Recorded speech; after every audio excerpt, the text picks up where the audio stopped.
Okay, I've been given the signal. Hey, hey, ho, ho, come on, Captain, let's go.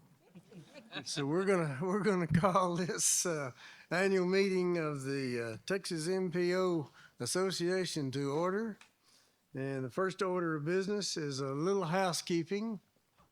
Looks like the weather has kept a few of our attendees running a little late, but that's okay. Um, the name tents, like always at our meetings, if you wanna take the floor for anything, just turn your name tent up on end, and we'll recognize you. Note that the times on the agenda are tentative, and we'll work through that. Let me see, what else? Oh, the online chat is being monitored by TTI, and TTI is going to take care of any technical problems as well. And so, before we begin, we want to send out a huge thanks for the Laredo MPO and their staff, especially Juan Mendive, Gracie Bionis, Julio Mino, and Juan, if I'm not saying these right, just jump in. Eddie Bernal and Adriana Viejo. Thank you all. Yeah, give them a hand.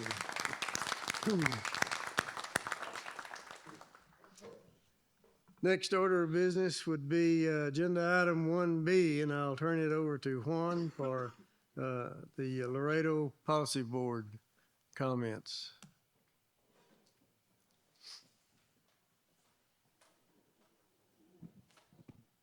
All right, thank you everyone.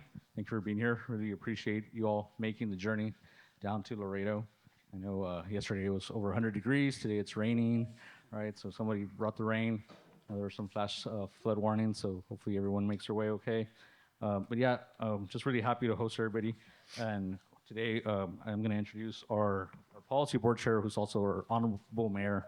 So honorable mayor, Dr. Victor D. Trevino. He's a healthcare professional. He's a doctor, right? The practice, so I know transportation is very important to him because it definitely impacts the health of our community. So without further ado, I'll introduce Dr. Victor D. Trevino, our mayor and MPO policy chairman. Thank you. Thank you, Mr.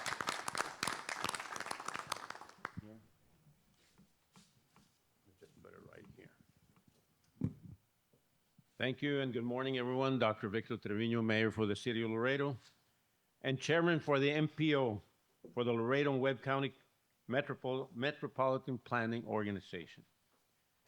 Our MPO consists of City Council members and the County Judge and County Commissioners, along with the RMA and TxDOT members. We're seeing an incredible growth and prosperity in our area due to international trade, with Laredo continuing to be the #1 port of entry in the Western Hemisphere. There were 4 presidential bridge permits granted recently, with 2 expansions of city-owned bridges and 2 private ventures, with one of those being in the county. So this is the commercial center of the United States, with 42% of all Mexican trade crossing through our port. That is 20,000 trucks passing daily and over $330 billion in trade passing through here annually. With expansions, we expect 32,000 to 45,000 trucks passing daily and $500 billion in trade in the next 5 years. And a little local history. And what most people don't know is that Laredo has been in the bridge business since the 1880s. With our Mexican sister city of Nuevo Laredo across the river and our community of Laredo, where we were one community founded by my fifth generation great-grandfather, Tomas Sanchez. But the United States has an increased pace since then, from 39 billion in 1956 to 5.8 trillion in 2023. an increase of 14,700% in 67 years, and an average annual growth of 219.4%. But with this growth comes challenges of infrastructure and connectivity. And with communities and trade growing at an exponential rate, our planning models need to be met and the modern era needs. That's where the MPO comes in. And the success of these MPOs will be measured by the ability to act locally, but think globally. So once again, I thank everyone. Thank everybody for coming here today. And I thank you for your contributions and the growth and prosperity for our great state and country. Thank you, and God bless.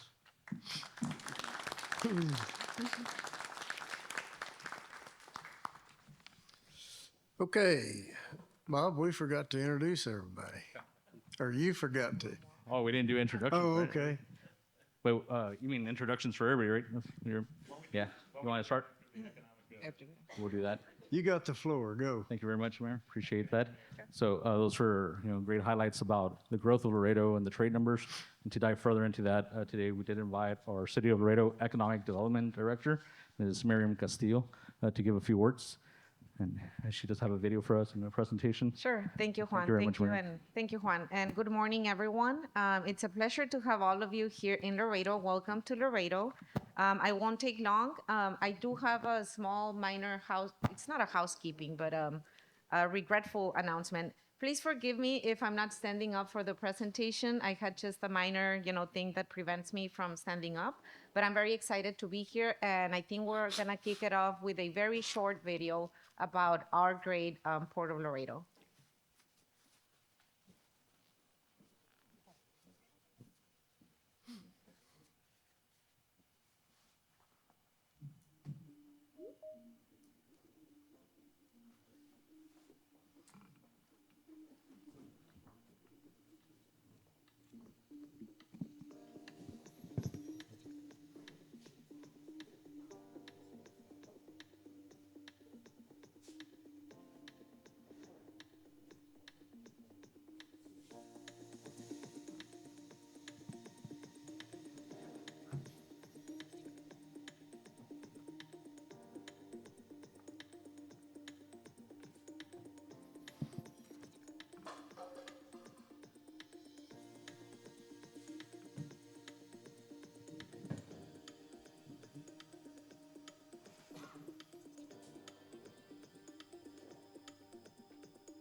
So that's just a very a summary on some of the numbers and the importance of Port Laredo that it has not only to the state of Texas, and I'm pretty sure to each and every one of your communities as well, as far as trade. I do have some additional information that I'm going to go through it very quickly because I do know that you have a very solid and heavy agenda. And again, Juan, thank you for allowing us to present to the group. We love working with Juan at the local level. He's always very willing to collaborate and always, reaching out and working with our department to look at some of the projects that are going to continue to help expand our transportation and connectivity projects. If we can move on to the presentation, please.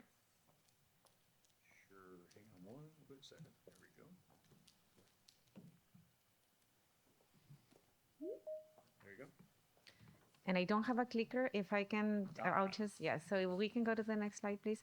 So as the mayor and the video well, stated, Port Laredo, it's the number one port, inland port in the United States.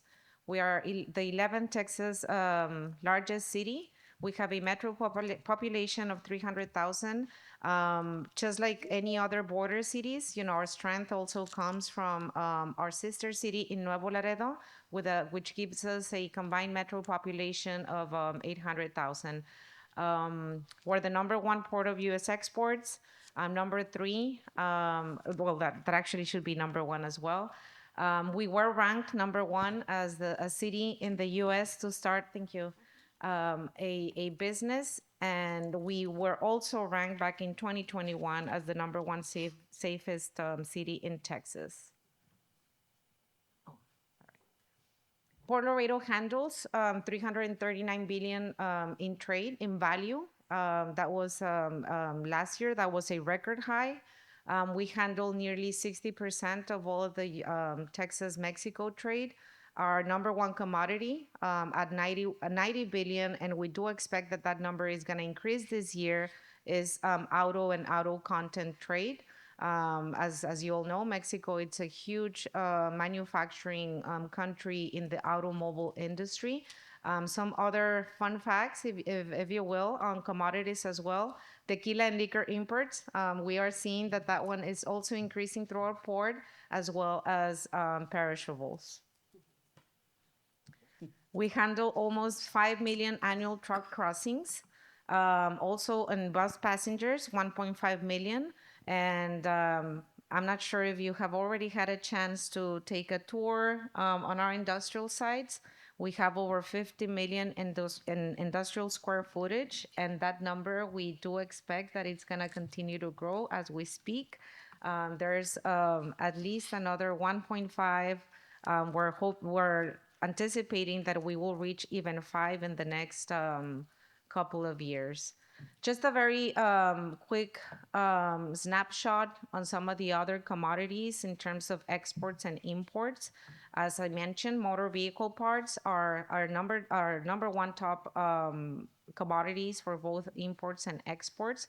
And those of us that are, for some of you that are on the U.S.-Mexico border, you understand the dynamics on how manufacturing works and how some of these commodities cross as many as 6 times back and forth in order to make it to their final destination for a final product. We are seeing an increase as well in other commodities. You will see that electronic storage batteries, we do see that there has been an increase of 195% in this particular commodity from 2016 to 2023.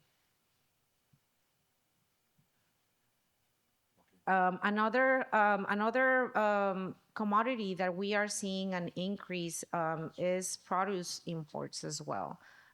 You saw in the video that Laredo has a very solid infrastructure in terms of cold warehousing, even our inspections on the U.S.-Mexico, on the international bridges.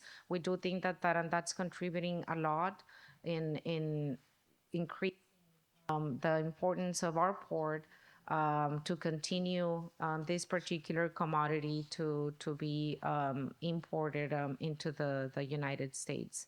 Some other numbers as well, and frozen meats. Port Laredo handles more than 1 billion in value for this particular commodity. In terms of development, these are just some of the very few of the many projects that are being either under construction or that are almost about to be completed. The Coves, it's a project, $800 million investment. This is more of a residential and commercial use. This particular project will entail residential, commercial, hospitality, and we are very excited. They started building the first residential units last year, and we're excited to see this development continue to grow. Mission Produce, this was a project that's already completed in operation. It was completed, if I'm not mistaken, in 2023. That was a $50 million investment. TPA Group Distribution Center, this particular project are 3 warehouses that are really helping Laredo to continue having a competitive advantage in terms of distribution and warehousing for our region. Really, that was $100 million investment. And Unimex Logistics Complex with a $36 million dollar. It comes as no surprise. Most of these projects are within the transportation, distribution, and warehousing, giving our strategic location. As far as industrial parks, this is just a very, I don't think this pictures gives justice to Laredo's industrial warehousing power that we have. As mentioned, we have 50 million square feet on this particular development. We're seeing a lot of increase in interest from investors in continue to establish and set footprint in our port. Just in a couple of some of the developments that our department and the city is working on and meeting with, we're talking about additional 2 million, and that's just talks that doesn't include some of the construction and development that it's going on right now. I believe there's almost 5 million that will be added within the next couple of years. And this really, and this is where MPOs, I think, really come into play. Like the mayor mentioned, with growth, it comes yes, challenges, but also opportunities to start planning with intention in terms of providing and looking into the present and the future to make sure that the connectivity and the safety and the infrastructure is needed as communities continue to grow, and the economic impact that all the activity that happens in Port Laredo also has at the state and federal level. This is just additional information in terms of my department. As you all know, those of you that are very well versed in economic development is pretty much everything. It's community development, it's quality of life, it's small businesses.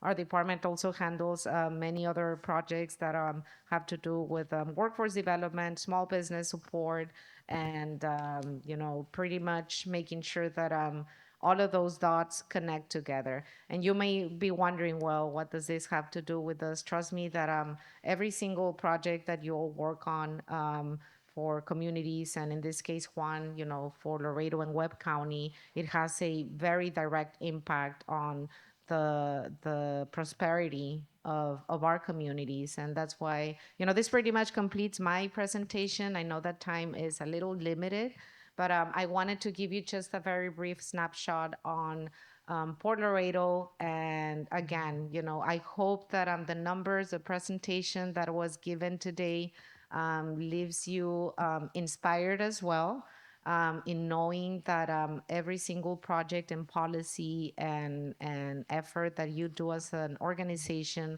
really has a direct impact, not only in my case, I'm presenting and promoting Laredo, but it really has a direct impact on every single community in Texas. And this pretty much concludes my presentation.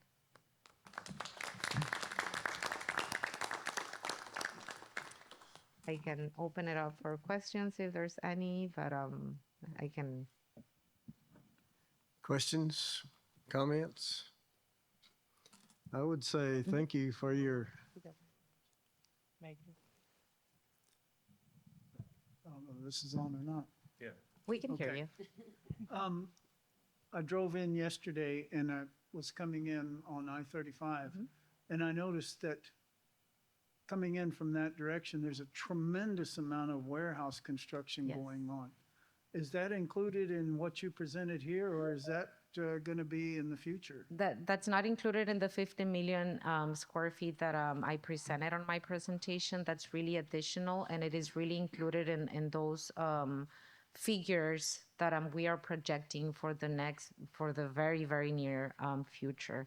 And I'm glad that you bring that up because, that also tells us the need that we have, particularly in that area, in terms of safety and relieving, a lot of the bottleneck and traffic congestion that there is. But yeah, to answer your question, that's pretty much included in the numbers that we're projecting that will be developed in the next couple of years. And it's very interesting because, some of the figures as well that are very tied into all this exponential growth in terms of trade. We all know about smart shoring and near shoring and the growth that our partners, our Mexican partners are having in manufacturing investment that really, it shows that it has a direct impact on U.S. border ports of entry.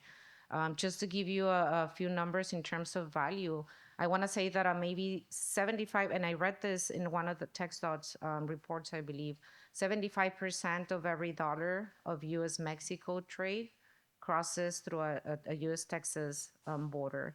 And, that also, represents, again, a lot of the initiatives that this organization is having. Just know that you're contributing to the nation's economy. Thank you. Thank you so much for your time, for your attention. Again, we're very glad to have you in Laredo, and we hope to see you again here soon.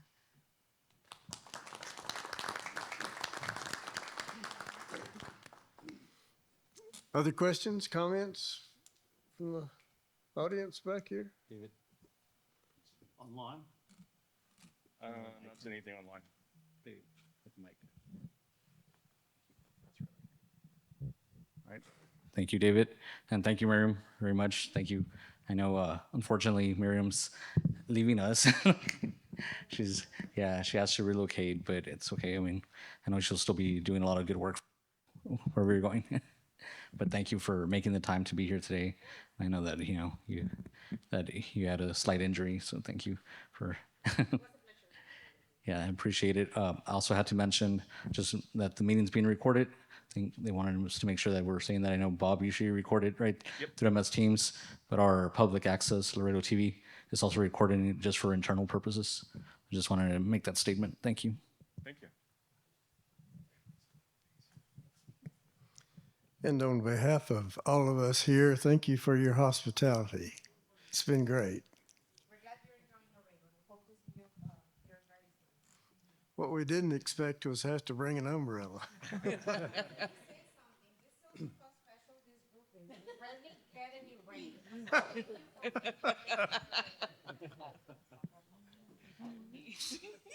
Okay, Bob, let's introduce everybody. Okay. Let's start with you. Okay. Wrap around. I'm Bob Hazlett with the Texas A&M Transportation Institute. Hi, I'm Allie Isbell with the Houston Galveston Area Council. I'm here today because our policy council meets tomorrow, and my new boss, our new director, Ron Papsdorf, will hopefully be here for the next meeting. Major Hoffhein's director of the San Angel MPO. Lácido Madera, Eagle Pass MPO.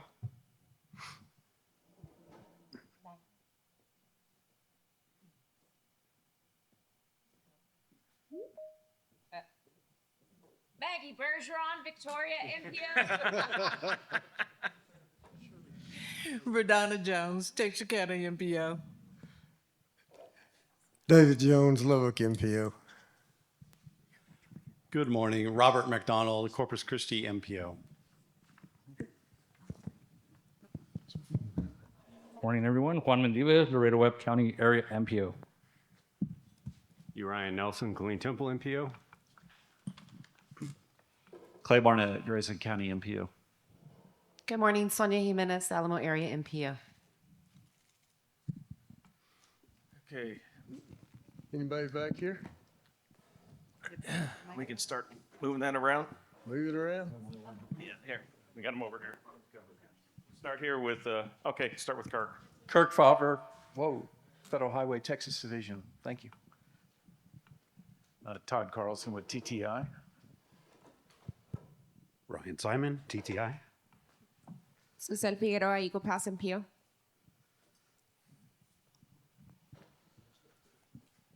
Annalisa Lace Ruiz with HNTB. Travis Norton with HNTB. Casey Wells with TxDOT. Bill Isley, Texas A&M Transportation Institute. Good morning, Sid Martinez, Stanley Consultants. Good morning, Maria Salazar, TxDOT. Good morning, Sarah Garza, TxDOT TPP. Good morning, Martin Lucero, Lubbock MPO. Good morning, Yvette Chacon, Federal Highway Administration. Good morning, Genevieve Biales, Federal Highway Administration. Good morning, Eddie Garnano, Laredo MPO.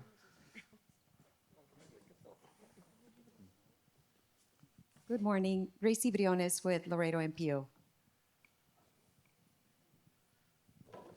Anybody else? I believe that's everyone in the room, Mr. Chairman. Online? Okay, there's 49 people online, so instead of kind of going through everyone online, let me just read through the list here. Anthony Padilla, Art Estrada, Ashby Johnson, John Barnes, Bart Benthel, Bob Dickinson, Bonnie Sherman, Brigida Gonzalez, Brian McBride, Eduardo Calvo, Jose Campos, Chad McEwen, Clara Munoz, Clayton Harris, Dan Kessler, Dan Lammers, Dan Rudge, Elisa Spantana. Oops, hang on one second. We just had a minor, we had a minor little hiccup there. Brianne Glover, Avone De La Rosa, Janie Temple, Stephen Keene, Enyu Lee, Clarissa Gonzalez, Allison Nee, Kyle McGow, Lin Kai, Vishu Lingala, Barbara Maley, Maria Champine, Melody Rodriguez, Michael Howe, Michelle Conkle, Mohammed Al-Hawi, Mukesh Kumar, Travis Nuno, Nora Roy, John Oberman, Jamile Owens, Philip Tyndall, Harrison Pluter, Raymond Sanchez, excuse me, pardon me, Raymond, Rodolfo Zamora, Shannon Hawkins, Shirley Lee, and Tammy Fontenot. And I apologize if I got anyone's names mixed up there or butchered. I apologize. That's everyone online, sir. Okay, thank you. Moving on. Let's go to agenda item 2A, which is our business meeting. As we all know, the business meeting is required by our bylaws, required to discuss the business of the organization, and 1 and 2 is to conduct elections, which we will do in a following agenda item. It's also required to present subcommittee comments and agenda items. So do we have any subcommittee reports to deliver today? Anybody online? Hang on one quick second. Let me look at the chat. I am not seeing anyone. Probably not. Okay. We will then move this discussion to the December meeting that we're already working on. And so the next item we want to talk about relates to our goals for 26. And I will turn the discussion over to Mr. Hazlett. Thank you, Mr. Chair. And I put these up on the screen. These were the goals that the organization had identified last year for 2025. I don't have a progress report on them. I apologize, but I can certainly do that. But I put these up here, and we'll put them in the chat and also in the up on the Tempo website with the presentation, so that we can formalize the goals when we meet in December. So I just wanted to get these up here as food for thought for everyone and for those that are online, just so you can see just some of the things that are there. One of the things I know that Dan Kessler with NCT COG had really asked us to really start to look towards was planning for Tempo's 30th anniversary. That got kind of pushed off to the side with all the other tyranny of the urgent events, if you will, for this year. But I think that is something that's worth planning for in 2026, to recognize that Tempo has been around for these 30 years and that it has done a lot of contributions to the planning community as well as to the state of Texas. Well done. Any comments? Quickly? Hearing none? Okay, Bob, you're still on the floor, so let's talk about our meeting schedule. Okay, thank you, Mr. Chair. It's always an art, shall I say, to try to schedule your guys' meetings. And so with the chair's direction and hopefully indulgence, as well as his approval, yours truly went ahead and put together this calendar. As you can see, we had to move normally we meet on a Thursday, Friday, but I had to move them around because I went back and looked at everyone's calendar year 25 policy board and TAC meetings. We have them all posted on the Tempo website. And so do me a favor, when you get your new, your next year, your calendar year 26 policy board and TAC schedule, please get that over to us so we can get it populated on the calendar. It helps everybody, I think, because then we know who's meeting and when they're not meeting. But the point is I went and used that as a guide. And in doing so, I had to move some meetings around. And so the next meeting that we would have after our December meeting, which will be at TxDOT, actually the Greer building, we'll talk about that here in a little bit. The next one would be Tuesday, March 24th and Wednesday, March 25th. That seemed to be a hole in the calendar, so to speak.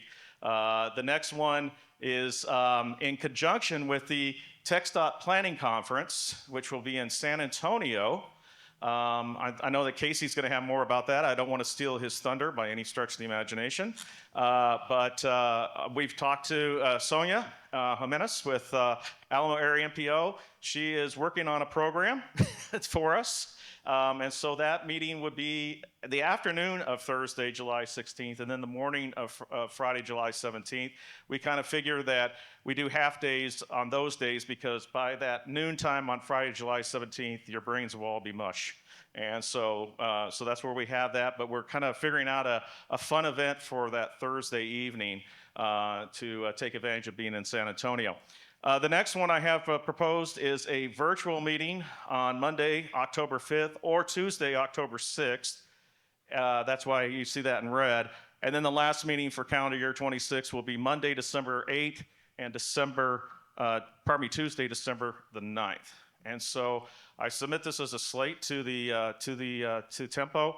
If you want to move forward with this, Mr. Chair, I would suggest you entertain a motion on that, and we go from there. We have it looks like Ryan has a question. I don't know if everybody can hear me. Hello? Here, pass. I don't really have anything, about this schedule.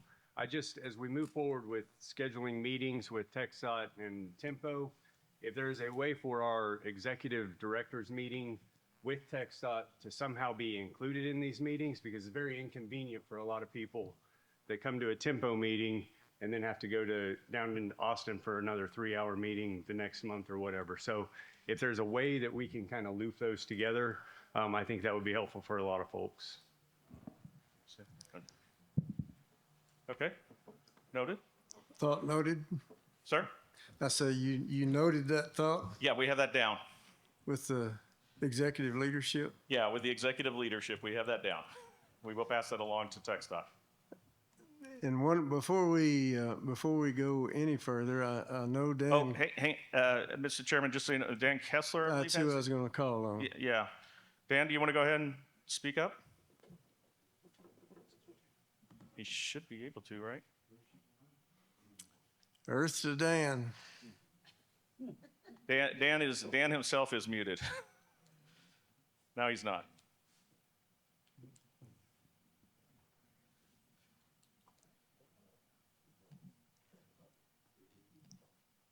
Now he's off. Yeah, he's right there.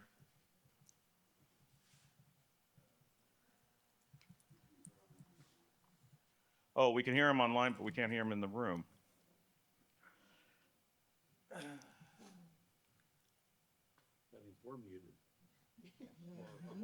No, all of it's on right here.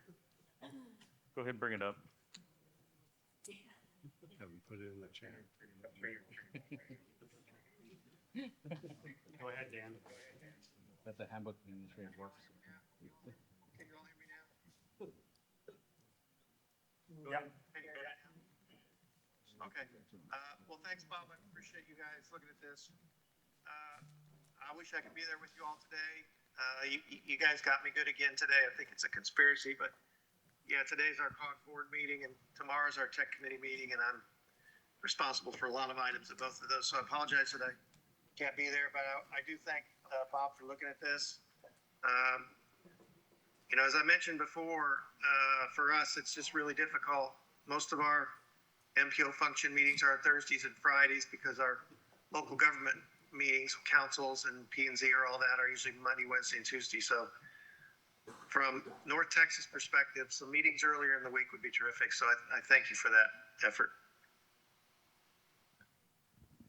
Thank you, Dan.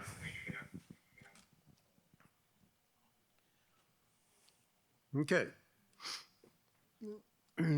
Is there a motion for the proposed calendar, or do we want to think about it?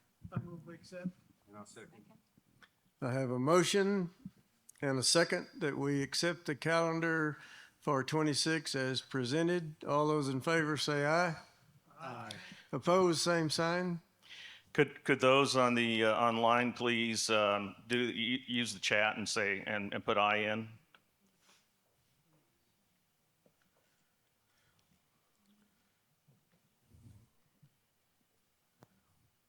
Okay. I am not seeing any nays. I have ayes on from just about everybody online. Chair declares the ayes have it then. There we go. Okay. Thank you, Mr. Chairman. Moving on, that gets us to agenda item 2B, which are our elections. And again, elections are required by our bylaws. And so this morning, we have a process, and I'm going to ask Bob in a second to explain the process, but we are voting this morning for a new chair, for a new vice chair, for executive committee representation for TMA Place 2, for executive committee representation for non-TMA Place 2, and executive committee representation for non-TMA Place 3. That being said, Bob, would you explain the process? Certainly. Thank you, Mr. Chair, and thanks to all the members of Tempo for giving me some thoughts on this as to how we make this work. Okay, we wanted to try to anonymize this as much as possible, and so we went ahead and went to a Menti poll as to how we will do this.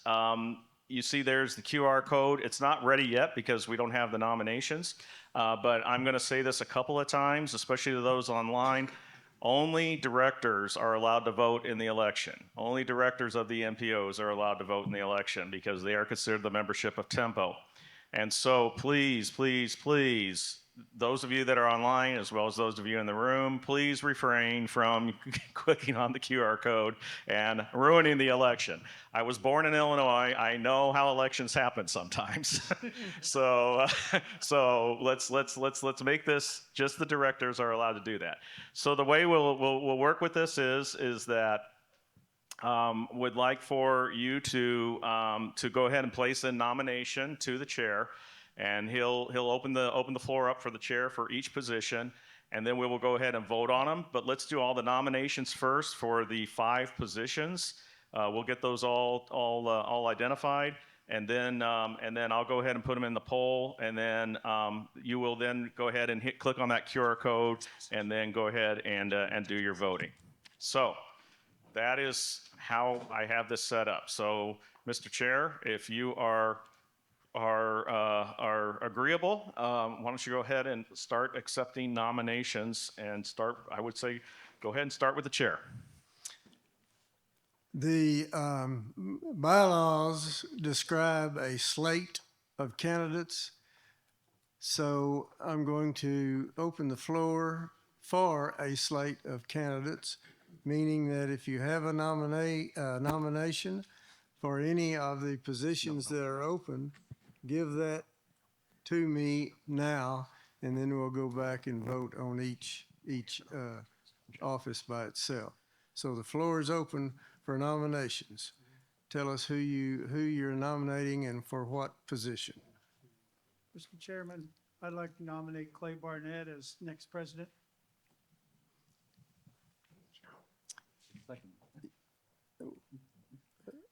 Look at me, Bob. So I got Clay Barnett down for chair. You got it? We had okay. Next. Anybody?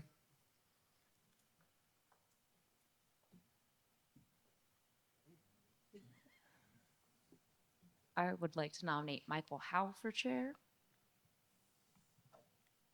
Sorry, Clay. Okay. You got it? Anybody else? We got more chairs to fill. Are we nominating all the positions? Yes. I'm asking for a slate, all 5 positions. I would like to nominate Ryan Nelson for vice chair.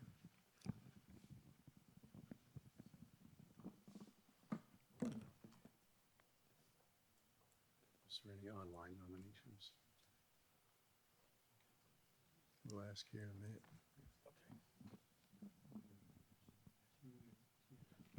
Mr. Chair, we have Dan Rudge, I believe, wants to make a point. Yes.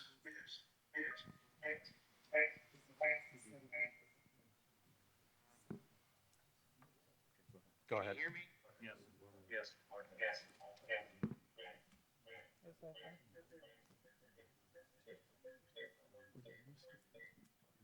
Somebody else is on. Two names I had have already been spoken. Just make the nomination. Use in the chat. Okay.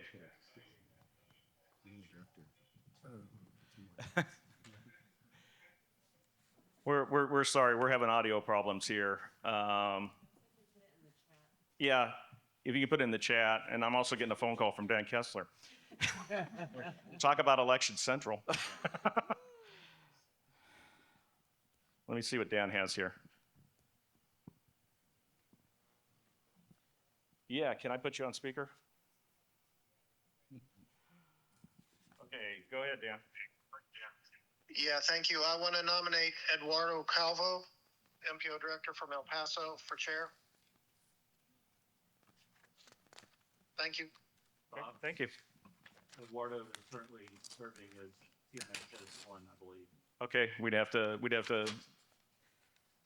do that after, to move that around.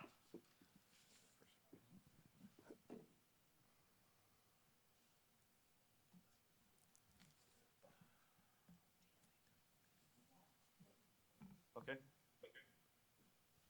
What I'm saying is he's already on the executive committee. He is already in this, yeah.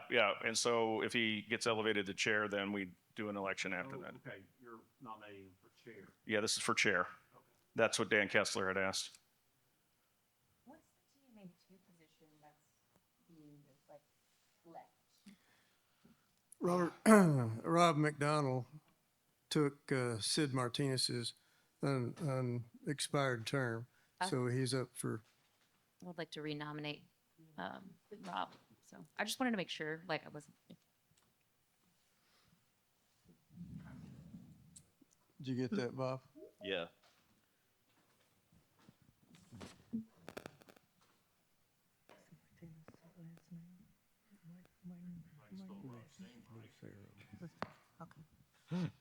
And then under vice chair, the only one that I've had so far is Urian. Okay. We still have non-TMA 2 and non-TMA 3. I would like to nominate Martin Lucerno, say his last name? Yeah, For Martin. TMA 3. For TMA 2? Okay. Mm-hmm. Okay.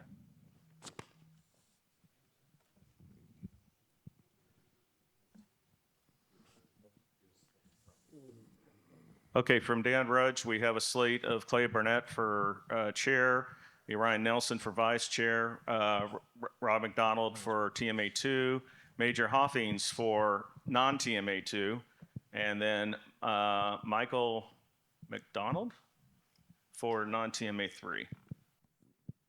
Rob. This is from Dan Rudge.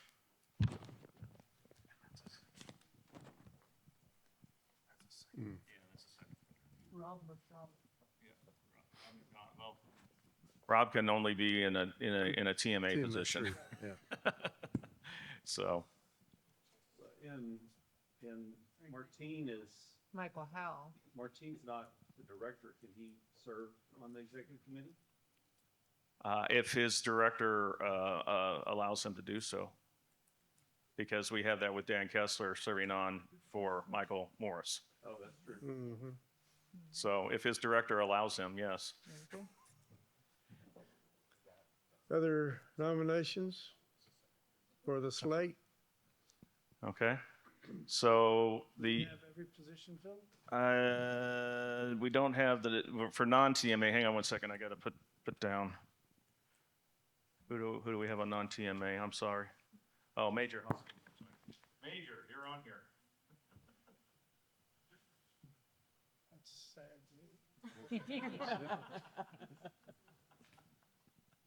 Okay, so the only one that is left that we do not have any nominations for is non-TMA 3. Oh, no, Michael McDonald. Howell.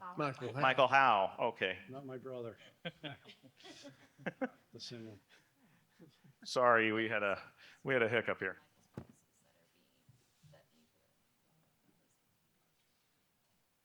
You're the only thing that nominated. Okay. So you have them. So I think we have for the chair we have Clay Burnett, Michael Howe, and Edward Calvo. The vice chair is unopposed, so we have Urian. And then for TMA 2, we have Rob McDonald and Martin Lucero. And then for non-TMA 2, we have Major Hoffings. And then for non-TMA 3, we have Michael Howe. So, Mr. Chair, are you accepting any more nominations? Are there any more nominations? Bob, could you check online? I thought Dan Kessler had someone else nominated for vice chair. Hang on one second. Let me just check.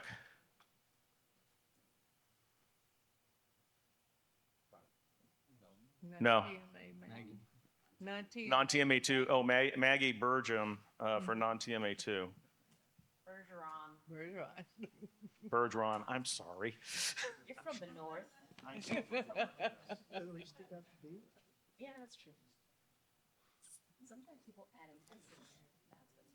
Okay. Announce the slate, please, one more time. Okay. The slate is for chair, we have Clay Burnett, Michael Howe, Edward Calvo. Eduardo Calvo, excuse me, Eduardo, please. For vice chair, we have Uriah Nelson. For TMA 2, we have Rob McDonald and Martine Lucero. For non-TMA 2, we have Major Hoffings and Maggie Bertram. You got me messed up now. Bergeron. Okay, yes, I apologize. I have you misspelled there, Maggie, but please. And then for non-TMA 3, we have Michael Howe. Okay? Is that the slate? Is that the slate? Going once? Is that the slate? Looks like Is that the slate? Everybody understand? All right, is your QR code ready? Okay, it's in presentation mode, which means that now you can go ahead and vote with your phones. Just click on the QR code. Again, I'm going to stress only for the directors. Please, anybody in the room or anybody else online, if you're not a director, please do not vote. I'm not going to worry about it right now. And Michael, I apologize for getting your name misspelled. And hopefully that doesn't ruin your candidacy. That looks like it did. Election interference. Are you going to get me for a hanging Chad? Just like a couple years beyond, but yes, no. Okay. Okay, so we got 16 voting, and that's roughly about the number of folks we have online, I believe, in the directors. Okay. Hang on one second. Let me move to the next screen. Okay. If you want to echo your support for Uriah. Come on, y'all. What if we only get two? Uriah needs a bit of a a boost here. Push me over the edge. Okay, 17. There we go. Okay, we'll advance to the next one.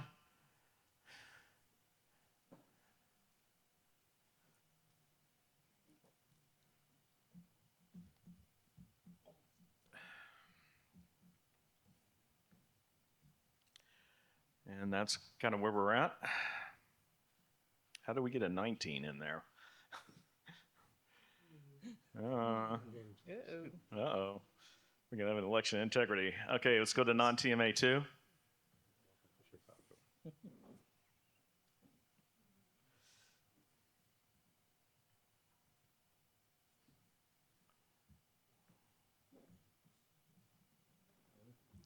Okay. And let's go to non-TMA 3. Well, everybody support Michael Howe.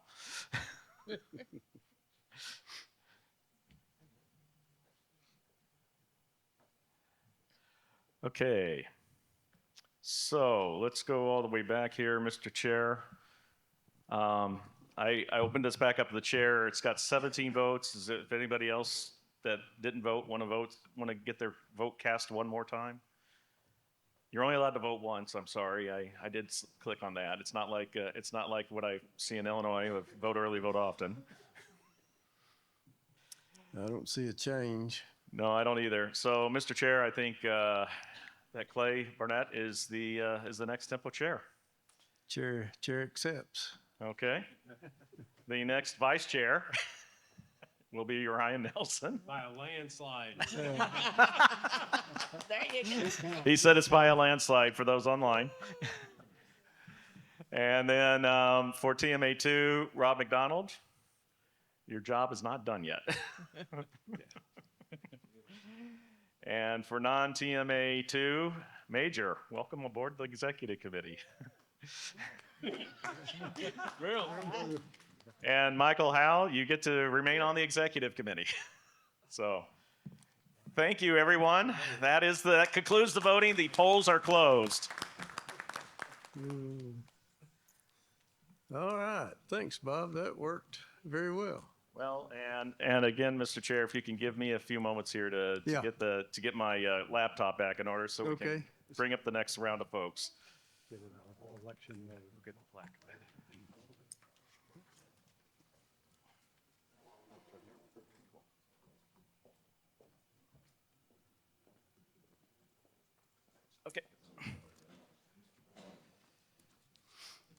Clay? Sir. Could I borrow you for a second? Have you grab a water? He's moving in. Would you do us the honor? What are we doing here? She's right here. Well, I was trying to look for somewhere where we could stand and. Yeah. Go to the front and center. Mhm. Oh, is this I would like to ask this about me? Mr. David Jones to come join me. I think you should put a nice background on the screen. Yeah. Yeah. Parking. Is something. A field.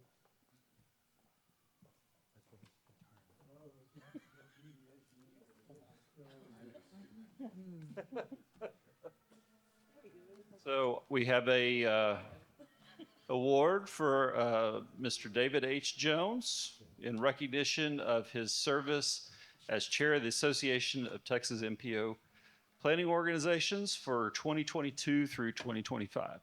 So. How about the end,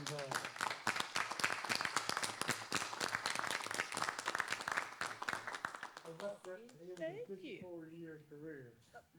All right. Thank you for your service. Those fingers.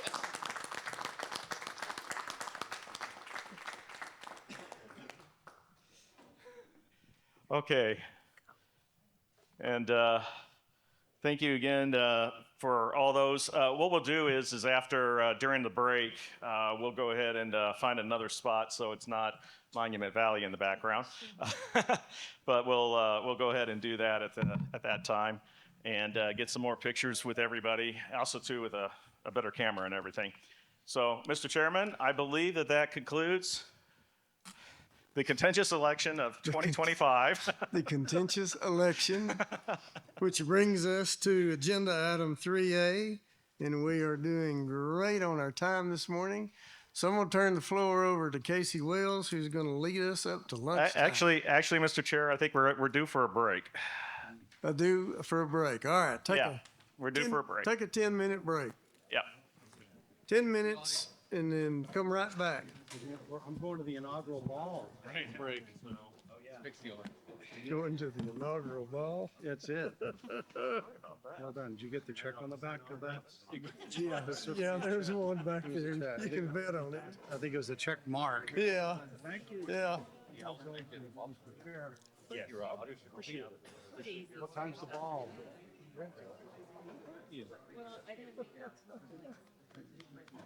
I'll be hard pressed to do the outlook on the audio. Congratulations. Good morning. So that's his speaker, and then that's the microphone. So anybody online, so if you're, if you unmute, and you turn up your computer, then that's when people online can talk. With mine, no, because it should be going through. Oh, okay. You may not even know. Let's try it. Hang on one quick second. Let me find the right screen here. And he's already on the executive committee. Yeah. He got But each the way all these days, you know, it's a lot of defense in here. Great talent. oh, these interpreters. All right. Chat. John says John. Yeah. Okay. Application restart required. Okay, I have mic and I have the mic on and I have the camera on.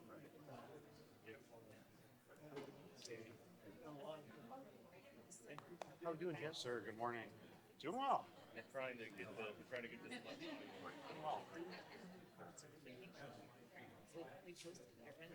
Some minor technical issues. Ask John to speak up.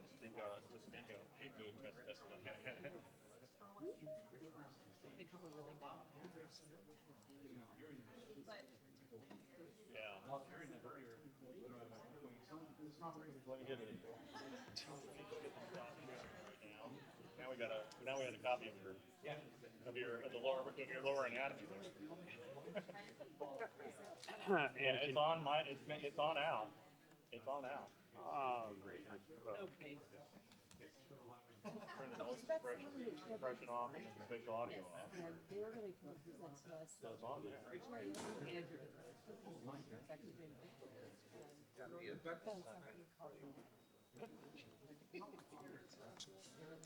Yeah, I'm asking John. John. John over there, yeah.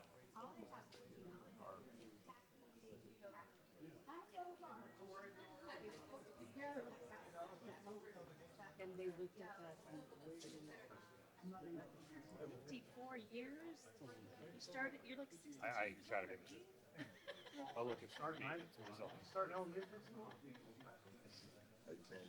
look, can you unmute yourself and start talking? We just want to see if we're getting your audio or getting audio. Please do that, sir. So what happened with the other extension?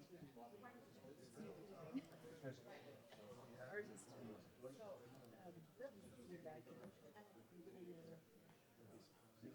Someone says Dan said they're speaking.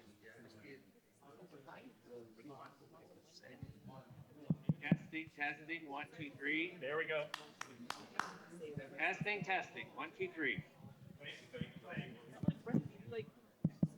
This is Dan Kessler. Can you hear me? We can hear you now. Thank you. Yeah. Yeah. Can you hear me now? Hey, hey, Bob. I had to step out. I got doing meetings. When you all come back together, would you let David know I'd like to make a comment? Sure. It's under the subject of recognition. Okay, we will be, yeah, and we need to recognize you too. I told us we did that. No, you don't. We'll be back together. I'll be. You're still stuck with me. Oh, good. I appreciate that, and I need to get over to your office next time I'm before work. 3 to 4 minutes, and we'll be back in, we'll be back in 7, okay? Yeah, I just appreciate 1 minute. Thank you.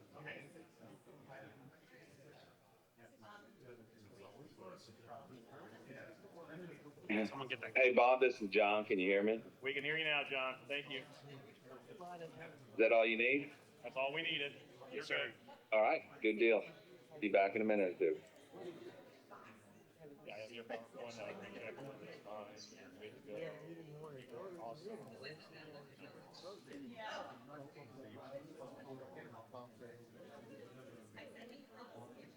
You can always do that. Yeah, that's what this afternoon. You're on the MPO roundtable. Yeah, the talk about her ages. Oh my goodness.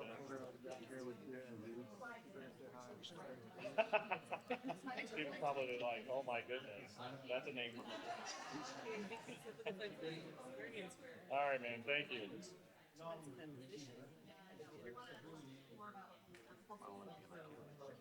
Give me all.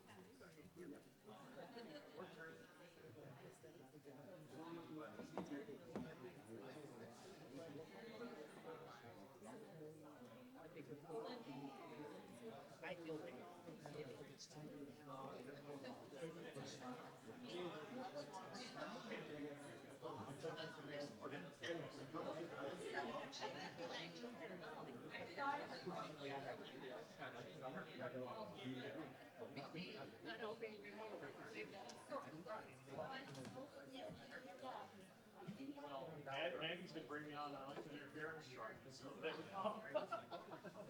It's working, right, Mom? Sir, it's working now. I know. I was going to ask that yesterday. Because it's all set as well. The laptop set up for 16 and 9, but that's still. I let the gym run. About 5 minutes. Yeah, we got it.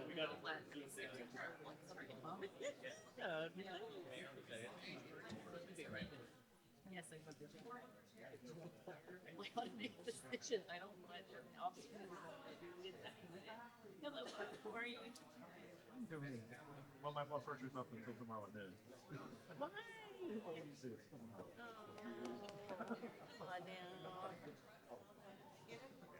The election's much fun. Swimmingly. Swimmingly. Ryan came out ahead and went under vote. You say.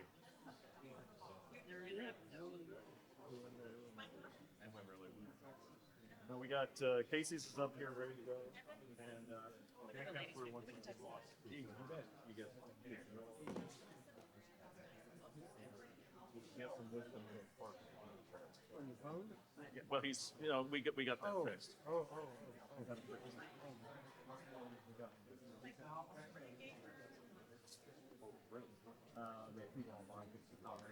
Good. Yeah, we got that. That's how we. No, I was thinking the whole time during elections, I was like, most of the time, don't you just put people in elected positions that don't show up at the meeting? That's how you typically do it. That's the way it works.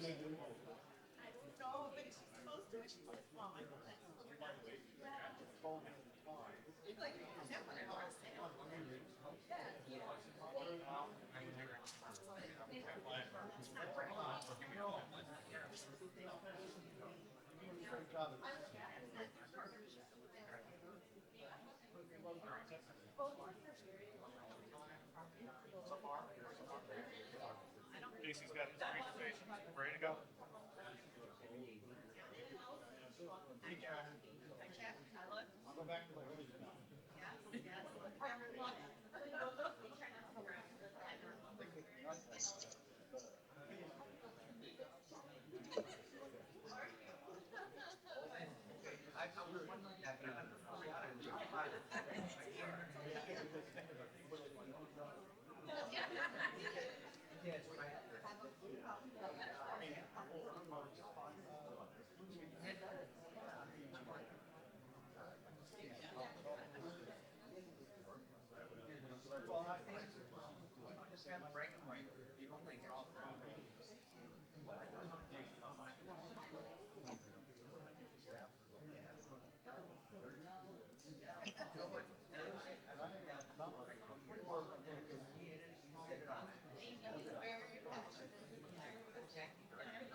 That's such a cup of coffee. I'm like, okay.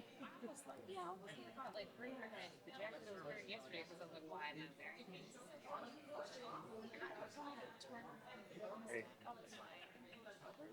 Hello? 66 degrees in there. So I'm walking outside. I finally figured out. Hey, ho, ho. Come on, folks, let's go. We got a meeting to get through.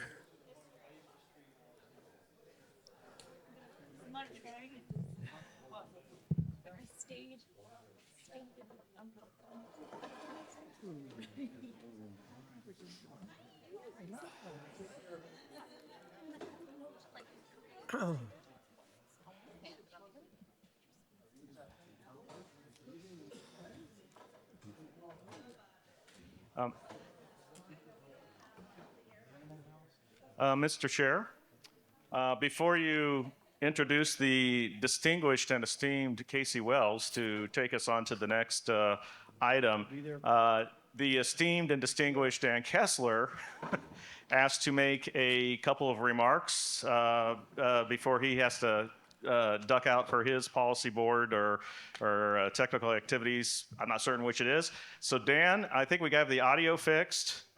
Take it away. All right, I'll test. Can you all hear me? We can. Yes. All right, well, thank you. Again, I only take a minute, but I do feel like I'm not sure I get the opportunity to address you all the rest of the week. So, some folks I want to recognize.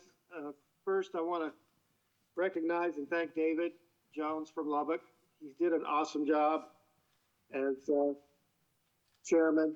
It's a double loss for the MPO world. We're losing David as chairman, and I know he's retiring at the end of the month. But, you know, he had a tough task. He stepped in after Chris Ovilia, and Chris did an awesome job as chairman, and David did as well. It was an honor to serve as vice chairman under both these guys. So, David, thank you for all you've done. Terrific job. I want to thank, she's online, I hope. I want to recognize Alyssa Spentana. I know Alyssa's retiring. Another huge loss to the MPO community. Most of you don't realize how much she contributed to Tempo, probably over the last 20 plus years. Lots of years on the executive committee. She rarely ever missed a Tempo meeting. When I was chairman, she was always a voice of logic and reason and support, and was always about building consensus and agreement. So, Elisa, if you're out there and you can hear this, thank you for all the work, all the great work that you did. And then, finally, I'm pretty much sure that the MPO world has heard of Barbara Maley's planned retirement.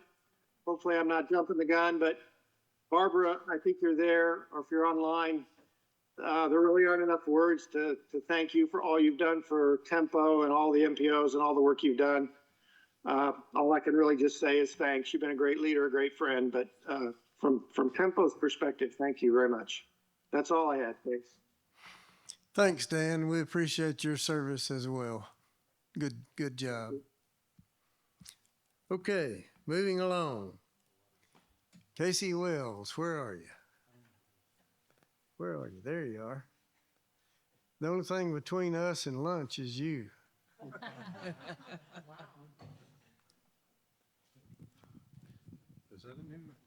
That's a good joke, David. Did you just make that up? I did.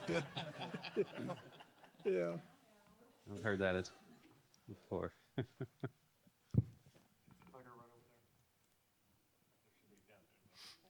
Oh, okay, so I can float around a little bit.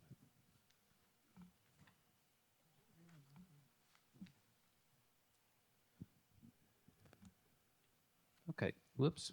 Let the cat out of the bag. So I have several topics for you all to cover with you all today, and you all can see on the agenda. I didn't do an agenda slide, so sorry about that. But got several things to cover, and then I've got some other folks joining me up here. Travis and Maria are going to join me for a couple of topics. First things first, though, I wanted to share with you all a little bit of a restructure that we've gone through in TPP. So starting from the top, the systems planning section has been renamed Advanced Transportation Planning. Did that to try to align ourselves with some of the same functions with the same teams out in the districts, so the Advanced Transportation Planning teams in the districts. We do a lot of the same work, and so just really wanted to link ourselves to that group out there. The three branches still in my section: STIP team, in Lee, still the manager there. Statewide planning, still Giacomo Iaquinto. Regional planning, we've got Janie Temple taking over as manager of that group, and I'll kind of describe a little bit more there. So she has been the transportation analysis branch manager for years, doing travel demand modeling, conformity, traffic forecasting, et cetera. And that whole team is moving over to my section now. And so she's going to be the manager for what you all knew as the MPO branch and that old traffic analysis branch. So the new branch is called regional planning. The idea there is that I wanted to have kind of all of our conformity, all of our travel demand, all of our MPO functions in under one team, under one strategy, under one communication. And so that change is something we're very excited about. And these changes took place on September 1st. So this is a functional area org chart. And then I've got this one filled out with names. So a couple of highlights here. We do have several vacancies. We have 6 right now, so that's quite a bit. And so all those positions are posted, so we're going to do a hiring blitz here over the next few months. One of those is in statewide planning. Statewide planning is, when Janie is coming over, the statewide analysis model and travel surveys are actually going to move over to statewide planning. Those are more of a statewide planning function here moving forward. And so we've got a vacancy there that will kind of take charge of that, over time through transition. And then under Janie's group, we have several vacancies. Y'all remember Todd Gibson departed. He went to Austin District back in March. We've got a few others that have departed for one reason or another. And so I've been working on this for a long time. And so that's why we've got some vacancies that have kind of lingered, is because I knew this was potentially coming and we didn't want to fill stuff, with this impending change. So one of the highlights I wanted to make is the air quality subject matter expert. So we're trying to target that exact subject matter expertise to become our conformity lead for the department, as we have 4 non-attainments now, and then who knows what's coming in the future. But that's a pretty key position that we have newly coming up here. And again, all these positions are posted. The urban team, there we've got a couple of planners vacant there as well. And then down in the project level forecasting and corridor study support, a couple of vacancies there, technical folks. And then some of y'all may know Laura Norton. She supported a lot on conformity, travel demand modeling. She's going to become kind of an intersection planner to kind of support all 3 of the branches there. So some pretty significant updates here, but I'm very excited about this. Looking forward to having kind of all of our MPO work under one single strategy. And I do know that Janie has joined and she'd like to say a few words. So Janie, if you're out there, if you can come off mute and say hello. Good morning, everyone. I am very much looking forward to working with you all in this new capacity. I know you all know the MPO planners, and many of you will have worked with some of my technical team in the past. I think bringing these 2 groups together is going to be very strong for the MPOs, but I also did want to plant the idea that one of the things that for regional planning is to strengthen the ties between the districts, specifically advanced planning in the districts and the MPO planning arena. Just as time has gone on, planning and project development have become more and more intertwined instead of sequential. And so we want to ensure that we are doing the best planning and project development support that we can. So my project level forecasting and corridor study support teams will continue to work with districts and people like Lorena in TPP and Tyler in TPP working on the freight plan, corridor studies, things like that. We'll continue to support them and interact and liaison with the MPOs on those projects. Again, we're really excited. This is very new. We would appreciate anything you can do to get word out about the positions we have available, and then reach out to me or anyone on the team if you have questions in the meantime. But October, we'll have more information about specific assignments. I am choosing not to rearrange MPO assignments right now until we get everybody on board. So you only have to deal with one realignment of duties among our team. I'm happy to take any questions if anybody has any. Eduardo.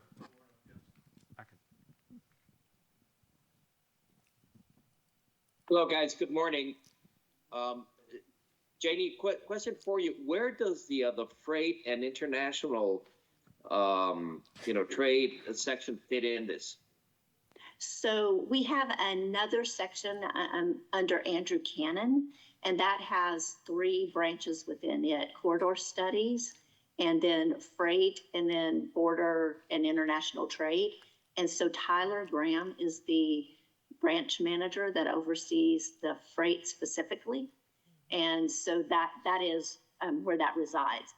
Giacomo and I extensively liaison with those groups already in technical and data support, and then tying in the plans. So there's a lot of synergy already there and connectivity. Got it. Thank you.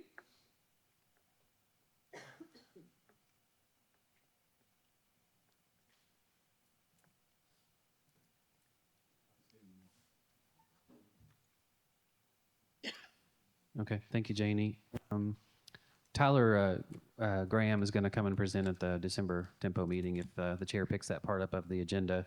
So, and then maybe at the December meeting, I can put together a broader TPP org chart. And I'll get to that again here in a few minutes, but we can show that to you all. All right. All right, PlanCon 26. So the planning conference, we've renamed it PlanCon, trying to make it a little more fun. Maria's super pumped. So PlanCon is the name of the conference. It'll be July 14 through 16 at the Grand Hyatt in San Antonio. I hear that's a great time of year to be in San Antonio in July. So the conference used to be traditionally in May. Last year it was in September. We're going to try to move it back towards the May timeframe slowly.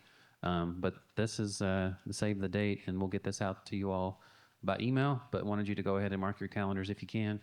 And as Bob mentioned, and you all saw earlier on the earlier slide, that you all are going to have a tempo meeting in conjunction with that, just like we did last year at NCT COG. So that's the conference announcement. Makeup will be very similar to what you all are used to, with the first day being kind of plenary, then workshops, and then day 2 being, those workshops, breakout sessions, and then perhaps a closing session. All right, jumping on through. I wanted to give you all an update on, and some of this may be breaking news for you all, but we're doing a MPO and Federal Highway and all of our partners SharePoint site.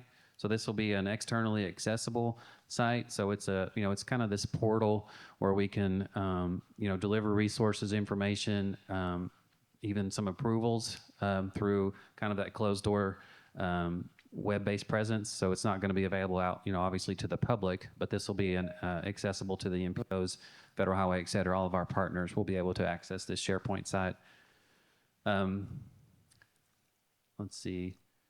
We kicked off the development of this site probably about 2 or 3 months ago. We've got a little work group. We had a few volunteers for there, so thanks for the work group. We had a meeting yesterday. We've already got kind of a site design. It's coming together very well. We had a good meeting yesterday, but I wanted to kind of give you all an update of where we are in terms of progress. Let's see. So we really picked up this idea through that peer state review that my team's been doing over the last year or so. Several states are using a SharePoint-like portal to exchange information, exchange documents, receive documents, conduct some workflow approvals. And so that we looked at Florida and a couple of other DOTs, learned from them, and we started setting ours up in July with the working group. And then we're planning to have this done at the same time as the handbooks and all the other resources that we're renewing and refreshing. So hope to have that online by the end of the year in December. Looks like I've got a little thing on this, Bob. Bob, there's a little box. Yeah. Cisco's doing something in the background. Yeah. So let me see if I've got another slide on this.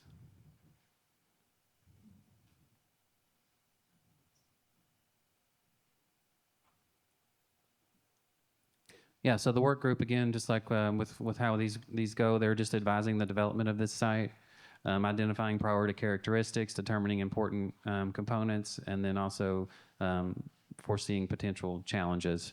So as I mentioned, we've got the site developed.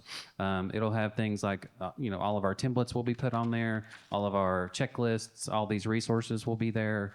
There's also the handbook will live there. The key dates calendar that you all have seen printed will also have key dates there as well. And there'll be various other functionalities. A couple of the ones that I'm excited about, the workflows. So out-of-state travel, we're working to move that out of a PDF email over to just a SharePoint website submittal. Same with food and bev and purchases over 10K, stuff like that. Just trying to digitize and modernize some of these workflows. Working group members are shown there on the screen. Pretty good mix of MPOs and districts. And then I think Federal Highway also participates in those meetings and gives some feedback. So any questions about the SharePoint site?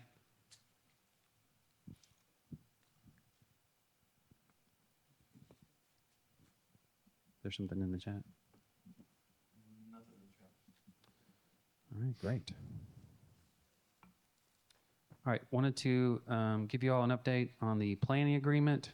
So obviously we were working on that pretty hot and heavy through the winter and spring. Had a few office hours, had some really good discussions with the MPOs. Ultimately, we were running up on our deadline to get that submitted out to you all. Ran out of time, so we took the 2-year extension option. So we've extended our agreement through September 30th of 2027. Had a busy summer with UPWPs and other things. And so we're going to start to re-engage that effort probably in October. But we want to kind of ground ourselves and look back at what's required in the federal reg, take a look at some of the agreements that we've got going on.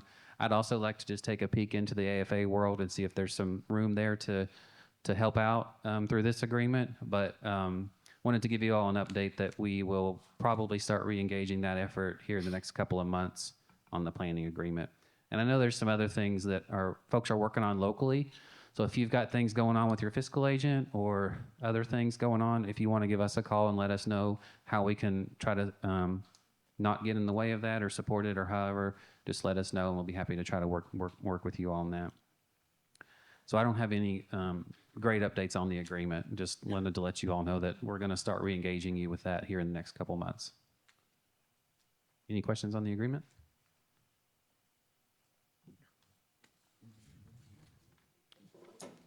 All right. Cool. So with that, we'll move on to MPO billing and fiscal matters. And I've got my esteemed colleague, Maria Salazar, join down here in Laredo to give you all some benefit of her thoughts.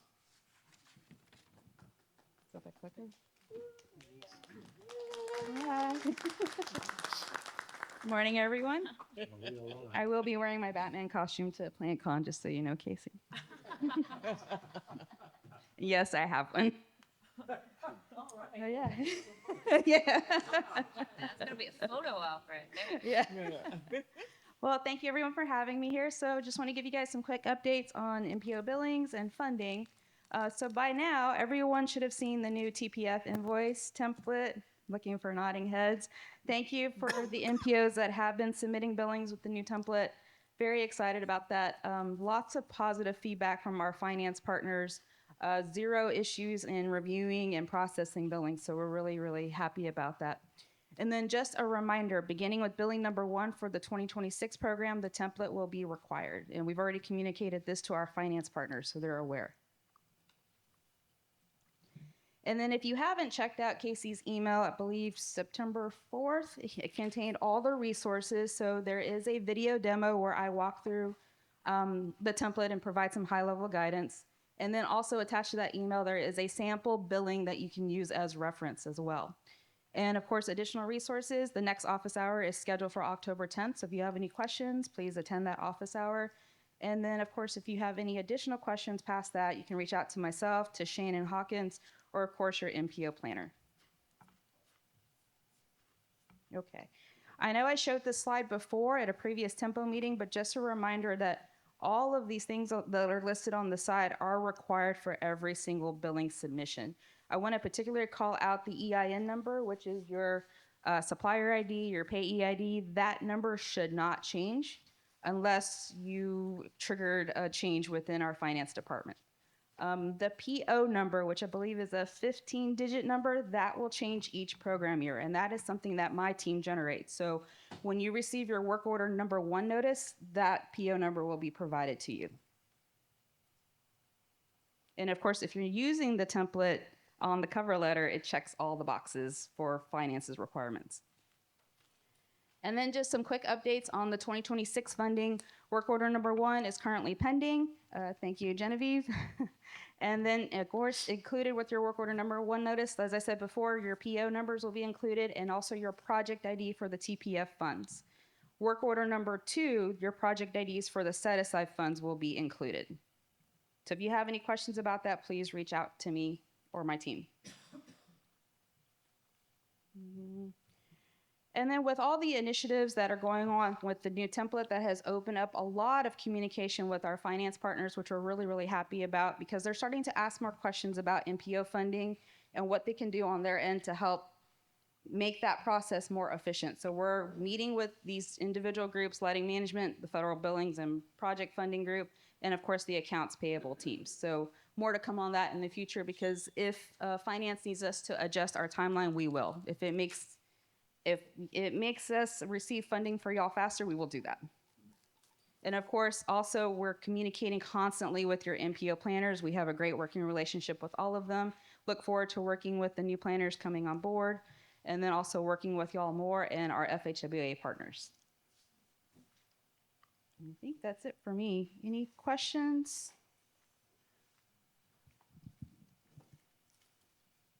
I just want to mention that we were one of the MPOs to test the new invoice, and it has been very smooth. It's just worked out great. Thank So you for that feedback. That makes us happy. Thank y'all for putting it together. Thank you. All right, Jeff. Other questions?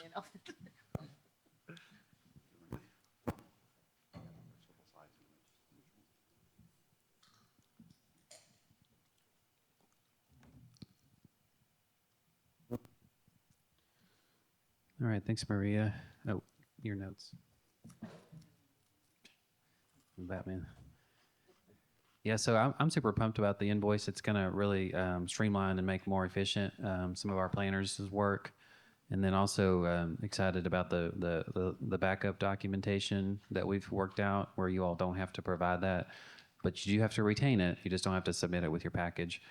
So excited about that as well. So thank you, Maria. So we wanted to transition to give you all an update on the handbooks and resources for MPOs, and Travis and I are going to tag team on this, but I'm going to turn it over to him for starters, and then I'll be happy to help answer any questions you all may have. Thanks, Casey. Good morning, everyone. Travis Norton with HNTV. Just want to provide a quick update on the development of the MPO Planning and Programming Handbook, and then the parallel resources that the team is working on. We've had a couple of handbook advisory group meetings since the last Tempo meeting. On June 10th, we met to discuss the Metropolitan Transportation Plan chapter. We also discussed some additional support that MPOs might need around the MTP, like timeline for development of some of those input materials to the plan. So that was a great meeting. On August 13th, we had a virtual meeting to discuss the performance management chapter, and then also the chapter on public involvement. The PM chapter is really going to focus a lot on the timeline, kind of making clear the definition of those performance measures, and then when the MPOs need to provide input to TxDOT. For public involvement, that chapter is going to cover the PPP, cover the project-specific public involvement plans, but then also include a section on strategies for public engagement, informed by some of the resources TxDOT's been putting together, like the strategic public engagement guidance and other things. And then yesterday, we met here to discuss the MPO Work Program Administration chapter. That chapter is going to include the development of the UPWP, TPF invoicing and distribution, and then the APER. So we had a great discussion about how that chapter is coming along and got some input from the Handbook Advisory Group. So we're making a ton of progress on the development of the handbook. You can see we're really racing towards those green check marks right now. Of the 11 chapters, we've completed drafts of most of them. We have a few coming up over the next couple of months, and I know Casey sent out a kind of a request for additional reviewers of the handbook. So thanks to everyone who is sharing their insights on this. If you feel like any of the chapters that are coming up, like air quality conformity, public involvement, other chapters, if you're not currently a reviewer but want to be part of that development of the chapter, please feel free to reach out to me or Casey, and we can get you on that list. And just a note, the MPO handbook is being developed in parallel with a STIP handbook. And as Casey's mentioned, those handbooks are going to wrap up at the end of the year and be rolled out shortly after that. And then an update on the resources. You can see here what we're calling kind of our resource catalog. Casey mentioned the MPO partner site. That site's going to be the home of these resources. And you can see that they're pretty comprehensive across MPO processes, include things like templates, checklists, timelines, the forms, briefing books, which we're going to talk about in a few slides, and then obviously backed up with the MPO handbook chapter as well. I did want to note too, some of these resources are frequently updated, and that's the goal, is that they'll be kind of updated and maintained through program cycles. With the UPWP, I know we introduced a new template and checklist last year. We're going through a round of reviewing that and making updates for the next cycle. talk a little bit about some resources that the team has been working on around the MTP. The first is an MTP requirements checklist. This is really serving as a high-level guide to ensure that MTPs comply with relevant federal and state requirements. Kind of gives you a snapshot of all of those requirements for things like, what the plan needs to cover, things like public participation for the plan, what you need to list in terms of your projects, the system performance reports, how you report fiscal constraint. It really lets you kind of demonstrate that the plan complies with those regulations. Also gives you a chance just to double check on quality control, and then what you need to do to finalize and submit the MTP to TxDOT, to FHWA. And then another resource is an MTP compliance matrix.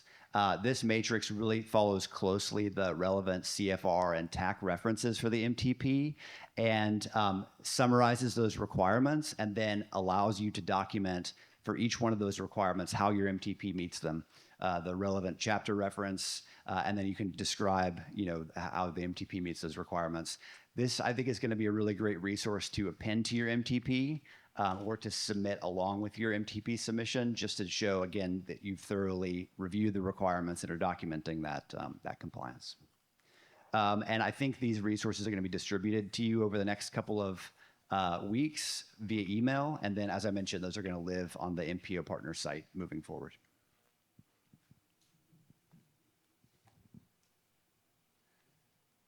Any questions on the resources or handbook before I hand it back to Casey?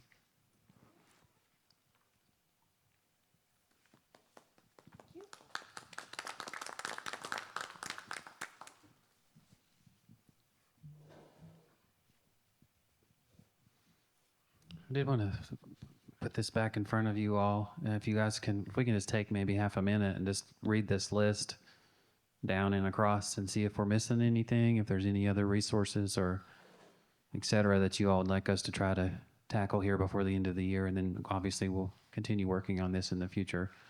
But let you all digest this for a second. Let me know if you have any other things that we're missing.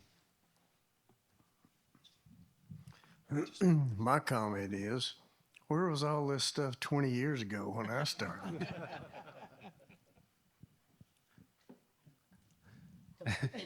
Okay. No comment? I was like, that response is usually reserved for me. Wow. In the Federal Register. He didn't- This is more or less just a question because I guess I'm seeing this better now. That template for the APR, we're not supposed to, are we supposed to be following it this fiscal year, or is it going to come out like within the next month or so? I missed that yesterday, I'm sorry. Yeah, we'll have that out within the next 2 weeks. Okay, thank you. As far as David's question, Bob, can you get that off there? No, I just wanted you, there was a little window on there. It's gone now. Yeah, so this has been a very huge lift, and I'm really starting to feel that. And then doing the little reorg and stuff. But 2 handbooks and all these resource catalog. We've got great teams here with Travis's team, and then also the Garber team doing this DIP handbook. So it has been a huge lift to try to get us where we should be, I think. And I agree with you, David. And then that SharePoint site too will kind of bring us more into where we should be. Honestly, very honestly, trying to create a comprehensive program here, trying to cover all our bases.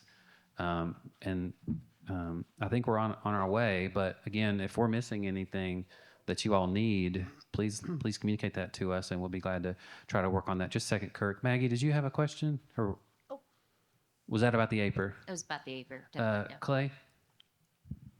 Yes, Casey, I just want to confirm that we're running these through FHWA and seeking their feedback on them as we go through them. We are. They're also part of the advisory group. But yeah, they're communicating and reviewing the handbooks. We're working with them on our templates. We meet with them monthly, and definitely try to maintain a close review of these documents with them. Thank you. Juan? Yes, thank you, Casey. And thank you for all the work y'all are doing. It really helps us. I know a few years ago we underwent an audit, a TxDOT audit, so I don't know how closely you all work with that team. So you also may provide some resources for MPOs that go through audits. Okay. Because sometimes there's things that they might be looking at, CFRs and stuff that. Yeah, no, maybe I hadn't we're not thought of aware that. That's a great idea, Juan. We'll add that to our list. That may come in the spring because I've already got kind of a full plate here for December, but definitely that's a good idea, Juan. Casey, I was Same. recertification, MPO recertification. Is that included in any of this? You're talking about the federal certification reviews? Yes. Yes, that's in here as well. It's definitely in the handbook. I don't know that we've put together other resources for federal cert reviews. I can work with Federal Highway on what that might need to look like. Okay, and then I just want to say, as a newcomer, 4 years is not a lot in the MPO world. I really appreciate that you're doing this. AMPO is doing something similar along the same track, trying to get these resources in line because we did lose a lot of institutional knowledge. And my suspicion is, Mr. Jones, is it wasn't done because you came in with all this knowledge. And so they're trying to tap into your knowledge now to make sure we deliver it correctly. But particularly after COVID, with a lot of people moving on to other jobs and retiring and so forth, I truly, truly appreciate this. And I just want to say that. Yeah, thank you, Sonia. I think it's gonna be great. So we've still got a lot of work to do. I think you all saw the schedule earlier on the handbook. So as you can see here, just looking at October, we've got like 5 or 6 chapters coming in here in the next few weeks. So transitioning to a very busy time of the year to get these completed, but again, confident that we'll have this done in December. We're on our own timeline here too, so we'll get it done when we get it done, but definitely hoping for September. We're going to talk a little bit more about the briefing books here in a few minutes, but I wanted to see if there's any other questions from the directors. Nothing online either. Okay, so Kirk, did you have? I just wondered if there's going to be a public participation plan briefing book thrown in there, or a CMP briefing book. It's just 2 areas I thought were missing. Yeah, those are not in development, but we can put those on our phase, like our next immediate ones for 2026. Can you capture that in the notes, Bob? So public involvement and CMP. We have a 101 on the CMP tomorrow. And Kirk, PI, or the public participation plan, as well as CMP, are both going to be chapters in the handbook.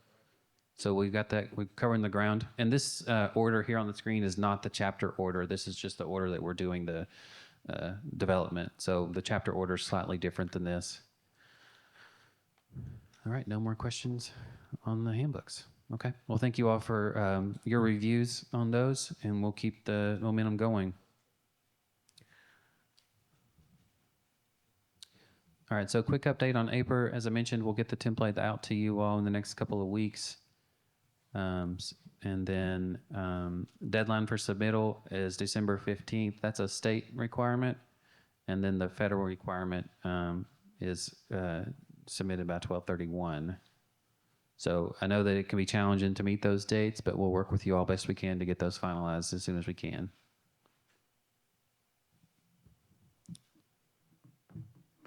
All right. Go ahead and talk about fiscal year 27 UPWP development. So the schedule that we came up with this past year worked pretty well for us, delivering those to TPP by May the 1st. We had kind of a soft deadline, or kind of a soft entry of April 1. We'd start receiving those. We're glad to receive them earlier, but definitely you can start sending those to us April 1, and then those will be due by May 1st. So we've got a little skull there for the deadline, kind of the Halloween theme.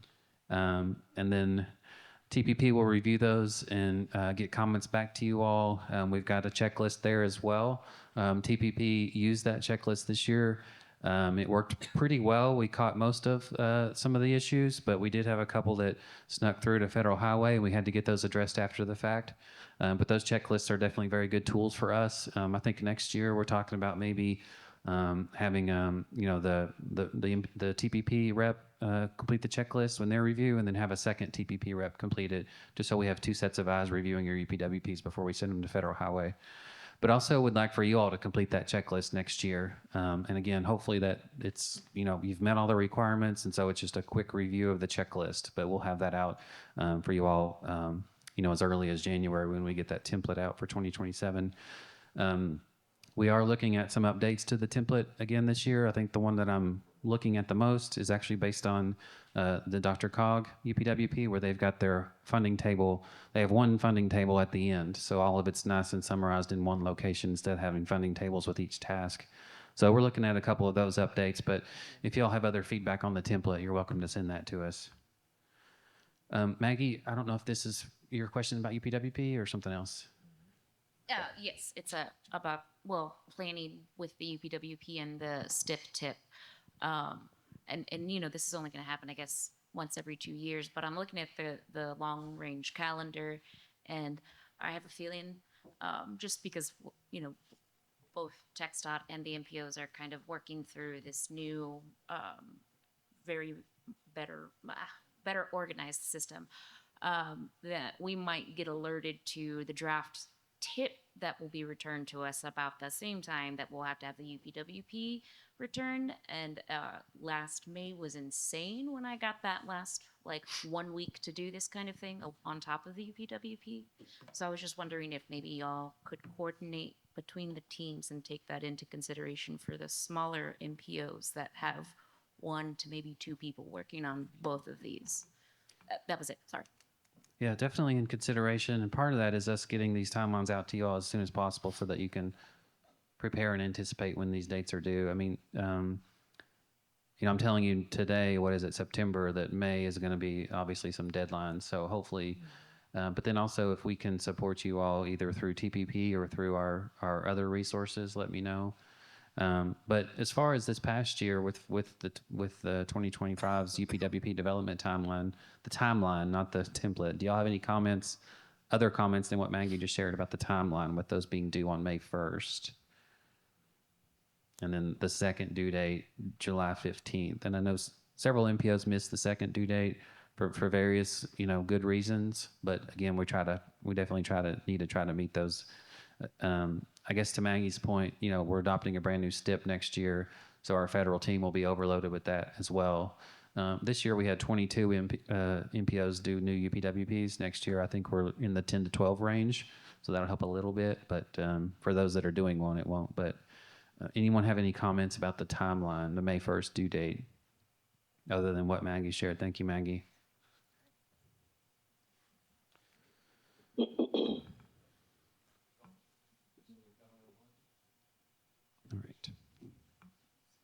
All right, so we'll move on to the next topic.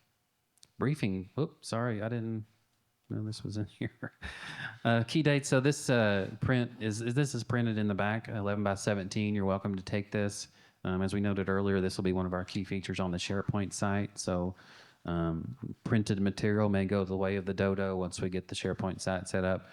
But I've got this up here as well, and this is another resource that we're trying to communicate timelines out to you all further in advance than we did in the past.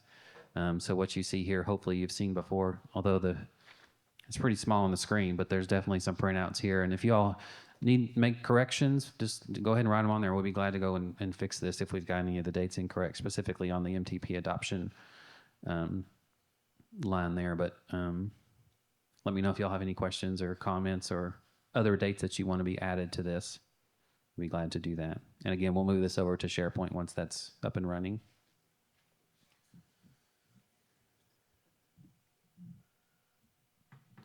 All right, I'm going to move on to the next topic.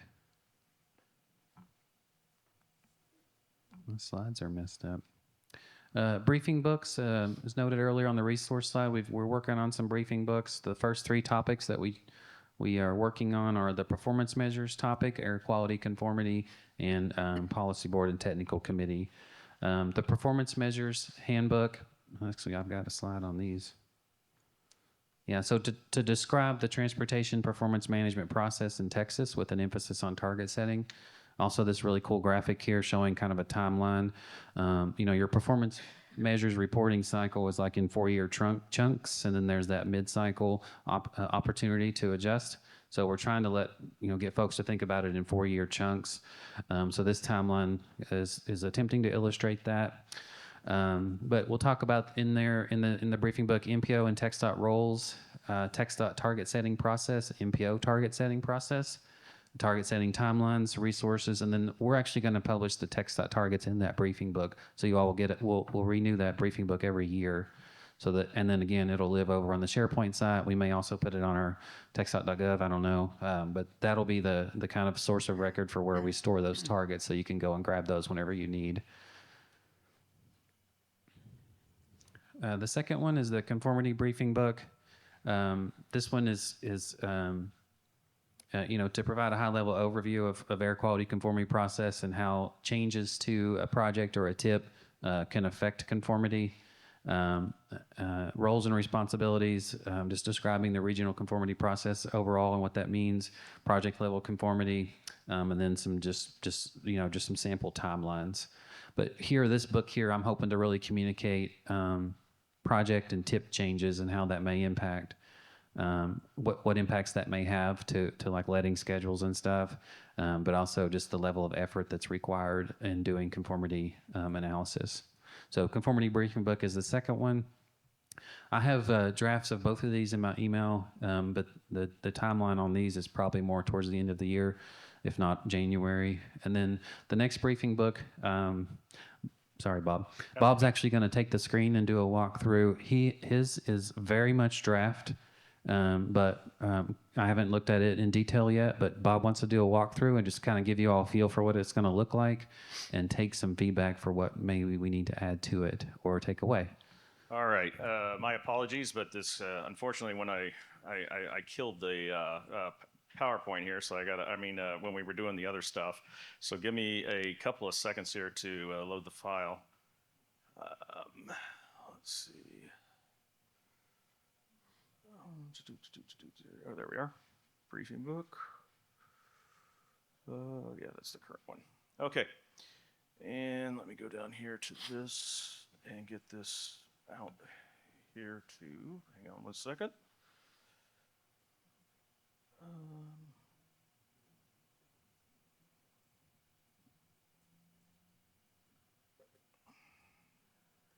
Okay. The genesis for this this briefing book, I have to give credit to our friends at Houston Galveston Area Council. I was asked to do an MPO 101 for them for their policy board, and one of the things that came up was where is there a nice little tidy book that you can give to a policy board member or to a TAC member and say, where is everything? Here it is in one spot.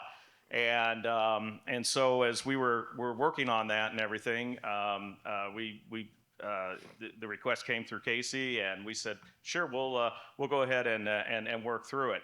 Now this is, as you can see, big giant draft. It's still in draft form, and what I'm going to walk you through here is the two-page spreads, because some of these kind of go across the 2 pages. But the biggest part you'll see is there's going to be one particular page. And my apologies for calling it this, but we've kind of given it the nickname the centerfold. But it is actually the center pages that if anybody from your policy board or from your advisory committee doesn't read anything else in the book, they can just look at that one document or that one page, and it should have everything. So again, in keeping with the graphic schemes for all the briefing books, it will work with this. We do have a listing, as you can see here, of the common MPO terms. We do go into what is transportation planning. We have links down there at the very bottom of the page to the CFRs and to the USCs. So if folks want to find out about that. But you can see there right in the middle, what is the purpose of the MPOs? Coordinate, facilitate, provide. So we have all that particular information, especially as you're introducing this to your policy board or to your advisory committee. Just, why do we exist? Why is it that we do this? And you can have all that information in here. We do go into how an MPO comes about, and of course you can see there as we talk about the functions of the actual policy board. We do throw some statistics out here. Some of you have seen these from my MPO 101 slides on the Texas MPOs, and of course we have a listing there of all 24 MPOs across the state of Texas. We do get in here to who are the partners, who's all involved with this, and who are the policy board partners. We do talk about the core business functions of taking care of your UPWP, the transportation plan, as well as the TIP. And you can see here where we have the correlations between what's done at the state level and what's also done at the local level. And then also we give here on, what are some of the shelf lives? Because a lot of folks forget about the fact that there are shelf lives to this, there's planning horizons, so we have all that information in there. And then we get here to the actual center part right here, where we try to link everything together. Between your advisory committee, your policy board, how it feeds into the UPWP, the MTP, the TIP, the PPP, but it all feeds back, obviously, as you can see down to the bottom, for the public. And then we also throw some information up there on the dollars, how it flows from the feds to the state, and then that it comes to the MPOs for programming. And then you can see down here towards the bottom, we also mentioned the APER and the ALOP, of how that there's continuous reporting documentation that's being done. So we try to put this all into one document. Again, this is draft. we are more than happy to take any comments on this, but we're very excited about where this goes.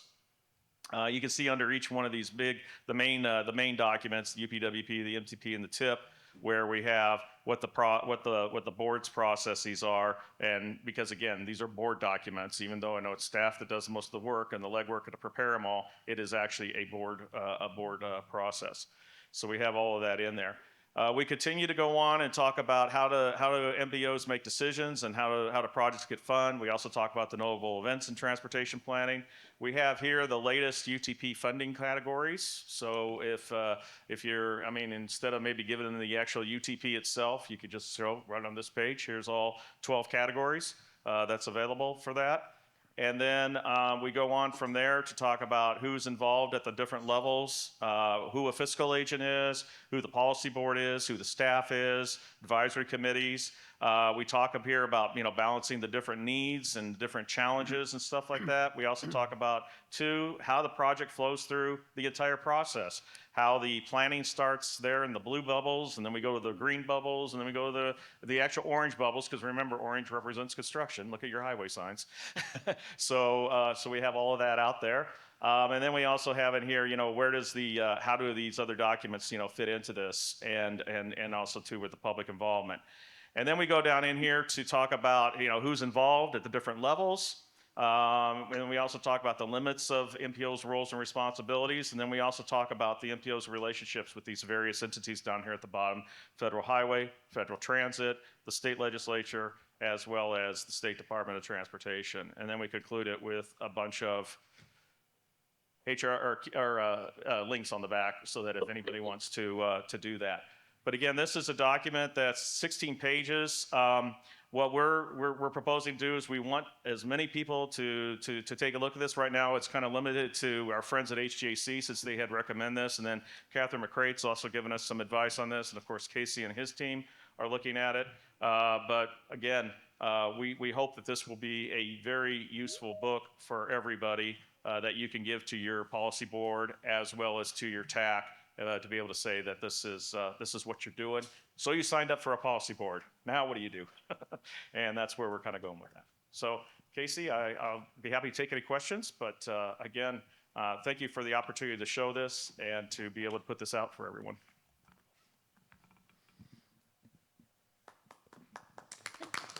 Thank you. How soon can we have a copy? Just asking. That's the same question. Will the draft be available to review? I'm just gonna paper it with all of my committee members, like offices. Okay, before you do that, okay, any questions first? Sonia, did you have a quick question?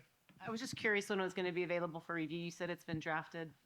Yeah, we'll work through that calendar with TxDOT. Okay, thank you. Yeah, we're right on the doorstep there. So sometime in probably October, we'll get this out for you all for review.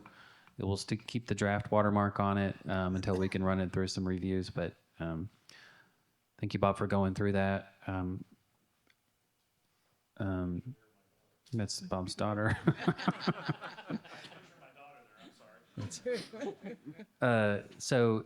Thanks, Bob, for that. Bob's that briefing book is kind of a good model for what you all can expect in the other two books as well. So as Bob was walking through that, did anyone think like, oh, this one nugget is missing? I know you haven't looked at it, but as he walked through it, was there anything that y'all may have thought was missing? This just might be personal, but how transit also incorporates into all of that. Yeah, the FTA. There are references to transit, but we'll see if we can bolster some of that if it's missing. Yep. Thank you, Maggie. Good comment. Yeah, it's also a two-way street. Sir? There's small transit and large transit.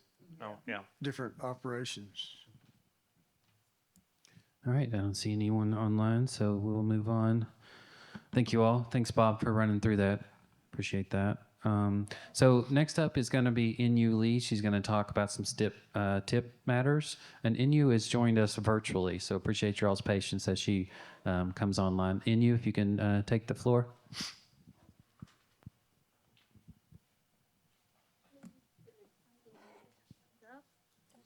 Or let me know.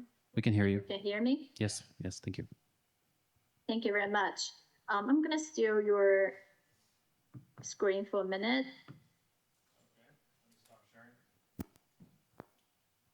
Well, first of all, I would like to mention currently we already finished our public involvement for our November state revision. So at this moment, we are waiting for federal teams review and result back to us, and we will share the result as soon as we receive that.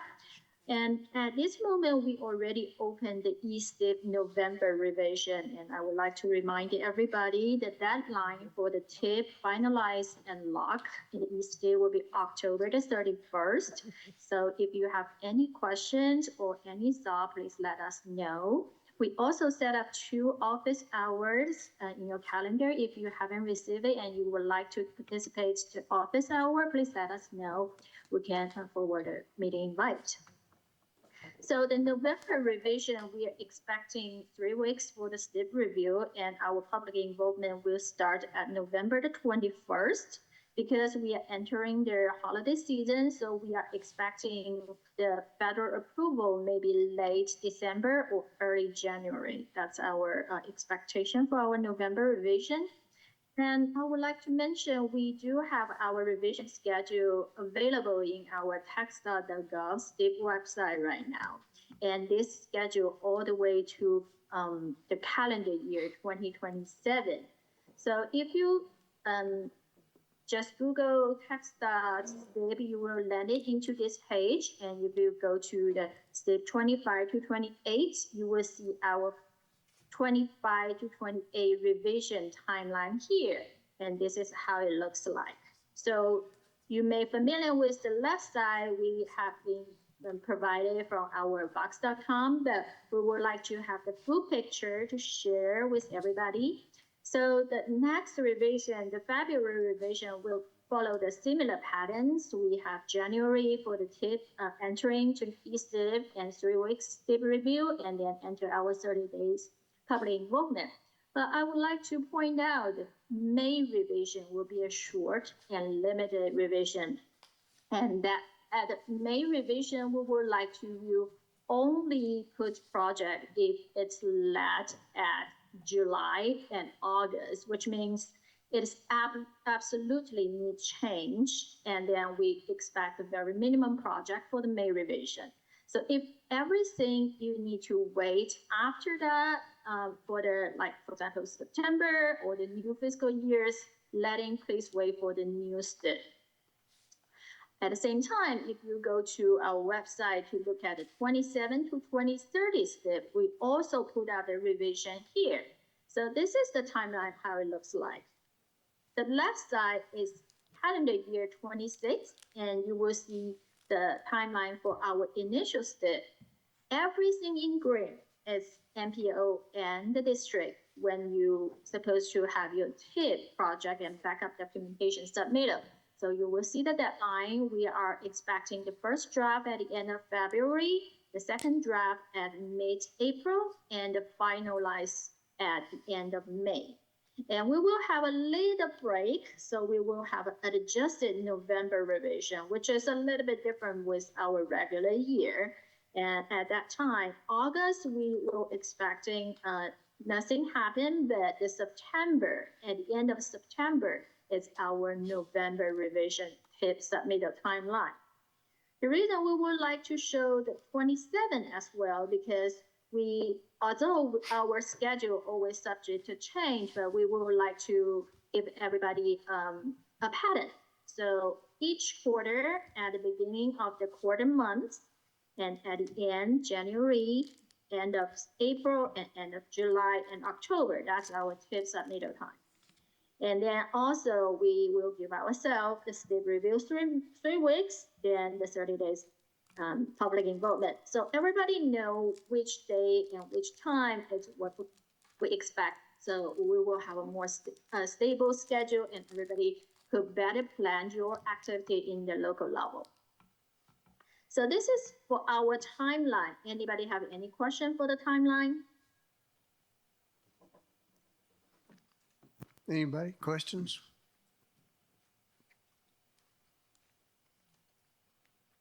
Okay, so for the another things, we already sent out invitation, but I would like to point out again, October 30, this is a Thursday, we will have our in-person state focus group 4 workshop. And we would like to invite everybody to join us at our Stephanie campus.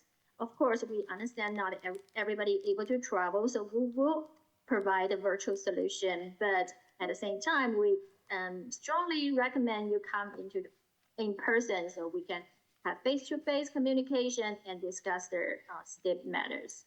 So we will present more detail about the 27 to 2030 STIP, what we expect, what's the template and checklist we will use, and we will invite guest speaker for our grade. What makes a great tip STIPs, and we will share our peer exchange finding for our STIP perspective and MPO perspective. Also, our STIP handbook will be ready for the draft for everybody for review. Our public involvement team will present their new rural public involvement toolkit, and we will have the share out from our district. Afternoon session, we will have breakout. We will have a conformity 101, and Jenny's team will leading that. And our team will invite our TDI partners for our STIP 101 for the new planners. We also notice this is 1 day before our November revision tip submittal deadline. So our team will be ready for eStip help desk. If you have any question, please bring your laptops, anything if you want us to give you some hands-on, step-by-step guidance or just some discussion, let us know, and we can have all the talk we needed. So this is the invitation for everybody, and we're looking forward to see you in the Stephanie campus. Any questions for that?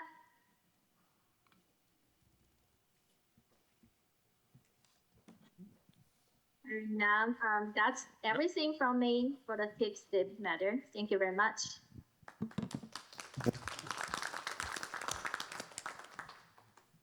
Okay, thank you, Inyu. Couple of notes from Inyu's presentation. She opened by saying that the November is where we're at right now. She meant to say August on that, and then we'll start working on the November. You all have probably noticed that our timeline is a little better than it's been in the past. We learned how to have 2 instances open in our eStip. So while the federal team is reviewing the August, we can start working on the November. Used to, we had to wait until that was done before we started. So that's why we're able to be a little bit more efficient in terms of our schedule. Other thing too that she had on that very last slide, there was a little thing there about the new eStip. So I wanted to give you all just a quick update there. We are procuring an outside vendor for new eStip, and bids and proposals were due recently, and the evaluation team is about to take a look at those. But I wanted to note that when we put that out, we specifically included that the vendor would provide a space for the MPOs to work on and manage their tip there in that same tool. So if an MPO is looking for a tip management tool, if you can hold tight, take a look at what what we're procuring. You might find that to be of great use to you all. We'd also like for things like your MTP project list to be able to come in there as well, just to make that whole consistency challenge a lot easier for everyone. I was going to mention another thing. We will be also setting up our new eStep to connect or to be able to pull and push data to and from Text.Connect. And I don't want to scare anyone there, but it'll just be there for like comparison's sake. So you all can see like, how your all's projects look like in our project information system as compared to your all's TIP and the STIP. So that'll be an option there too, for you all to see that data more freely instead of through Text.Connect. All right, so we'll move on to another topic. And if I could get some help maybe from Maria, if you don't mind, or do you have a pen? If someone can take some notes here for me quickly. We do have the next executive MPO Text Leadership meeting on November 4th. And I heard the overwhelming feedback earlier. In the future, to schedule these in conjunction with Tempo. So after the November meeting, we'll definitely make that kind of a push for those meetings moving forward. So the last two meetings have gone fairly well, but they've been, Text.dominated agendas. And so we're going to split the agenda this time. Half will be developed through the MPOs and the other half will be developed through Text.dot. But I wanted to take a minute to see if you all wanted to identify any topics that Text.dot needs to cover in those meetings. So again, this meeting is coming up. It's only like 6 weeks away. So are there any topics that you all would like Text.dot to prepare and cover during that meeting? Clay? Yes, Casey, thank you for this opportunity. I recall at the meeting back in March, it was March, correct? April, okay. Back in April, we had a presentation from Mo Burr on funding levels for Text.dot. That was very concerning to me from just a MPO perspective, especially considering that our state is growing by 800 to 1,100 new Texans every day, and yet our funding levels are remaining stagnant. That was a staggering observation for me. I would like to keep that at the forefront of our discussions. I don't know what new information can be brought, but I think that we as MPO directors have a unique opportunity in that we have elected officials. And I'm not saying that we go and advocate for one subject or another, but I am saying that we need to share this information with our policy boards and make sure that they're aware that even though we're growing as a state in population, our funding levels are remaining stagnant. And that if that trend continues, we're going to have some serious congestion issues all over the state, and they need to share that with our representatives in Austin at the House and Senate. Yep, great topic, Clay. Thank you. Sonia?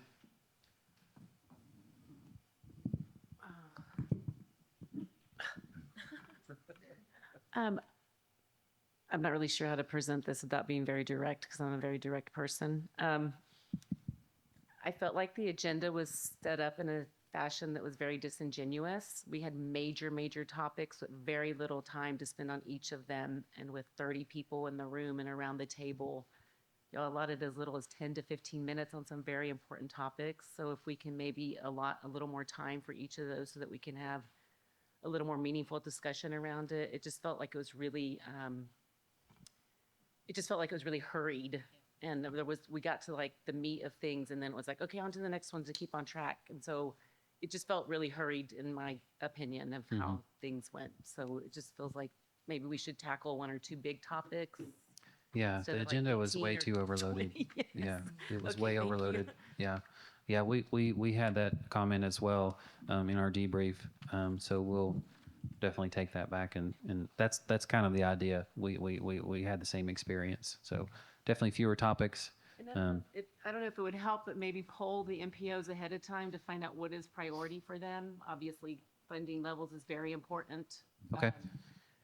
And if there's anything that we can do to help coordinate even better with TxDOT from the MPO level to the districts to the state level, that would be helpful for us as well, particularly those of us that are in nonconformity. Okay, thank you, Sonia. I'm aware Ashby's got his hand up. He's actually he and I coordinated, so he's ready to go. But so in addition to asking you all here today, I'll go ahead and shoot a message out to you all in the next couple of days, an email, with probably a quick turnaround because we've got this thing coming up in a few weeks. So I'll take that comment back to Sonia. Any other comments for me before Ashby? Ashby may actually answer some of the questions that you may be thinking in your head. So Ashby, why don't you go ahead and come off mute, and go ahead. Okay, can y'all hear me? Yes. Yeah. Yes. Okay, great. Good morning. I'm sorry I couldn't come down and join y'all. I found out I had COVID Monday.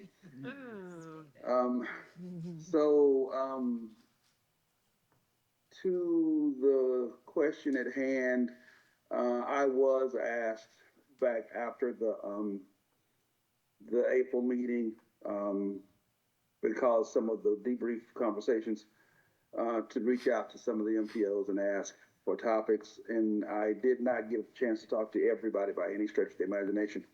But I did talk to some. And one of the things that came up was some of the MPO directors were wanting to know, could there be some discussion about getting information out to the MPOs faster when we see new executive orders or some other sort of major change come out? And so I wanted to make sure I mentioned that. Also, one of the things that I'm hoping we can work with TxDOT on, with reauthorization coming up next year in particular, is changing how, or submitting language for congressional consideration on how fiscal constraint is applied to the TIP and the STIP. In particular, so let me back up for a minute. Some of what I'm going to say, we can possibly get through all of this in the next meeting of leadership. This may be several meetings. Today, as all of you know, fiscal constraint is applied by year for the TIP and STIP. What I'm suggesting is that we switch from that and we go to the model that is more consistent with what happens in the long-range plan. So fiscal constraint is looked at over the life of the document rather than by year. By making this change, we would sort of bring the application of fiscal constraint more in alignment with the plan. Also, we will bring it more in alignment with what happens in the real world.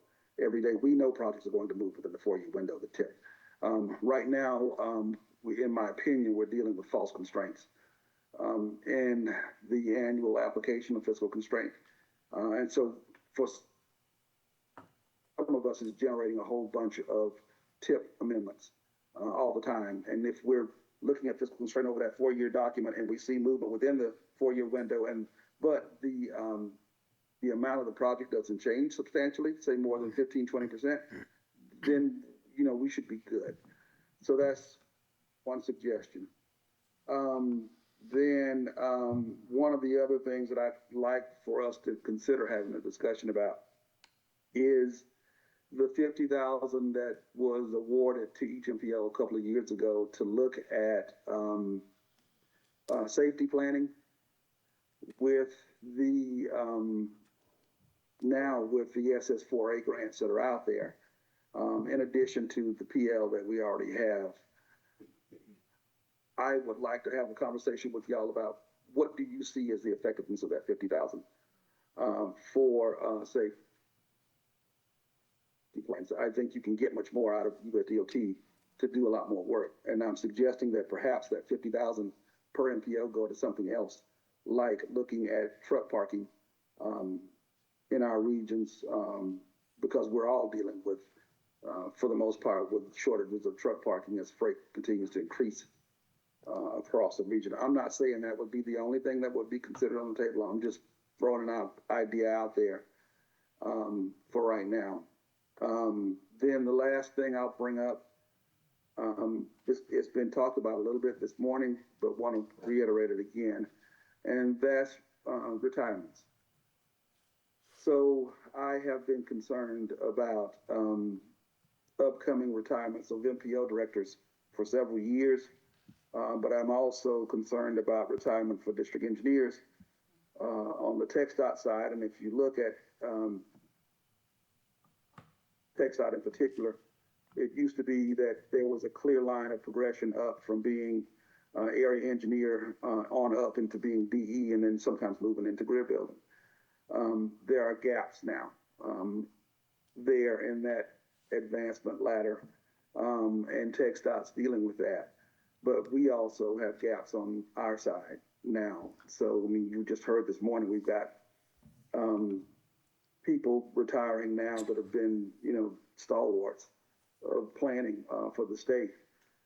There are several of us that are eligible to retire within the next 6 to 12 months, including me.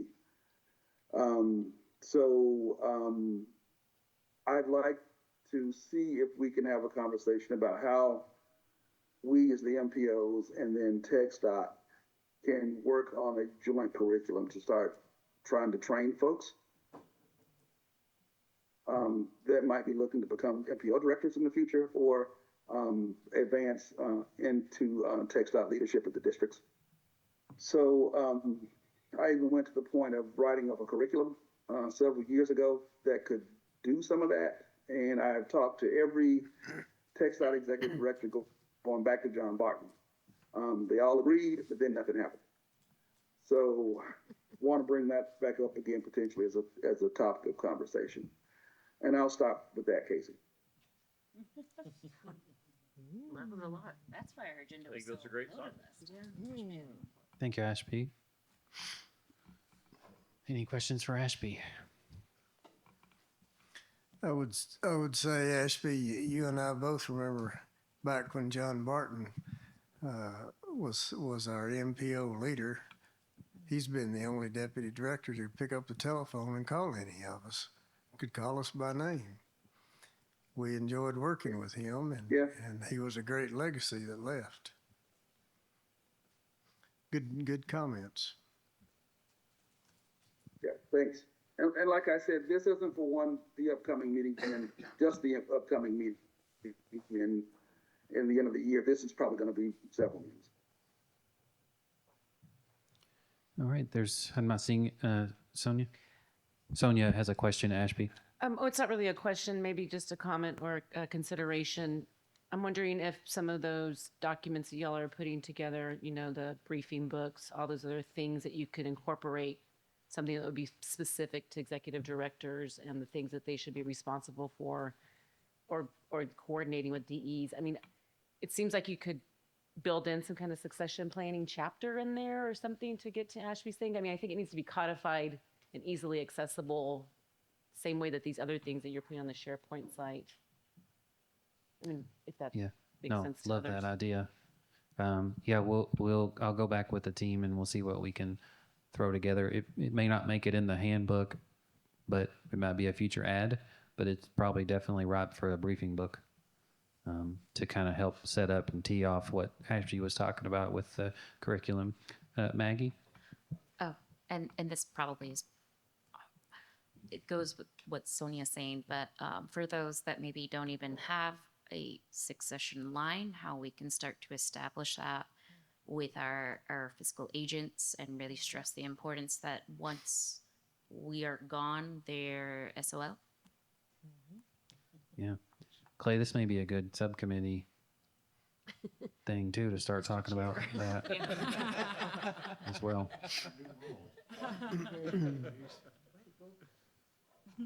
Yeah, so I've had obviously the leadership or the MPO, I don't want to put a name on it, but this sort of curriculum It's definitely been on our radar for a while. I know it was brought up at the first one of these meetings.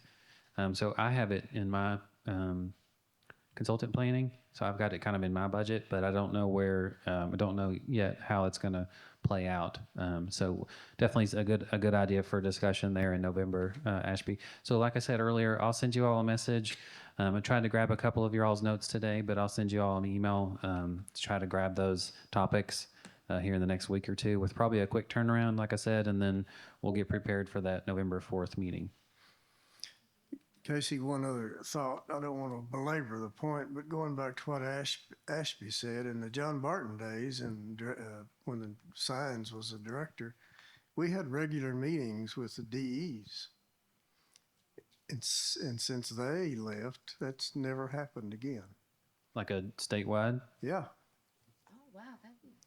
Yeah, we had regularly scheduled DE, or the DE meeting would meet, and MPOs were always invited. Okay. Usually on campus there. Okay, thank you, David. All right, not seeing any other comments in the room and not seeing anything online. Thank you, Ashby, for joining up. I'll be in touch with you as well after this meeting. So, Okay, thanks, Casey.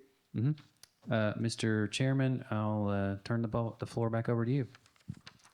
Okay, thanks, Casey. That was a good segment.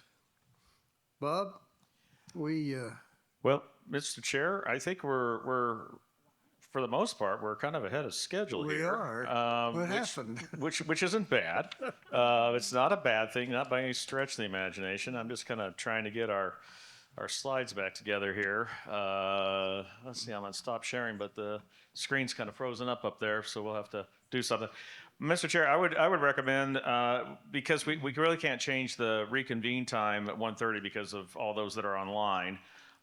So what I would recommend is I would like to take about 15 minutes here to do pictures with everybody up against the wall. and then if it's your prerogative, go ahead and have everyone go ahead and take their lunch break and just be back by 1:30. By 1:30. Having said that, let's go take a picture and go to lunch and be back at 1:30.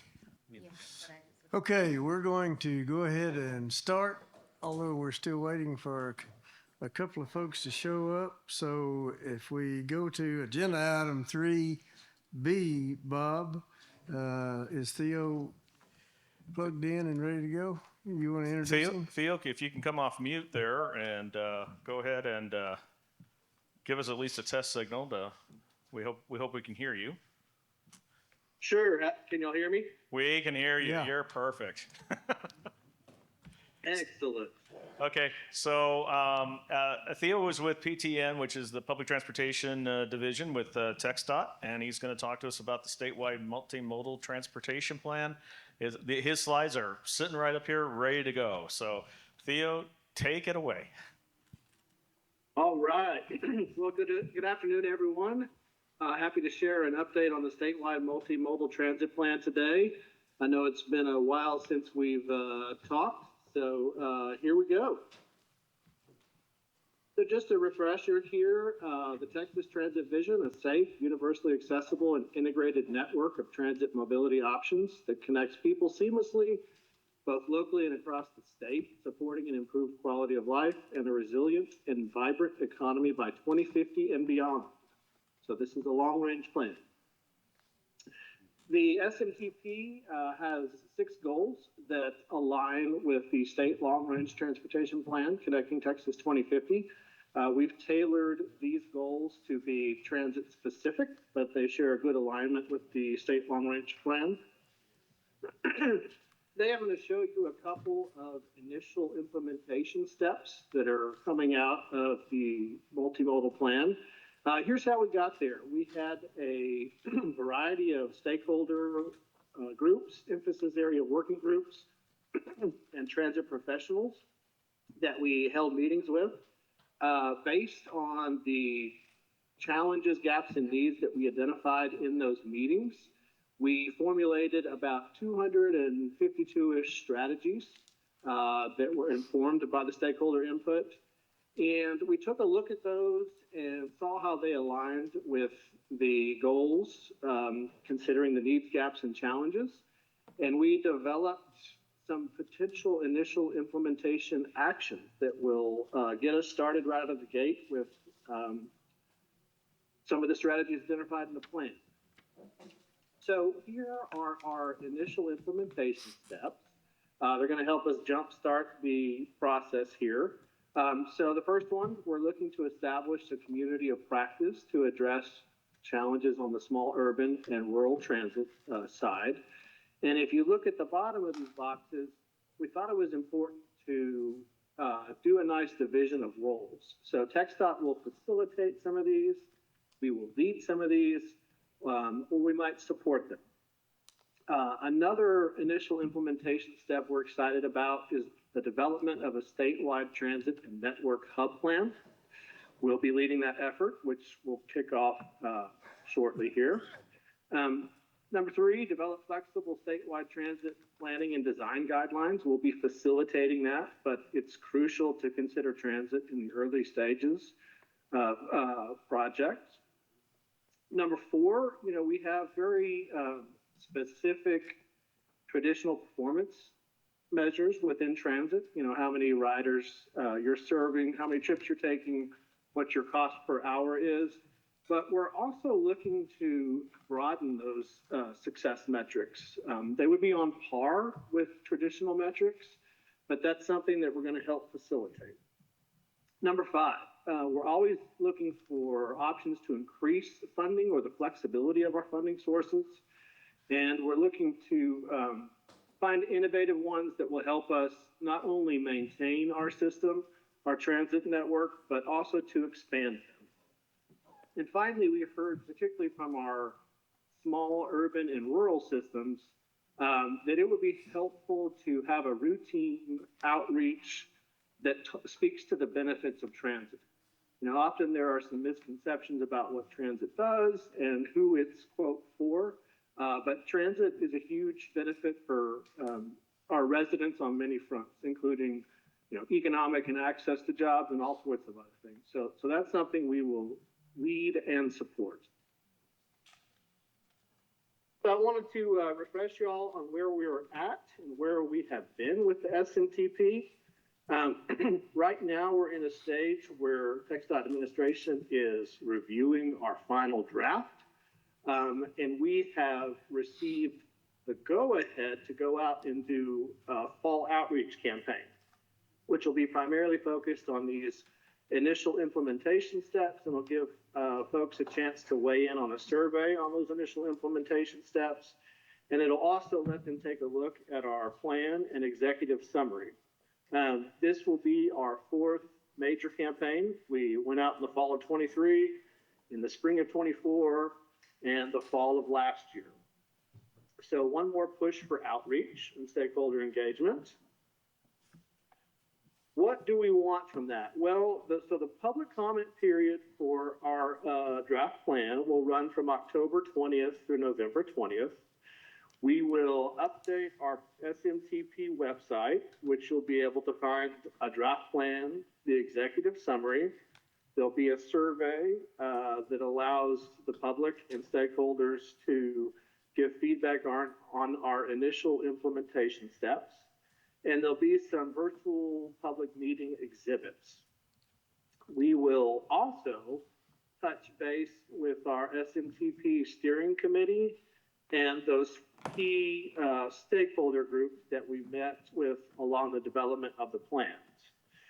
And finally, we will touch base with our Public Transportation Advisory Committee, PTAC, next month in October.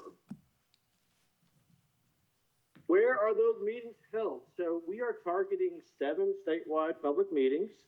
They'll begin October 22nd in McAllen and finish November 13th in Austin. We will have technical staff on site as well as our public engagement team. And right now we've got Austin, Amarillo, El Paso, Dallas, Houston, McAllen, and San Antonio. We'll have the full draft plan and executive summary for review. And so, you know, it's one last chance for our stakeholders to ask questions about the draft plan, provide feedbacks about those initial priority steps for implementation, or to give it one last glance if they haven't done so in the past. With this outreach, we will also be working with our district staff to send out media kits. We will also be doing a social media campaign to highlight this final stage of the plan. Quite successful effort with that previously, so we're looking to build on that success. And on an internal level, we will also work with our public transportation coordinators who are out in the field to make sure that we're driving members of the public and stakeholders to these events. And I believe that's the end of my slideshow, but just wanted to give you all an update on where we're at with the statewide multimodal transit plan. Go ahead. Are there questions? It looks like we have one. Thank you, Theo. That was an excellent presentation. I was curious if you reached out to veterans as a stakeholder group. I know that a lot of the feedback I get is from veterans that have difficulty getting to a VA facility within their region. Is that a group that you specifically attempted to reach out to? There was not a specific stakeholder group just for veterans or service members, but our working groups are pretty diverse and did have some members of the public or stakeholder groups who would fit in that category. Additionally, I believe we've had almost 3,000 surveys completed in the past for the plan. So I would say while there's not a specific stakeholder group just for veterans, we have listened to what they have to say, and we are aware of those challenges, particularly in our rural systems and in our small urban areas. Thank you.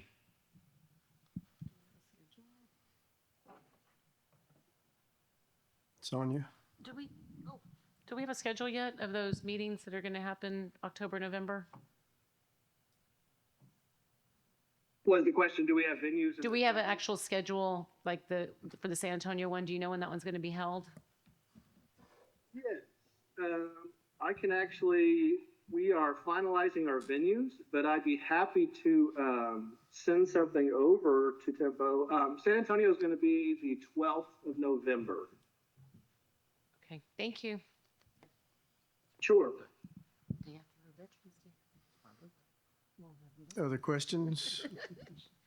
Mr. Chair, there's no questions online. Well, thanks, Theo. Great presentation. We appreciate your efforts. Next bullet point, Bob, is Greg Rittinger. Is he ready? Yeah, Greg, are you on board, and can you come off mute and go ahead and share your screen? Sure, 1 second. You'll hear me okay? We can hear you perfectly. Perfect. All right, 1 second. Let me get everything set up for y'all. How's that look? It looks marvelous. Perfect. That's a good start, right? All right, let's go get started. So good afternoon, everyone. My name is Greg Reininger. I'm a transportation planner, also with Theo in PTN at TxDOT, and I am here to update you on TxDOT's statewide active transportation plan that we wrapped up this past July, and here to brief you a little bit our first step of implementation. So just a reminder to help end the streak, I think it's safety came up a lot during the SATP, especially knowing the overrepresentation of bike and pet fatalities when it comes to fatalities around the state. So just a reminder of the importance of that and looking out for each other. So today I'll talk a little bit about the plan introduction and kind of how we wrapped up some of the previous initiatives. The ongoing efforts, we'll talk about the implementation that we're getting ready to kick off, how we'll have engagement for that, specifically related to our NPO opportunities, And then finally, our expected deliverables and schedule. So as many of y'all know, this past summer we had a pretty major milestone here occur. So TxDOT, specifically the BPAC at TxDOT, endorsed the statewide active transportation plan this past July. So it was 2 years in the works of public and stakeholder engagement, 3 rounds of public engagement all around the state, where we had every TxDOT district, and included a steering committee, our BPAC, necessary working groups, partner agencies, and a lot of NPO coordination. So we appreciate the guidance along the way and helping to promote some of our public meetings. And it was good to meet some of y'all this past summer too at a couple of our meeting locations that I was at. So through this engagement analysis, the SATP did produce 9 strategies to advance a lot of the goals that were present in the SATP. And one of these key strategies was to develop a priority investment network to advance the goals in TxDOT districts and statewide. So that's what I'll be discussing today. So the purpose of this, what we're calling now the Action Network, so the Active Transportation Investment Opportunity Network, is to prioritize on-system active transportation investments by district and statewide. So some of the goals of this, and we started with within the SATP with some of the critical corridors sort of geographies, is to really build upon some local MPO and district plans and recommendations, and highlight the critical corridor project that we did within the SATP. So there will be a little bit of update to the SATP. It's like we just wrapped up, and there's a couple of analysis that, since this analysis was done more at the beginning of the project back in 2023, that we are looking to get our newest safety data and connectivity data and network analysis that we'll update. And really looking to align with ongoing and future district and partner investments. So you can see down here, we have a kind of a layout of the 4 different steps of the plan. So 1, looking at existing conditions, moving into network evaluation, investment, prioritization, implementation. And I think it's key down here that we have stakeholder and public engagement throughout this process.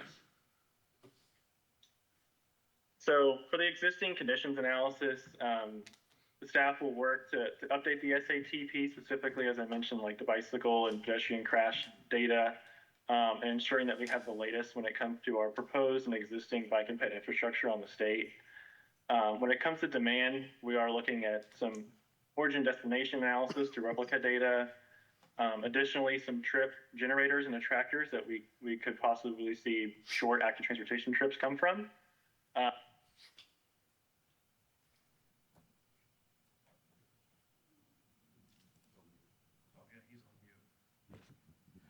Greg, you're on mute. Okay, I'm not sure how that happened. Sorry about that. I'll do that last slide one more time. Sorry about that. So the existing conditions analysis, we are looking to update our safety analysis based on the latest crash data for bike and ped, compile our existing proposed and, again, existing and proposed pedestrian bicycle infrastructure. And then looking at demand, we have some origin destination analysis that we're looking to do through replica, update our trip generators and attractors, as well as demographic, socioeconomic, land use, and looking at our previous plan reviews. So the map that you see here on the right was created through the SATP, and these are what we identified as our critical corridors. These aren't tied to a specific roadway network, although you can kind of see they can overlap in some areas. They're really tied to where we see existing short trips and potential short trips for bike and ped. So what we'll be doing is kind of compiling a lot of the data and plans that we've been doing in the past, such as the SATP critical corridors, the district bike plan pilots that we completed last fall, ensuring that we have our latest information from the pedestrian safety action plan that we did in 2023, and using a lot of this data and these sources to really help identify a network. So what we'll be doing is kind of resegmenting these for walk and bike analysis to help us figure out where do these corridors need to happen and how can we make this investment happen. So after the analysis and network evaluation are complete, we'll be working to begin a draft prioritized network of investments for each district. So this will involve kind of resegmenting the on-system road network that I mentioned into shorter user trip lengths for bike and ped. And we'll be looking closely at how any off-system roadways that intersect with on-system roadways need to be evaluated and ensure that we have connectivity.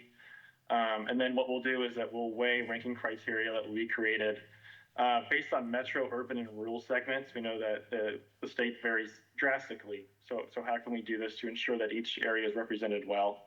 And then finally, come up with a high-level summary of some investment costs that we can share.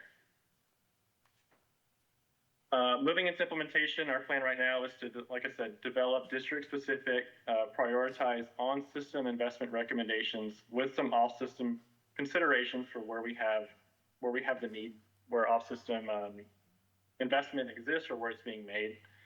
We plan on creating an interactive story map with these results, possibly look at policy updates, and then also identification of UTP program projects where possible to help kind of build upon. So when it comes to the engagement process, so currently our engagement process is to engage our districts in about 3 rounds of engagement. And this will allow us to kind of hear their needs and their understanding of what's going on in their district. And additionally, what we're looking to do, and I think we get to on the next page, we have a little bit of MPO engagement, but we do foresee the need for meetings with MPOs, transit agencies, some coordination with, which Theo just mentioned on the SMTP and their network, right? Knowing just how closely transit and bike and ped tie together, as well as bike and ped advocacy groups. So when it comes to MPO engagement, we're in a very early phase of this. We're still having discussions with our consultant on just kind of going through the kinks and figuring out how do we make this happen. But we are anticipating 2 rounds of engagement with MPOs, one in early 2026 and one in the summer of 2026, where we'll be talking about some existing plans, infrastructure, different types of challenges and opportunities, possibly land use, and then local TIP and MPT alignments for potential on-system locations.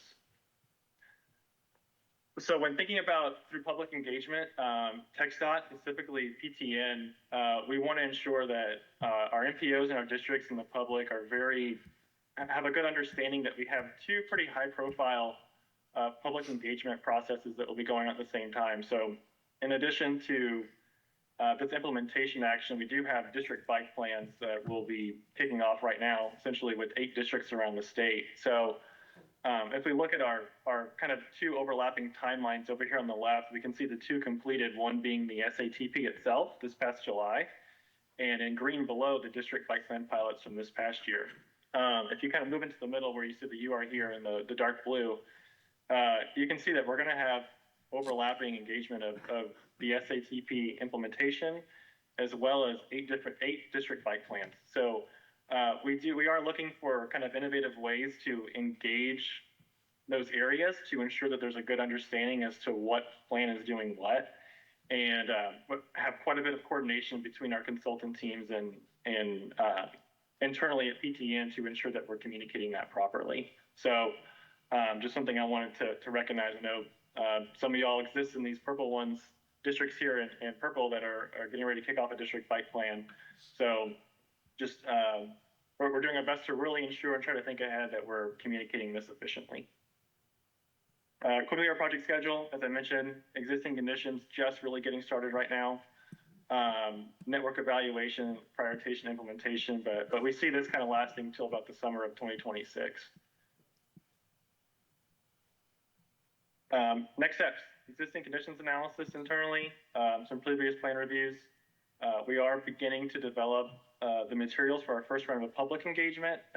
We anticipate this probably happening in December or so, with just some surveys and possibly some maps to help people identify areas of need and help us rank some criteria.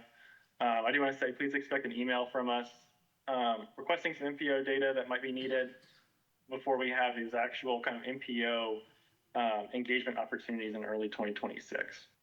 All right, thank you, everyone. So next up, we're going to have Roberto Rodriguez. He's the Director of Transportation Planning and Development for the TxDOT Laredo District, talk about I-69 here in Laredo and a few other projects. I know we work very closely with Roberto as well as Placido, and Sigo Pass is also in the Laredo District. So it's a real pleasure working with Roberto, and we thank you, Roberto, for being here today. So I'll go ahead and let you start your presentation. Thank you.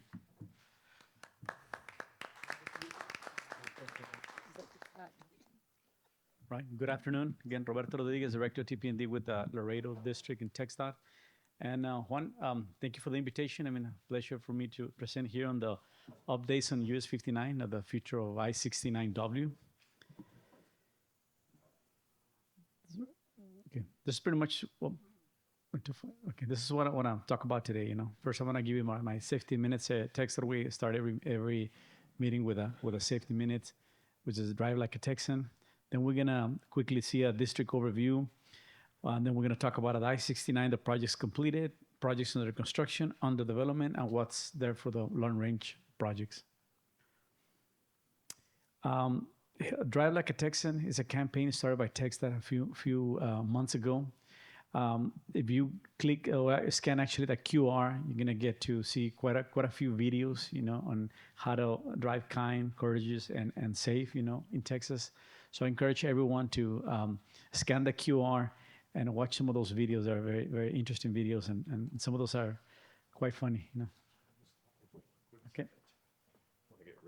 While they're doing that, I'll share that there's one video and they're all sitting in a class and they're learning how to drive like a Texan and they're focused on the 2-finger wave. That's right. It's really good. You ought to see that one.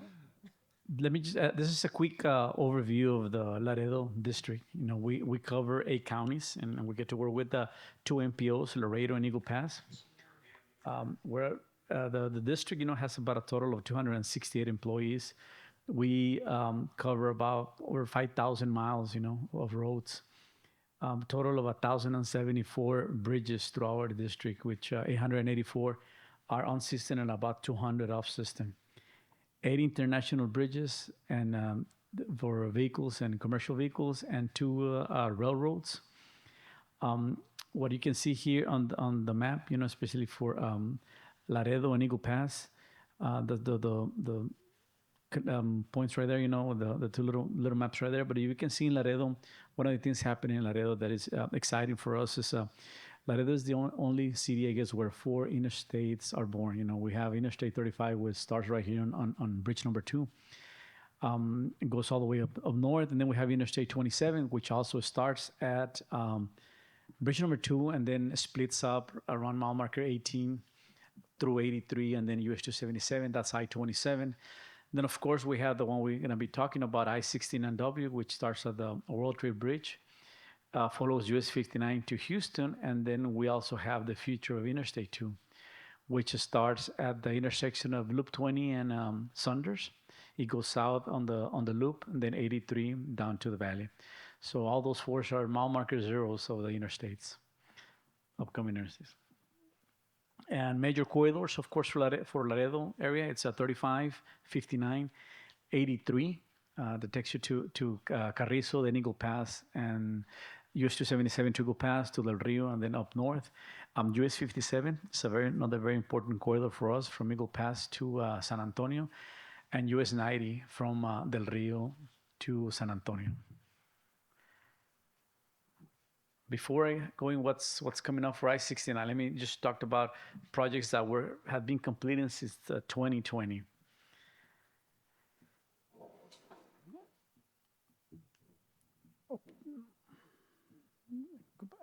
In the summer of 2020, we completed that overpass of I-69 over 35. For quite a few years, you know, we had this interchange where the I-69, or just to be US 59, used to go under the railroad and under 35. And but it was pretty much the frontage roads. We didn't have main lanes. So with this project that was completed in 2000, for about $27 million, we built just kind of the main lanes over 35 for I-69. The next project that we actually completed, this was fall of 2022. This was the widening of I-69. With the development of the fast lanes on the World Trade Bridge, we saw there was going to be a need for a 3rd lane. You know, we had 2 lanes in each direction. So we decided to develop this project from the World Trade Bridge to Interstate 35 to add a 3rd lane to I-69, as well as another lane under, you know, on FM 1472 for the maneuver all those truck traffic. This was a project for about $18 million. That's pretty much within the last 5 years, that had been completed.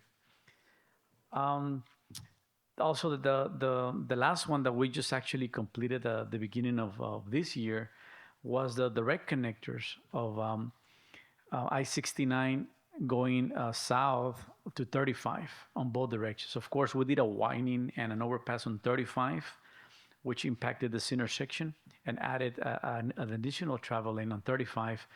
But we also built these direct connectors that were missing from coming east or west on 69 going south to 35. That was at about $115 million project that was completed, like I said, earlier this year. Now, what is it that we have under construction? All right. I guess this is kind of the project you have probably seen, if you drove around Laredo. This consists of 4 interchanges. It's upgrade to a freeway. Has 4 interchanges, which are Jackman, University, Delmar, and Shiloh. This project, led in August of 2023, is a 5-year project. They actually led in August, but they start around February, with the construction. So we're about a year and a few months into the construction, and still got about another 4 years. And I guess if we can show the video on this one. We can have the video. This is the one. Thank you.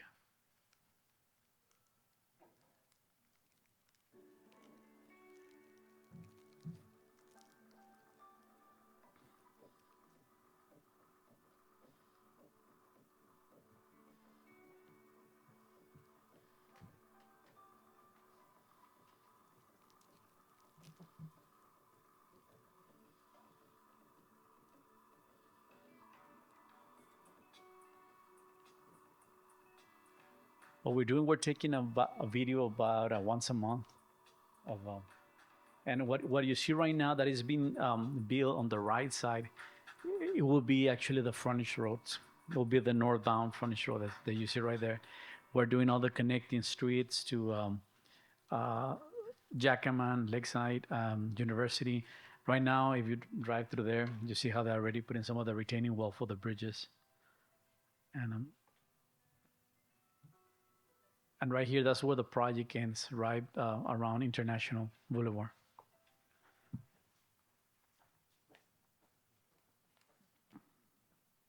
A lot of fun doing the tip amendments, right? Yep, that's right. All right. Now, what are the projects we have for I-69W that are under development and they're funded? So we got they're in the UTP.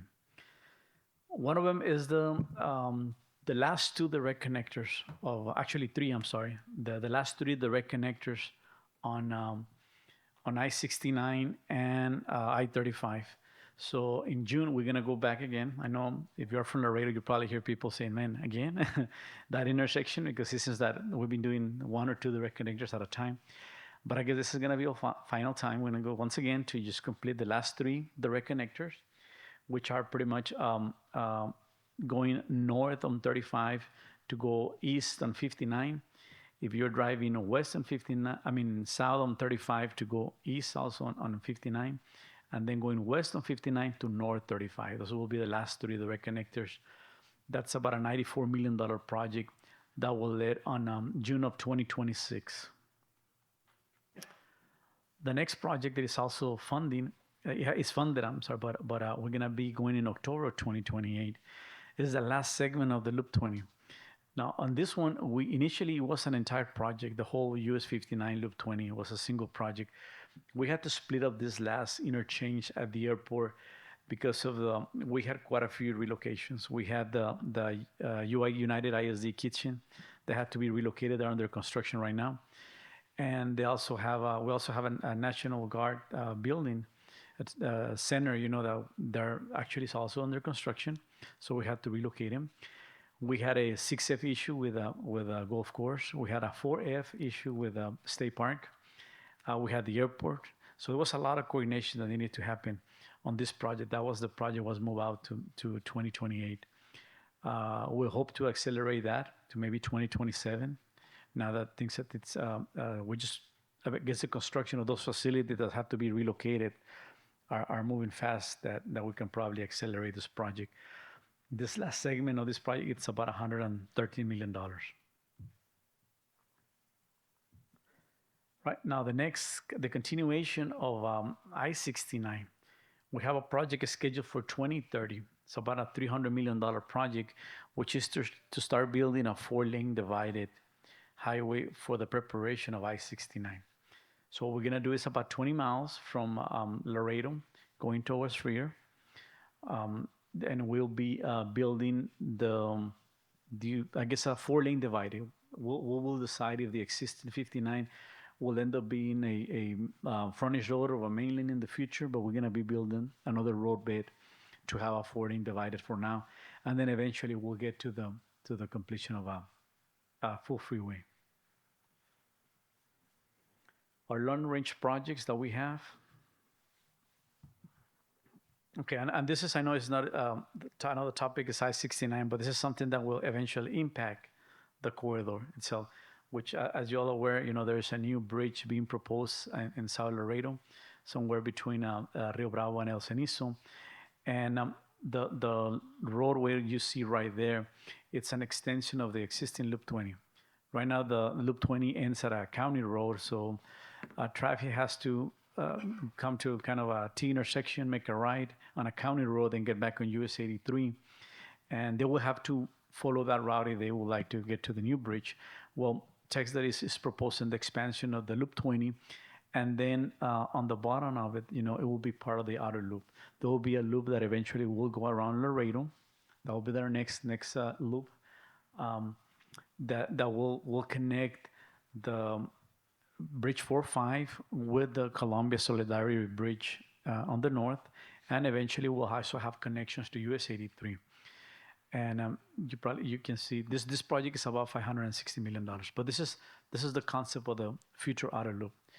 Having a connection on the north, you can tell to US 83, which will be Interstate 27, and then having another connection to State Highway 255, which that would create an entire loop from the Columbia Bridge right here, going the whole loop all the way down to Bridge 45. Now, the other extension is right here, I-27, another portion of the corridor. So we've been working very closely on this project also with our Mexican partners, our counterparts from the government. They already have a loop that goes around here, and they're proposing to extend the loop over here.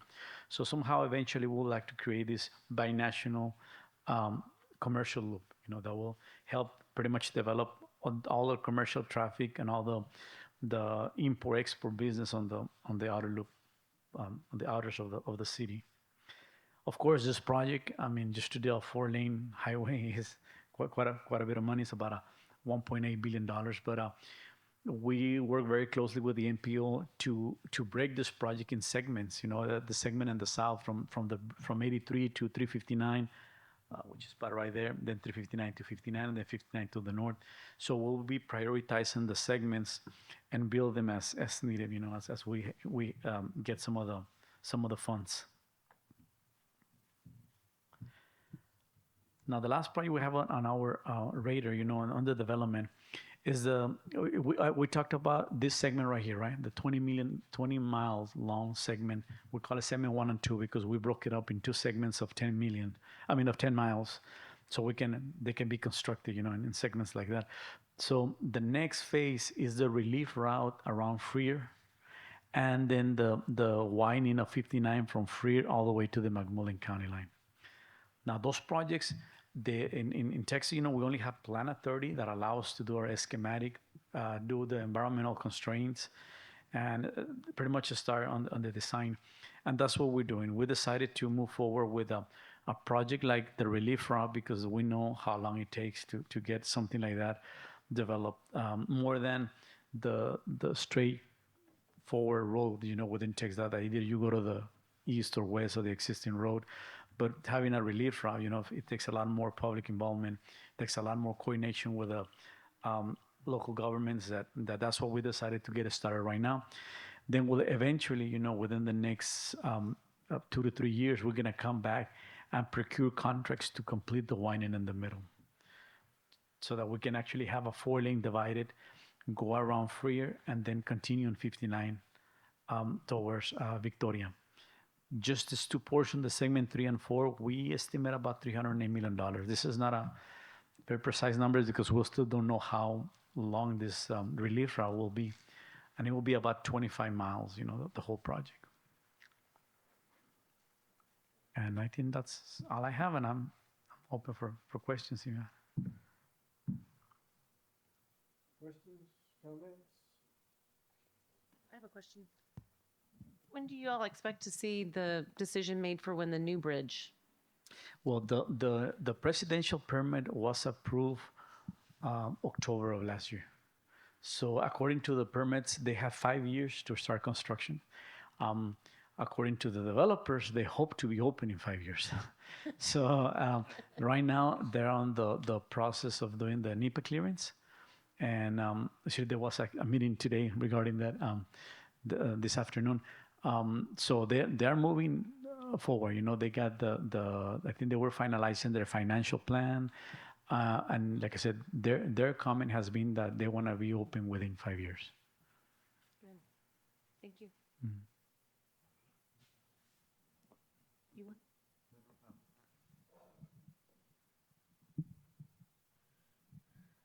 Great. Thank you, Roberto. Yeah, I was going to mention right now we do have 4 presidential permits. So it's one for that Bridge 4-5 in the south, and then for a World Trade Bridge expansion to do a adjacent parallel bridge, and also the same thing on Columbia Bridge. And there's the Green Corridor. So I know you've heard of that project. It's a private sector that's trying to do like a freight corridor, elevated freight corridor. Correct. Actually, in the Laredo district, we have 8 in total from Laredo to Del Rio. 8 new presidential permits ongoing. So.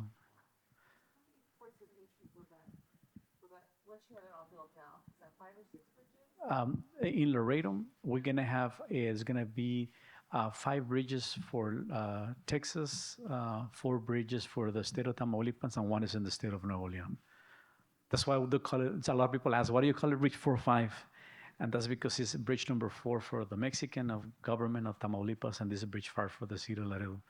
Because one of the bridges within the city of Laredo is in the state of Nuevo León, so they consider that a different entity. But like you mentioned, we have that Bridge 4-5. Then we have the widening or the expansion of the World Trade Bridge. Add another 8 lanes. The Columbia Bridge also expansion, added more lanes to the bridge. The Green Corridor, which is a private investment of bringing a rail from Monterrey, Mexico, all the way to 255 and 35. And then we have in Eagle Pass, we have the Puerto Verde. That's a new crossing. Eagle Pass is doing a bridge expansion, actually adding more lanes. And I want to say it's 4 or 6 more lanes, Placido, on the bridge. And then we have also the Kickapoo tribe have submitted a presidential permit when they want to do. There's also in the city of Del Rio proposing another bridge. So there's quite a bit of permits going on.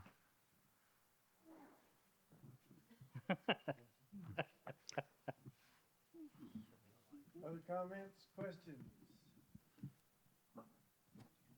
No questions online. Okay. Thank you. All right, thank you.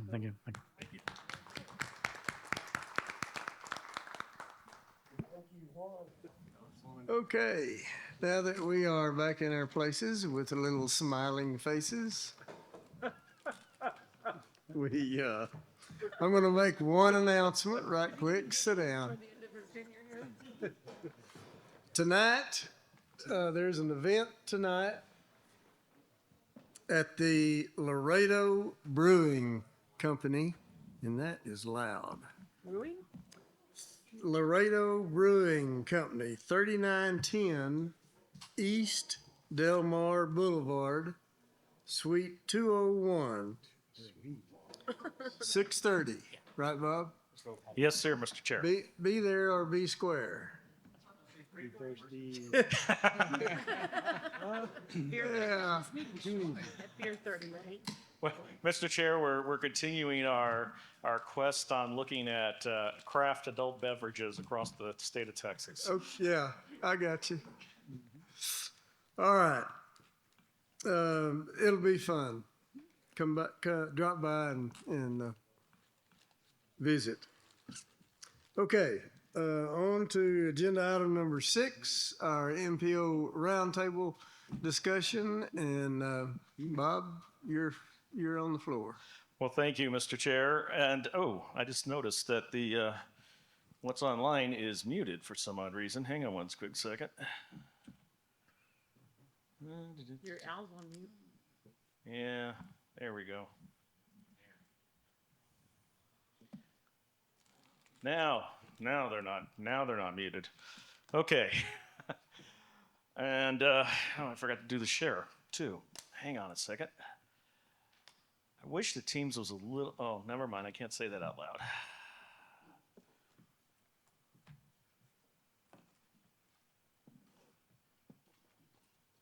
Okay. Now we're good to go. Okay, and hopefully everybody online we can hear you, and hopefully you can hear us.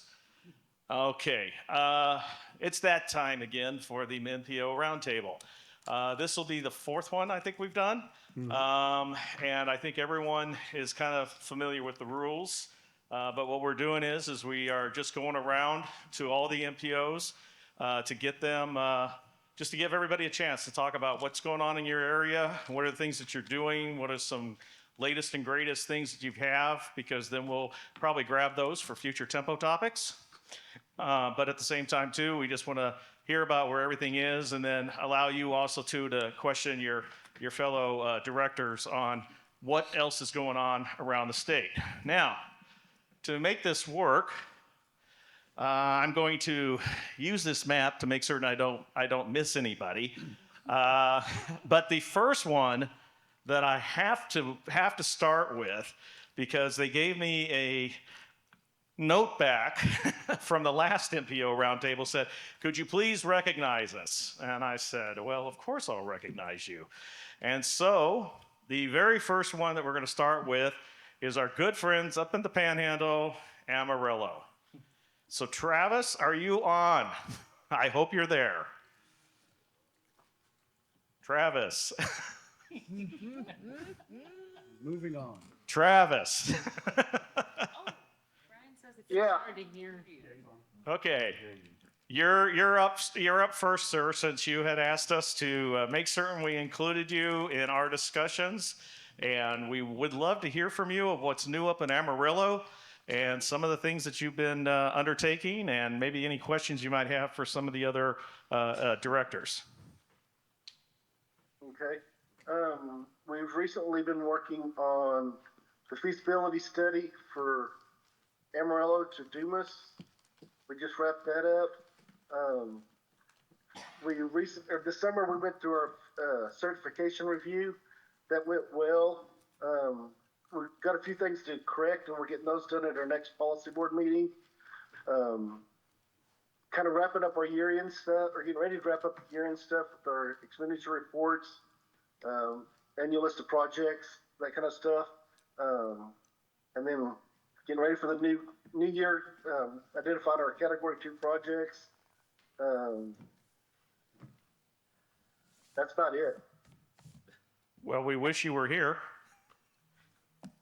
Yeah. But we understand. For me to go. Well, we understand.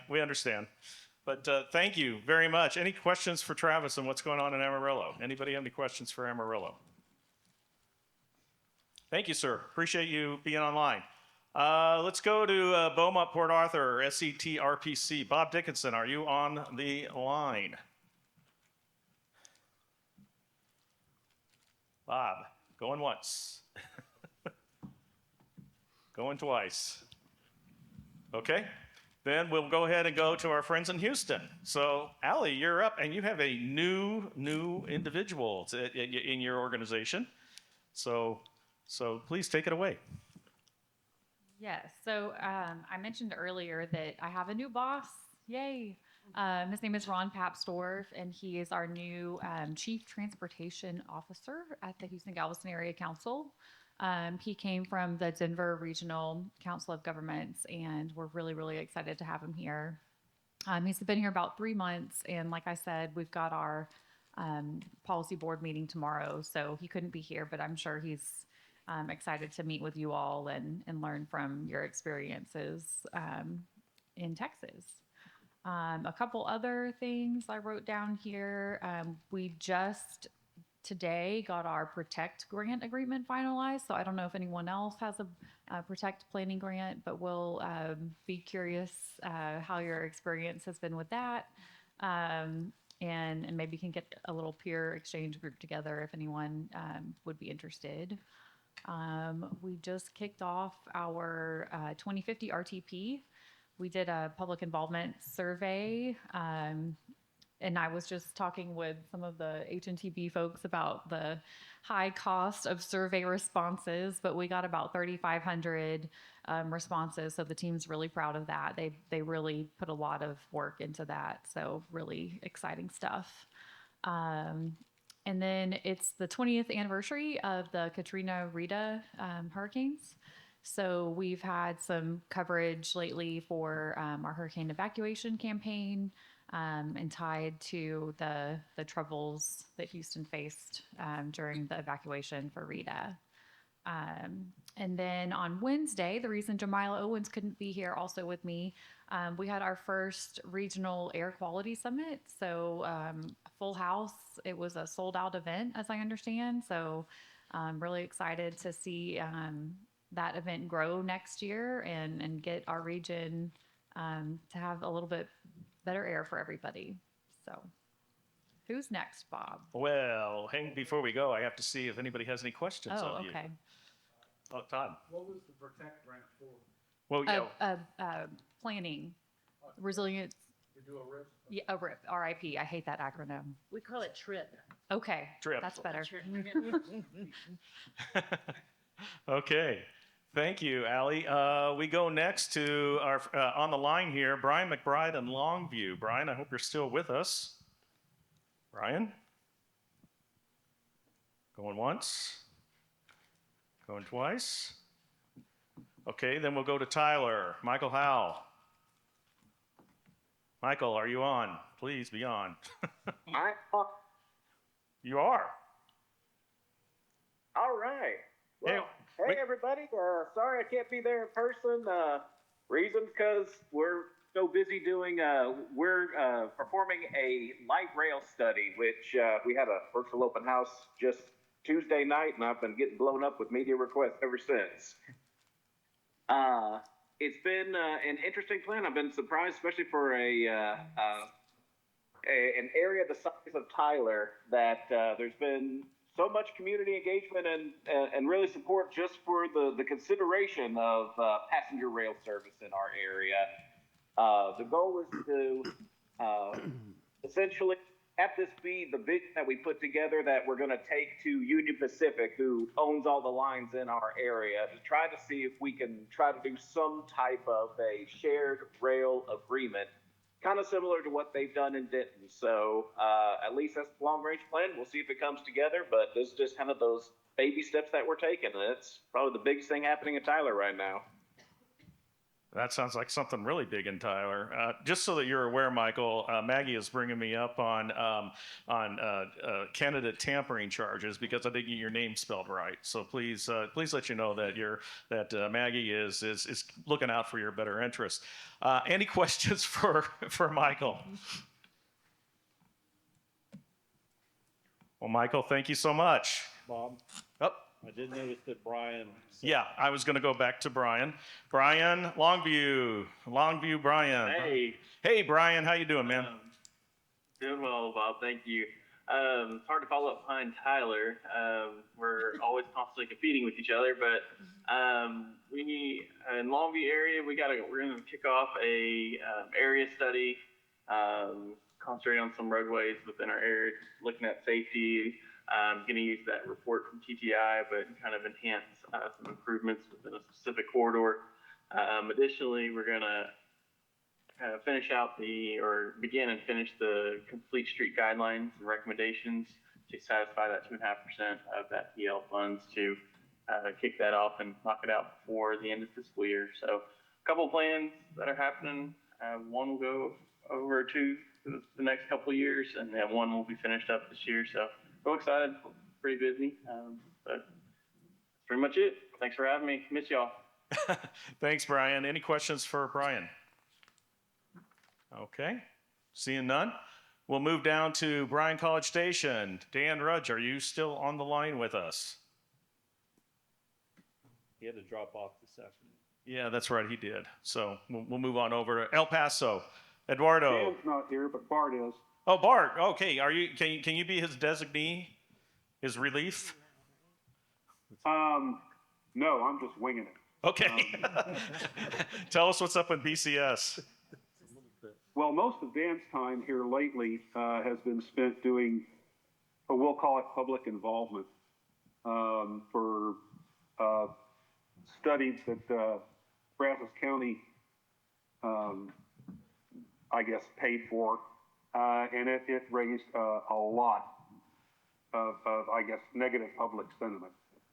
And so Dan has been spending his time kind of trying to smooth ruffled feathers. I guess the only other big thing that I have to report is that being a new TMA, we just finished our first Category 9 process, and we were able to award projects to both the cities of Bryan and College Station. So they both came away happy from the process. So. Well, thanks, Bart. Appreciate you pinch hitting. We appreciate that. Any questions for BCS? No problem. Any questions for BCS? Okay, seeing none in the room. El Paso. Okay, Eduardo, are you still on board, please? Yeah, I'm here. Can you guys hear me? We can hear you just fine. You're a good Verizon commercial. Great. Well, I would turn off my camera, but it's decided not to work now. We know it's just you. like the other ones remotely. I apologize for not being there. I had to cancel the trip very last minute. I was getting almost on the plane, but I had to cancel. The several things that we're doing here right now of the core activities, we're going through our putting together the project list for the new long range plan, which is 2052 horizon year. So we're going through the motions and all that. So that's keeping us pretty busy. But the other beyond the core activities, some things that are really cool has to do a lot with our cross-border activity here. As you know, between El Paso and Ciudad Juarez, we have about 3 million people here in this area. So the international movement of vehicles and people and all that is really important. So we got $2 million from our board for the MPO to lead a study that we're calling the International Border Crossing Strategic Plan. So the idea is to look at the 6 border crossings that we have in our region, including Santa Teresa, which is in the state of New Mexico. Look at those 6 crossings as a system and see if we can, find some efficiencies if we do certain things instead of looking at them and operating them as individual crossings, right? A lot of it is driven by the fact that the bridges are owned by different entities.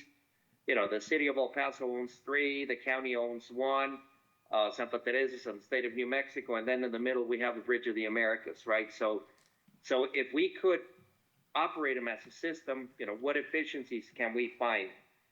And the second thing is that, well, as part of this plan, we are getting a lot of participation from stakeholders on both sides, public sector, private sector. So we had our kickoff event on August the 6th, and it was very, very well attended by stakeholders from both sides of the border, and hopefully we'll continue to keep them engaged so that we can, come up with a good strategy on how to make our cross-border stuff more efficient.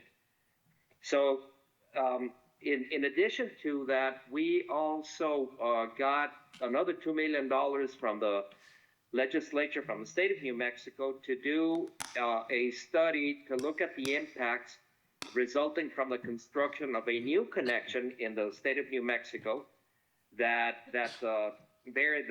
connection begins, very, very close to the Santa Teresa border crossing, and then moves to the east to connect all this traffic and eventually feed it into the El Paso network. So there's a lot of concerns that the network, this connection is going to force traffic along, some local streets or streets that are not necessarily designed for high volumes or for big vehicles, 18-wheelers and all that. So we're going to be looking at identifying, using a lot of our models, the international travel demand model and microsimulation and all that, to identify the hotspots, potential hotspots, and figuring out how to address those hotspots. So these two things are really cool. Allow us to use our modeling tools. That's the fun part. But of course, the stakeholder involvement is critical on this. And finally, we are completing right now our regional MPO regional safety action plan. We received a SS4A grant, and so we're in the final stages of completing the our safety plan. So hopefully from that we will come up with identifying some a suite of improvements, and then individual entities within the MPO, could be the municipalities or the county or whoever, apply for implementation grants for the last round of SS4A, which as far as I know, it hasn't been in the chopping block yet. But we hope that the last year of SS4A still is around so that we can go after implementation grants. I think that's pretty much the highlights for now. Thank you, Eduardo. Any questions for El Paso? Okay, I haven't seen on Eduardo. I don't know if the owl is picking this up, but see, we have a name chat waiting for you. Thank you, sir. Grayson County. Grayson County is, of course, the capital of the Silicon Prairie. We are building, we've got TI building a $35 billion chip plant. When I say chip plant, I mean semiconductors, not tortilla chips.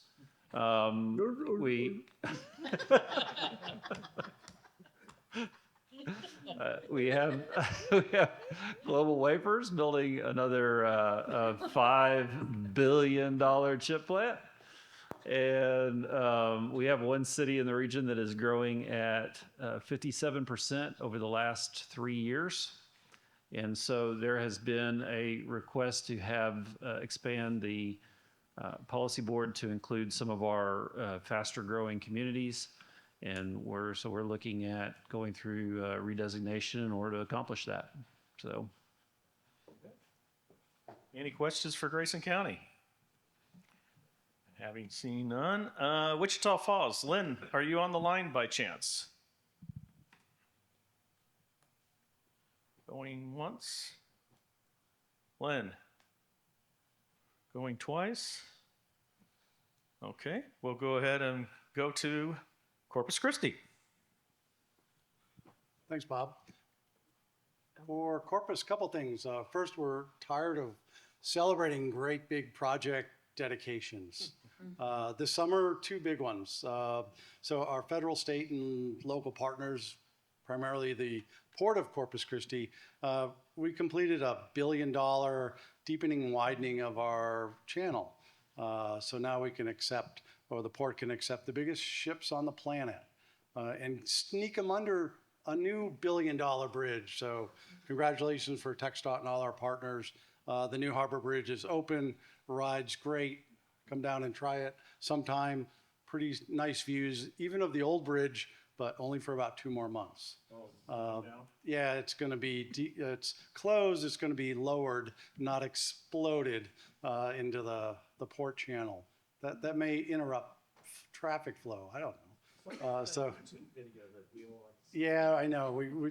I thought Hollywood may be interested in dropping a bridge into a shipping channel, but yeah, the port didn't think so. Really 2 great things to get those done. And you all know it takes 20 years to get those things planned, funded, through many cycles of Congress. So we're glad that that was done. So we're on to what's next. And so along those lines, we're going to try to compete with Eduardo in the world of federal grants with the Safe Streets and Roads for All. We at Corpus about 2 years ago got some COVID relief money to kind of redo all our tools and all our plans. So part of that, some of you have applied and got the Regional Safety Action Plan money to come up with what your safety action plan is for your region.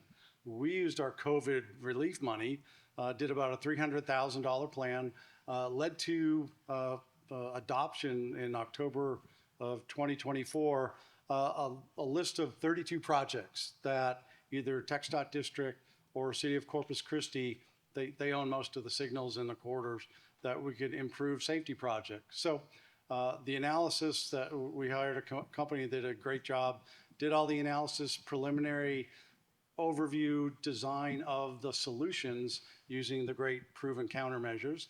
And we have before and after looking at, if you have 10 or 15% savings in fatalities or serious injury accidents. So we set it all up for the district and the city to just pick from the list. So they could apply for Safe Streets and Roads for All for that. They could use any other funding sources, but at least now they have the list of 32. Right now we have 4 or 5 of those projects that are being put into place, which is really good. The total value is about $40 million. So we hope to get all those improved. And so using basic math, Corpus, our fatality is about 45 a year. So you think 25 years, if we can save 2 lives a year, where TxDOT's on the road to 0, right? We can save 50. Is it guaranteed? Well, no. But again, the first starting point is that list of 32 projects. So not to end there, we, like some of you, also got funding for the Safe System Plan. Again, trying to get set up to go after, if it's federal grants, TxDOT grants, any kind of safety funding that's out there. We literally just kicked it off yesterday.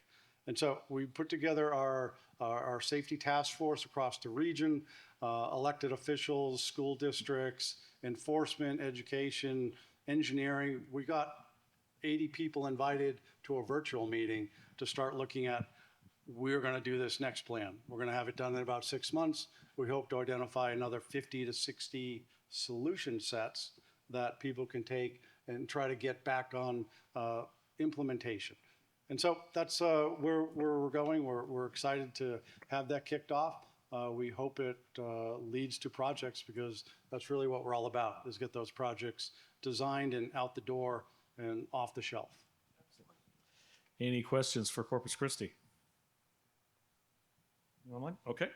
Pass the mic right next over. We've been getting a lot of information about Laredo, but Juan, do you have any other things to add? Sure. And I think Eagle Pass was next, right? But we'll be easier to go this way, and then that way. I was going to make an observation on the map. That should be a square for Laredo. Oh, that's right. We will. we will make you a square. Thank you. And I'd rather be a square than a circle. Anyway, we did adopt our MTP early this year in 2025. So that was good. And then we adopted our CMP also just recently, based on our federal review.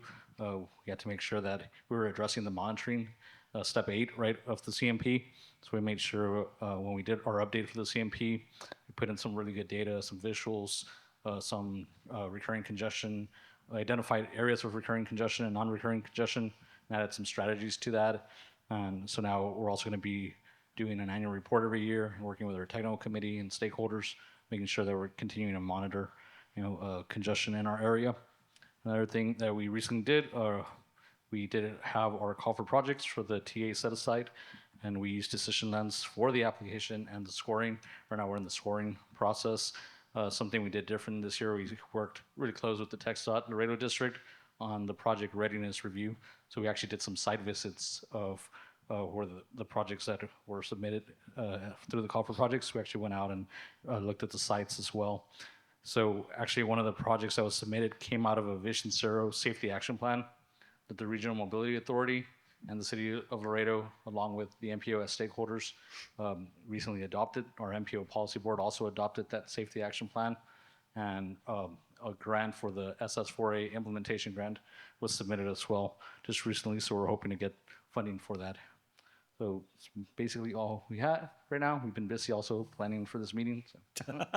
Yes, and thank you very much for all of your arrangements. You and Gracie have been absolutely awesome. So thank you. Any further questions for Laredo? Okay, hearing none. I know Cameron is out of the country, but is there anyone on from PBMPO? Going once? Going twice? Okay. Ashby, are you still on? You can give us a... Oh. Eagle Pass. Oh? Oh, I'm sorry. Eagle Pass. Boy, that's... I'm going to pay for that later. Go ahead, Placido. I'm sorry. Don't mess with Eagle Pass. I don't mess with Eagle Pass. I just did. Oh, boy. I'm not going to... Go on, please. Let me hide myself in shame here. All right, thank you. The biggest thing we're working on is the MTP. We're in that mode of new MPO first of everything, so our first MTP. We're at the call for projects. We're excited to have just opened up our first call for projects. We're doing it in 2 phases with the help of Stanley Consultants. Sid Martinez, sitting over in the back to my left, was recently brought on by Stanley, so he's helping us out. Excited to see the public input there, see what kind of projects the local agencies, and we made it simple for even just general public to put in, just so we have kind of also like a needs assessment to understand what the public thinks are the important transportation projects for our area. To try to get engagement, Susel, who's back there, is working with our city and county media and marketing staff. We're going to try to do some videos through their channels to try to get the word out on what we're doing. And we didn't get a SS4A, but both our city and our county did. And so the MPO, we want to work with them to try to coordinate, basically our MPO boundary area is within those 2 city and county boundary areas. So we think we can accomplish a lot with helping them in developing or working with them on developing that. Like others said too, so that we can work on implementation grant projects in the near future. I think that's about it for us. Okay. Any questions for Eagle Pass? Thanks for your deference there. Okay, let's move on down. Ashby, are you still on, and can you give us an update for Campo?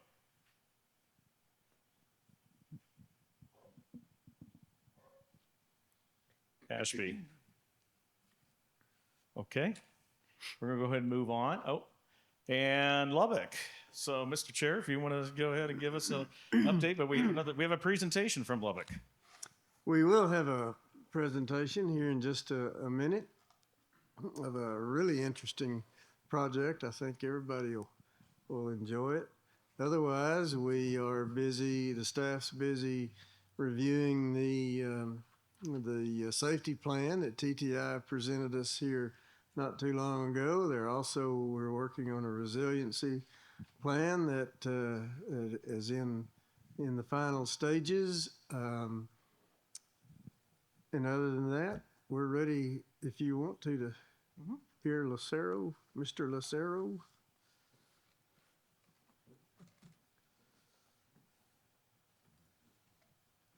Here you go, Martine. The project he's working with the staff on. So, thank you for letting me stand up here and present some information that we are currently working on. I wanted to kind of bring this forward for 2, because one reason was because we're trying to be a little bit forward thinking, raise the level of thought process within our region, and utilize the individuals that are around us, the stakeholders that are around us, and be able to kind of bring in a different viewpoint that sometimes is left out, in the sense of bringing some fresh thoughts in. And then 2, just to highlight some of the coordination that we've been able to have with TPMP and the benefits of utilizing as many individuals and the information that's already out there. This project actually was developed in collaboration with the MPO and with SPAG. SPAG is our rural cog who surrounds us. They are 15 counties big, and we're almost like the donut hole of that 15 county portion of it. They take in 2 extra counties besides the district, and so really this study area is a 17 county study area, but it's brought on because of a need from that rural cog. Because of that, we went and we asked TxDOT TMPP, their what used to be their I guess innovation hub, or their data processing portion of it, and that branch has now been sucked into a new one. So I'm not too sure what to call them anymore. But we were able to get some of the INRIX data from them and be able to utilize some of that information, since it was a lot larger than any information that we had currently at the MPO level. We needed to develop a regional traffic forecast for them. And we took phase 1 as being, let's see if we can do it with 9 counties. And so we took the 8 counties surrounding Lubbock County, and we decided to do a 9 county model. This is also in support of a future time of day development for our model here in the future. One of the things that we ended up doing was we did this through a GIS approach. We took a look at the TAS level data that we had for the national model. And then we also took a look at the traffic count data that we had based off of TxDOT's 24-hour count and 15-hour count, 15-minute counts. And then we took the INRIX mobile data, and then we took things like the demographic information, the Texas Demographic Center information, and we took a look at the economic information from the U.S. and land uses and roadway inventories. And we took all that information and we broke it down into TASs. But in order to do that, we had to really go through and evaluate what those TASs look like. And so this is what we started with. Oh, sorry. Let me see if I can back up. It's really just, yeah, I'm not too sure. It's, well, all right, well, we'll leave it there. The original ones that you, okay, all right, we'll stop there for a second, hopefully. So the original one that had all the pink thing, we took a look at the SAM model. We took a look at all those TASs that were there from the national basis. We took a look at the TAS model, and then we outlined the 17 counties, and then we limited our study area there. What the real question was, is they were trying to find out how many trips every day came from their region into the Lubbock region, so into the Lubbock County. And so when we took a look at that data, we pulled all that national data, we pulled in all that cell phone data, all the GPS from the freight movement trucks, and we said, okay, well, based off of the TASs, how many trips are going into Lubbock County each day? And as you kind of see, anything that has a different color besides gray, that's where trips originated from on a daily basis going into Lubbock County. But that's still hard to understand. Really, how do you wrap your head around, Laredo's on there, Odessa, on a daily basis, we're getting trips from there. So how do you really wrap your head around that? What we did was we went ahead and we decided to go ahead and take a look at just the top locations within Texas. We took out all the other states. So from Texas, when you take a look at just Texas, each one of those lines is a trip from one point into Lubbock. And it's still hard to understand. You can't really see Lubbock anymore. For the most part, it's 3/4 of Texas. And so we went ahead and said, well, let's take it down to just the top 15 groups. And so when we did that, wow. This is what we get. And so as you can kind of see there, you see the I-20 corridor right there on the side. You see La Mesa pop up. You see Denver City, Post, Plainview. And now we have a better understanding of, like, if these are the top 15 generators outside of Lubbock County going into Lubbock on a daily basis, you can kind of see our travel shed is quite huge. It's no longer just Lubbock County. We're not an island unto ourselves. As a matter of fact, when you take a look at it, it touches other MPOs.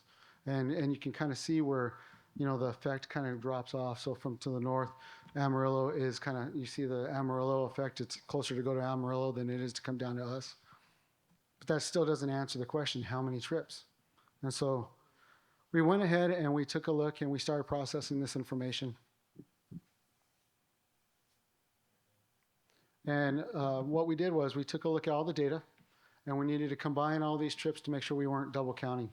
And so we took these doctorate students, these interns, and we said we need the algorithm to be able to stitch trips together. And what they found out was the sweet spot was about 15 minutes. That gave you enough time to stop at a gas station, fill up, use the restroom, get back in your car, and get on the road again. Anything more than 15 minutes, you started breaking up one trip into multiple trips. If anything less than that, then all of a sudden you were double counting certain trips. And so they ended up taking a look at that. They took a look at really where were they coming from and where were they going. And then we took out anything that was going outside of Lubbock County and swiped that out. And really what we had was, not counting freight, just passenger vehicles, we had 1 million trips coming into Lubbock County. And that says a lot, because that doesn't account from our transportation model, our urban demand model. That's a whole lot more trips just coming in than what we accounted for at our gates. It's for 1 month. This is 1 month trips. So we then said, okay, well, what does that really affect us? And so we tried to put it into a table. We were getting people all the way from Wyoming, from Arizona, and they're coming in. We were getting them throughout the month. So we decided, well, let's take a look on a basis from, a seasonal standpoint. Is there just one season that is better than the other? How many total trips from each state?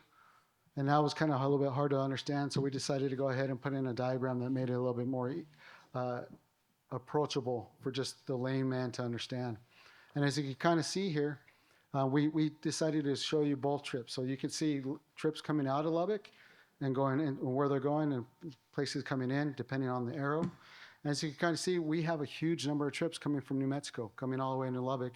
We have places from Arizona, Oklahoma, Colorado. These were trips that were coming in on a regular basis to our county. So we decided, well, let's see if we can stitch those trips together and see if they're coming in one way or are they going back out the other way, and the answer is no. They might be coming in through Oklahoma, coming down, stopping in Lubbock, dropping off some freight or dropping off some person at the hospital, and then they might be going back through New Mexico and going back up in Oklahoma, spending the night in New Mexico or something like that. But we accounted for all the trips. So all the red is out, all the green is in. We accounted for all the trips.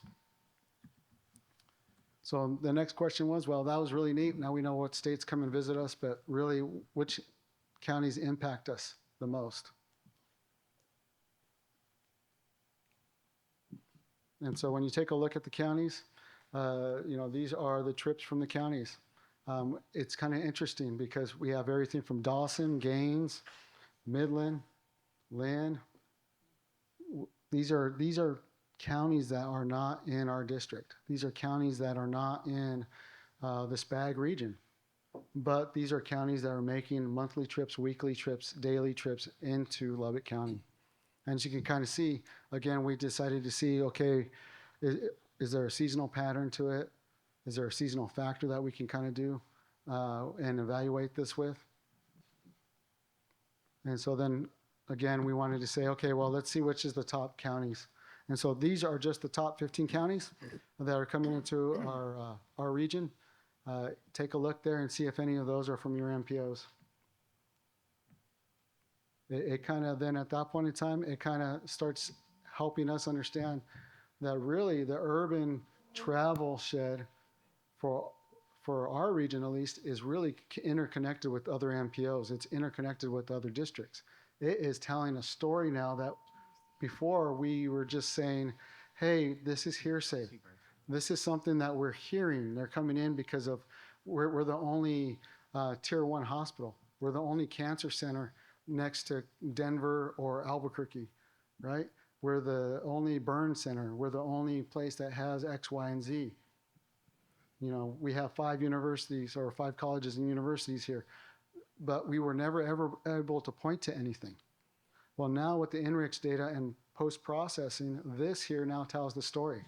Now we're able to go ahead and take it to our political leaders, our constituents, and say, our stakeholders, and say, where do you want us to plan? How do you want us to coordinate? What is important to you? Because now there's a story to be told here.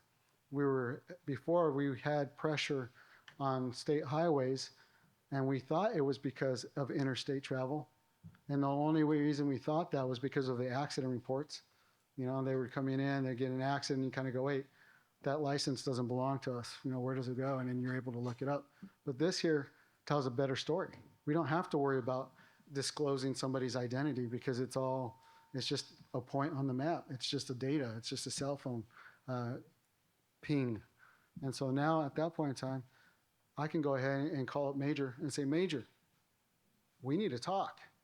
Let's see if we can coordinate something, right? I can call over to Amarillo and say, Amarillo, maybe there is something here that we need to start talking about I-27 a little bit more, right? Where before, you know, Major's like, hey, you know, it's nice that you guys are up there, but really we have nothing in common. But maybe we do. And again, we wanted to tie everything together. So as you can kind of see, the trips going out don't necessarily match the trips coming in. So really our major contributors when we're answering the question for our long range, for our rural training partners, is the counties that really make sense to us that are in that 9 county are Hockley, Hale, Lynn, Terry, Garza. Now Garza is a little interesting because really it's considered a full rural county. The only urban little cluster is Post in there, and the rest of it is just rural. The same thing for Lynn County. You have Tahoka, and everything else is just basically a rural footprint. We have New Mexico and Oklahoma as being our major contributors from out of the state. And then the interesting thing is because we use INRIX data, we can now tell you the true freight numbers that are coming in, where they're coming from and where they're stopping in.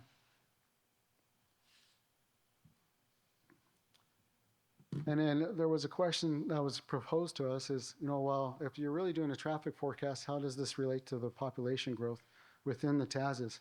Well, because we were able to gather all that information and we were able to adjust each TAS to fit block groups, we are now able to tell you exactly how the population growth is handling it based off the number of trips.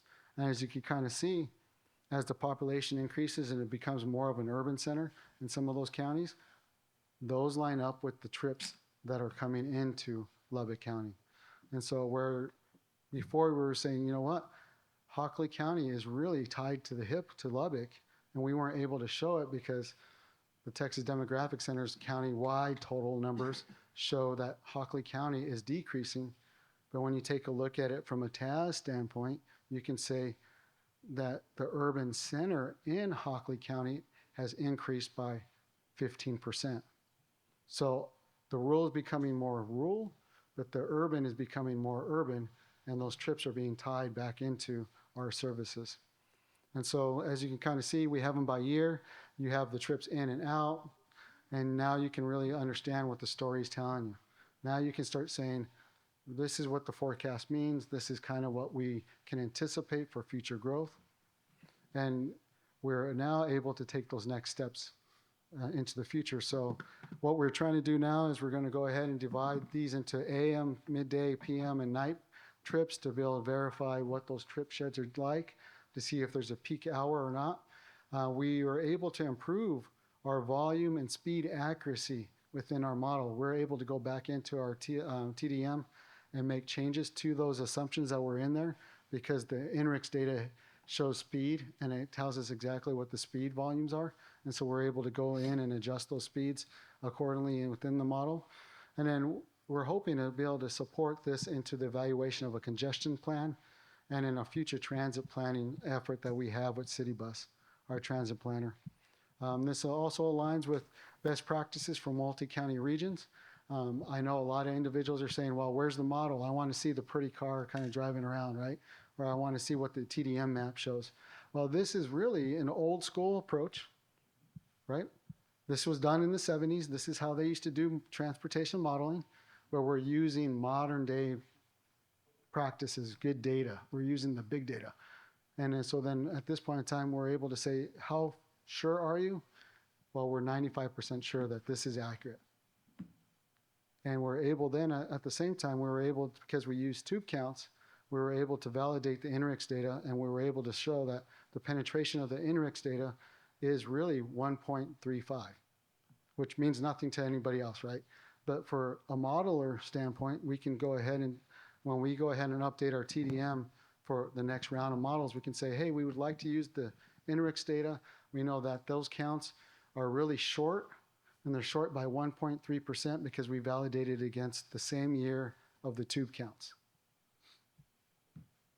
So now we have that factor. We also have the growth factor and everything else. And so it's really interesting. I know for a lot of you, you're probably kind of going, well, what does that really mean from an MPO standpoint? Really, from the MPO standpoint, it helps us go and ask our rural county partners, how can we better help you? How can we better align with you to apply for some of those highway grant to improve X, Y, and Z corridor, because we know what corridors they're traveling on. It will also help us to be able to go ahead and make the request to TPNP and say, hey, this next round of modeling, we'd really like to include these counties. It might also benefit us in being able to say something like, hey, we think our planning shed for our MPO boundary is a little short. We really think we should include these other urban corridors because these are the trips coming in on a daily basis. These are the trips coming out. Where before it was just kind of saying, we think this is happening. We've kind of touched base with these individuals and we think that there's a connection here. But now we're able to kind of show it. And the only reason is because we decided to be a good planning partner with our rural COG. So I know not every single MPO has a rural COG out there, but if you do, I would reach out to them and see how you can coordinate. I know if some of you have an MPO that are touching really close by, reach out to them and kind of see what other efforts you guys might be able to combine into, because they really do interconnect. There's a reason why the highway bill was formed the way it was. And I'd be happy to answer any questions you have. Questions? From the fellow modeling nerd in the room. Gosh, that was beautiful. I would love to look at your methodology. But the actual question that I had was, in order to get those rural counties within the COG included in the model, did they have to, I mean, because that's beyond our planning. You know, we can't expend those PL funds. Was like TxDOT a partner in supporting that? Or is that how, I mean, the PhD students came in? Yeah, I guess I'm just trying to figure out. All real great questions. So first of all, we went to our board and we asked them, hey, what do you think? Our board says, yeah, you guys can spend your time doing this. So we don't have to be within our planning boundary to help support somebody else as long as your board supports that action. But number two, it was really the impetus of this was the rural COG saying, we think we want to apply for this grant. But in order to do that, we need to be able to have forecasting numbers.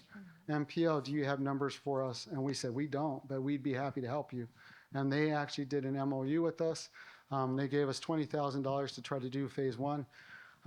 Really was because they tried to go out and try to get a consultant team to try to do it. And the dollar amount was way greater than what they could ever afford. So we said, we'll take a stab at it. We then went to Texas Tech, the civil engineering PhD program that has history working with TxDOT districts and other districts and doing studies for them. And we went to them, we said, hey, do you have anybody who would be interested in trying to do some transportation planning as well as good engineering practices? And we hired them on it for summer interns. We picked up 2.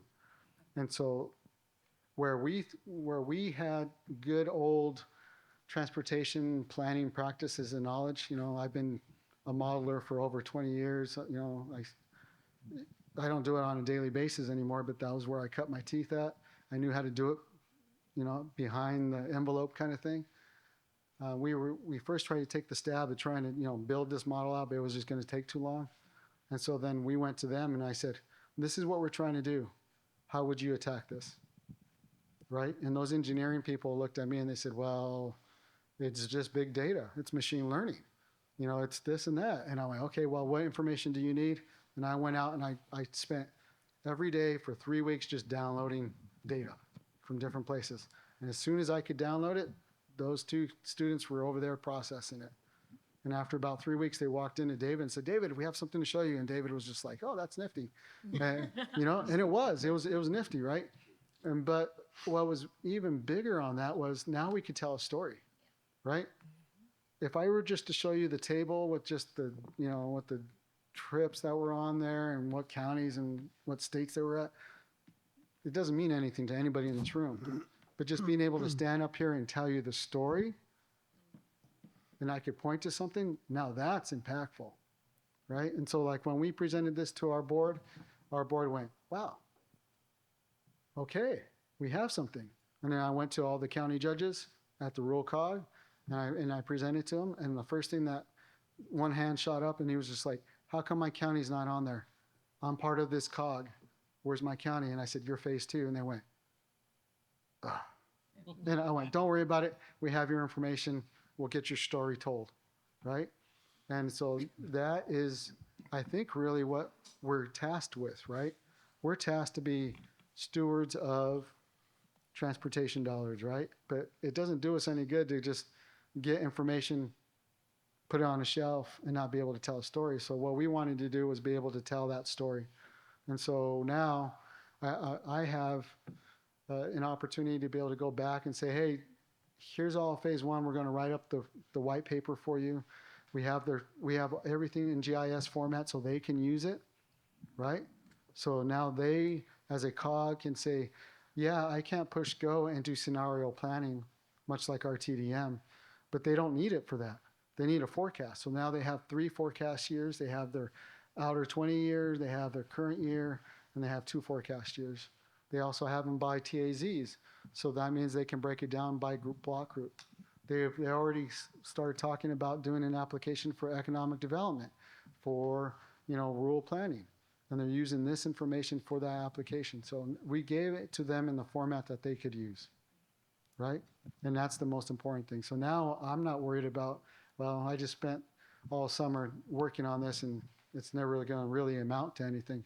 Now I can say, well, this really is going to feed into other planning practices. Also, can you share that PowerPoint? The PowerPoint will be on the Tempo website. I just have a quick comment. Would you be willing to meet with my TDM group? Because they would love to see this. They're doing a lot of work in this arena. The other thing is, can I rescind my vote for Clay? Vote for you for president? No, just kidding. No, but this is great work. I mean, like you said, we have to tell the story with the technical information. So this is really great work, and my TDM group would love to meet with you if you have time for that. Not a problem. Or your staff. No, not a problem. And really, in all reality, I encourage you to reach out to your colleges. If you don't have a college to reach out to, you can reach out to the Texas Tech Group. Call me up. I'll give you their information. They do work for 6 TxDOT districts right now. And they just do small projects. But based off of this, I've already have one of the planners that walked, well, not a planner. I'm going to call him a planner. He's going to graduate this summer with his civil engineering and PhD. And he already asked, he goes, how do I get into transportation planning? Tell them to come apply at Alamo area. So. Hey, we Plangoneers, we rule the world. Maggie, to be completely transparent about where all this came from, this is a response to a meeting we were having one day at one of our regional coordination meetings. Our regional coordination team is hosted by the Council of Governments in Lubbock, the SPAG. Mm-hmm. And so the issue was discussion about gaps in coverage with rural transit providers. And that was the genesis of all this. And so it has resulted in this. And they, SPAG, actually have hired the MPO as a consultant to develop this for them. So that's how it all got started in the first place. And to give you a little bit more information, it's 13 million total trips when you count in freight going both directions, commuter going both directions, and small haul. And that's a huge number when you consider that the Lubbock MPL was considered a island unto itself. I know that feeling. Thank you. All right, thank you. Martine, Vladimir will be very proud of you. And and I'll explain later who Vladimir is. So excellent. Thank you. Okay, I was asked to put up a different map because the map I had put up just for a few moments was out of date. So I have the list here, and hopefully I don't forget anybody. Next one on my list is K-Tempo. So Ryan, you're up.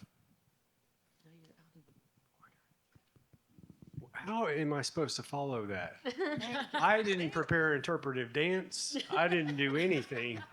All right, so I'll make this quick so we can just move on from me. That's what happens when you run unopposed. You don't have to worry about saving something.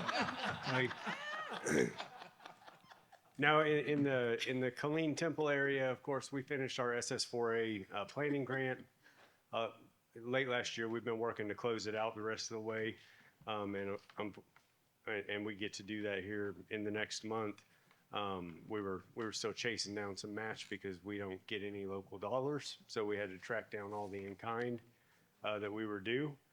And then of course we're waiting on word on potential funding for the grants we submitted under this latest call. The biggest thing we have though is, right now we changed how we do some of our scoring, so we're looking at different scoring options, if you will. Really to make sure that we emphasize to our local jurisdictions the readiness aspect of all of their projects, because what happens, is people put their projects forward and then you just kick them down the road, and we're running into that a lot right now. So and we've got some very large projects, so that 200% thing is always in my head. Yes. So, we're working through all that. The last thing I have is, of course, next month we'll be having our 50th anniversary shindig. And by shindig, I mean we're going to show a video. So if you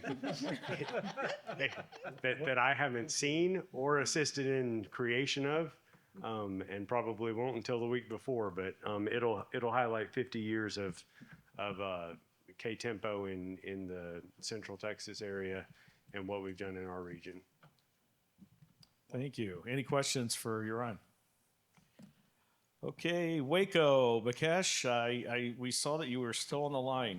Do you want to give us an update with Waco? Well, first, can you hear me? We certainly can. Fantastic. First, we couldn't be here because we have a symposium scheduled for tomorrow all day, in which we've invited all of our city managers, city council members, and mayors to come and have a discussion about how our long-range plan intersects with some of their major concerns in their respective cities. So we are super excited to host this symposium. And in that forum, it also gives us significant amount of feedback on our long-range plan that we adopted in January of 2025. And so that's obviously the most important thing that's happening with us right now. Okay. Anything else? It's going to take a bow. That symposium sounds like that's a lot of work. It certainly is. We have been preparing for this for the last 4 months, and finally it's going to happen tomorrow. Well, good luck. Ample award. Yeah. What's that? He won an Ample Award. Don't forget that. Oh, yes. Makesh, you're being very shy here. Can you talk a little bit about your award that you received at AMPO? Thank you. Well, we mentioned there that getting an award for something that every MPO does day in and day out is sort of it's nice, but it's not something you just keep doing what you're doing. And so it was nice. We received the Outstanding Achievement Award for non-TMA So yeah, that was pretty exciting. I understand that you had a director emeritus, so to speak, there to help you with the receipt of said award. Yes. Well, thank you so much, Mukesh, and thank you, Maggie, and thank you, Raydana. They're your big cheerleaders here, Mukesh, for bringing that up. Thank you. Okay, Abilene, Elisa, I know you've been waiting and waiting. You probably want to go home, but could you please go ahead and bring us an update as to what's happening in Abilene? Hey, Bob. How are y'all? We're doing great. Well, sorry I couldn't be there in person, but we have a lot going on here. And I guess an update for y'all is I know a lot of y'all know about Stargate 1. That's one of the largest AI, y'all were talking about AI facilities and abilities earlier, and this is the largest AI infrastructure being built in the world right now, and it's being built in Abilene, Texas. They are, one of the things that they're doing, they're on the second phase of it, and that's going to be 8 total buildings. It's going to be approximately 4 million square feet, so it's basically another little city next to Abilene is what it's amounting to. And they're going to have a total power capacity of 1.2 gigawatts, so it's quite a bit. And so we're super excited about that. It's bringing some challenges. Right now, we don't have any rental facilities, so the houses, apartments, very, very difficult to have any place for people to stay while they're working on this. And they're building a huge travel RV center north of town, too, to sort of accommodate some of the folks that are working out there. So that's just one of the things that we got going on, but we're super excited about it. And the other thing, of course, is I'm so sorry I won't be with y'all, but I am retiring, so I'm super excited about that. My last day is next Tuesday, so just wanted to say I have enjoyed working with all of y'all, and it has been a pleasure. So that's all I have. Thank you. Well, Elisa, they're here applauding you, and we've heard a lot of other compliments for all the wonderful things that you've done, particularly some of the efforts you've also helped out with Tempo over the years. And so just have a lot of fun in retirement. And I plan on it, but I will miss y'all for sure. I'll think about y'all when I'm riding my motorcycle. oh, darn. Well, the only other thing I would have to say is you said 1.2 gigawatts. I think that came from, I think that was Doc Brown said that in Back to the Future. Yeah, it is. When you look at that facility, it does look like a Back to the Future facility. It's amazing. Well, best of luck to you. Okay, is anyone online from NCT COG? We know that Dan Kessler had a meeting this afternoon, but is anybody else online from NCT COG that would like to offer anything for the roundtable? Okay, not hearing anybody. Texarkana, you're next. You don't have anything to say? No. I had just finished earlier this year applying for its 4A grant. We are actually working on core products because with me being a bi-state, the other state is doing things earlier. So we're working on tips right now. And then we're gonna work on Texas tip. And I had also, let me see what else.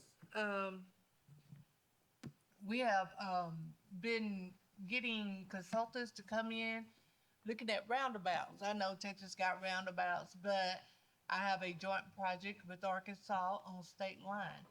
And it's a major intersection there that needs help. And we had Kimberly Horn come in and do a presentation for us. And I think that now both cities may agree on that on state line to do a roundabout there. We got Interstate 30 construction going to 6 lanes now. And that's on the Texas side. We're almost finished with that. And we're going to start on the Arkansas side within a year. So it's construction back to back and for the next, 4 to 5 years. But that's what we're working on in our area and looking for other partners to come in and start a resilience plan. Any questions for Texarkana? I don't know if there's any other bi-state roundabouts. Yeah, it'd be neat. Imagine Bob No. riding around that going and saying, "Hey, I'm in Texas. I'm in Arkansas." There we go. Any further questions for Texarkana? Vacation moment. Okay, I know that Michael Medina's not on from Rio Grande Valley, but is anybody from RGV MPO on that would like to offer anything? Brian Yes, good afternoon, Robert. Rudy Zamora with RGV MPO, and good afternoon to all the Tempo members around the state and those in attendance. Sorry we couldn't make it this time, but we'll look forward to be there in person next time around. The Rio Grande Valley is working on our 2050 MTP, just as others are, and we plan to get that approved in early December. We're currently working, and just yesterday had approved by our policy board a fiscally constrained project list for the UTP years, and now we're working on financial forecasting for everything outside the UTP. In terms of our relation to programming, we're also working on the November revision cycle for our current TIP and looking forward to starting the works on the 27 to 2030 TIP. We recently had our UPWP approved for fiscal years 26 to 27. We also completed our 2050 TDM, or travel demand model, and we'll also have some plans and schedules set for the 2055 update. Some additional items to bring up would be within our UPWP for fiscal years 26 and 27. We have some special studies, including an international border crossings system-wide analysis, a regional transit authority feasibility study, and we're also working on developing some Pell studies, some planning and environmental linkages for some projects here in the Rio Grande Valley. So just an update from us, and that's all I have for you today. Thanks, Robert. We appreciate you being there. We got a question from. Just a comment. They need a asterisk. Oh, they need an asterisk. Yes, they need an asterisk, and they also need to have I-2 on the map too. I need to make certain that that's updated. Again, it says draft at the top. Thank you so much, Robert. Any other questions for RGV? Okay, Major, you're next. San Angelo. Okay. We're getting ready to redo our transportation demand model this next year. As a result, it prompted the question, are our land use and zoning maps really appropriate any longer? We've had a decrease in population of about 187 people a year for the last 3 years. However, on the other side of that, we're having an influx of industry moving in. We've had Amazon move in. We've got a big data center that wants to come in. We've got all kinds of things happening. So we went to planning department, we went to city operations. We completely redid the land use and the zoning maps to make them more appropriate for the day. And then on top of that, we had the recent flooding that we had. So for those of you that didn't see any of the pictures were kind of comical. It wasn't comical, but we had an older home that was swept off the foundation and sitting in the middle of a four-lane street. In its entirety, the whole thing was sitting there. We had a dip in the loop on the northeast side where the water got so deep that all you could see was the lights on top of a fire truck sticking out of the water. As a result, we found out that our response maybe wasn't quite, while it was very good, people worked very hard, maybe we needed to revamp this a little bit. So we're going back and reviewing the responses that took place during this, and then all of the after-action recovery that's been taking place. So we're looking at that. Our loops, which is also our hazardous freight route, is going to have to be shut down for about 70 days while they take out the main lanes, dig down, replace the culverts, then build all that back up again. So that traffic is all going to be routed around and then back through the city. So it's going to be very inconvenient, but that's the way it is. We have had some really neat projects come about lately. We've got one that's actually a TxDOT and city partnership type deal where they're putting in sidewalks and shared use paths from the north side of the city around the west and back into the downtown area, which is going to be a new connection for the north and the downtown area, which has been sorely needed for a long time. So that project's getting ready to get kicked off. We've got our rail port, which hasn't been much of anything from all outward appearances. There have been some things going on behind the scenes. Now we've got some big customers that are interested in our rail port. And so we're looking at possible expansion of about 200% of that capacity. Other than that, we're pretty much just a sleepy little West Texas town. Thank you, Major. Any questions for San Angelo? Okay, moving on. Ampo, hi. And thank you in advance for hosting our meeting next July. I'll have to figure out something good because you guys enjoy drinking. But I'll figure something out. I have quite a bit to report, but I'll do it kind of quickly. We just finished a project call that had a very extensive technical scoring effort that went behind it. All that to say that the majority of our local partners came forward and said that they needed additional funding for the already programmed projects that are in the TIP. And so we're looking at doing additional funding for that existing, because it doesn't make sense to us to put in new projects when we can't deliver the ones that are already on the books. Associated to that, we have implemented a project review process so that we can get together with the local partners to make sure that their project readiness is on track.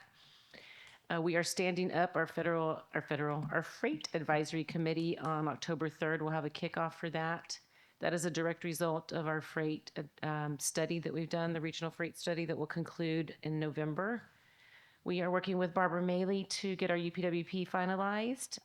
We submitted our final application agreement for the Protect Trip effort, the Transportation Resiliency Improvement Plan. We are doing a 2050 update. We're completing our CMP process. We are looking at October to do outreach for our MTP update. We are calling that Walktober since it is the National Pedestrian Safety Month. We're tying that to our MTP outreach. Related to that, our Walkable Community Workshops program has taken off. We've done 3 in the last 18 months with another one on the horizon. And then if you all don't know, New Braunfels became a designated direct recipient for FTA funds, and their on-demand transit services will begin before the end of the year or early next year. And so we have a study programmed for that as well to look at transit connectivity throughout the region as New Braunfels comes on as a transit recipient. We are doing a functional classification training in October as well. This is much needed. A lot of our partners don't understand how that works, and they keep applying for federal dollars when they don't have the classification to receive it. The EV charging, thankfully, is back on track with the new administration. That has created some problems for us with some awards that we've given related to Buy America. So if there's anybody that has any insights, I wish the feds would come out with like a list, or the state would come out with a list with approved vendors for Buy America. This has been very arduous trying to figure out what meets those standards. If you ask Tesla, they will tell you up and down they are all over Buy America, but it depends on when the award was made because they kind of changed the criteria for that midstream. Let me see what else. Great Springs, the Great Springs project, the trail has been designated by the state as the Bicentennial Trail, so that's a huge win for them. That is to connect the Alamo area to the capital area, and that is to be completed by 2036 in line with Bicentennial. So they got that designation by the state, which opens that up for tremendous amount of funding for them. We have boundary expansion pending, which will include bringing in the eastern part of Medina County. Medina County is looking at Microsoft and Rowan bringing in some IT and data centers as well, since y'all been talking about that. We have SOPs and guidance documents that should be finalized by the end of this year, and that was the reference I made earlier when TxDOT was talking about all the efforts that they're doing. When I came in 4 years ago, we really didn't have anything that was codified to tell people what to do related to that stuff, related to the work that we do that could be looked at as guidance. So that's coming. We have a new policy board chair who is County Commissioner Rebecca Clay Flores out of Bexar County. And we have new members that came on with the recent elections with the city of San Antonio. So the composition of our board has changed just ahead of the composition that will be changing once we get our boundary expansion approved. Hopefully that is soon as well. We have 2 planners coming in, thankfully, to do the short range planning as well as our multimodal planning. The executive director position hopefully will be settled, and the recommendation will go to our board in December. I am in the running for that. Call me crazy, but I still want this job. If you really want to be entertained, you should look at the posting, the way it's advertised through the recruiter that is out actively, or not anymore. I don't think he's actively recruiting anymore, but he did advertise the dumpster fire that is our MPO. So please take a look at that if you want to be amused by that. One thing that I would be interested in is if any other MPOs have 10-year plans. I don't think that I have, as the interim director, I inherited this project call. It doesn't make a lot of sense the way we do it. We don't look at the region. People just submit projects to us. To me, it doesn't make sense. It's no secret that I've been telling folks I want to develop a 10-year plan similar to TxDOT's, where we have a master plan for the entire region and develop it from there. So I'd be interested if other MPOs have a 10-year plan. I just figured, if TxDOT brought us to the dance, we might as well follow their lead and do a 10-year plan.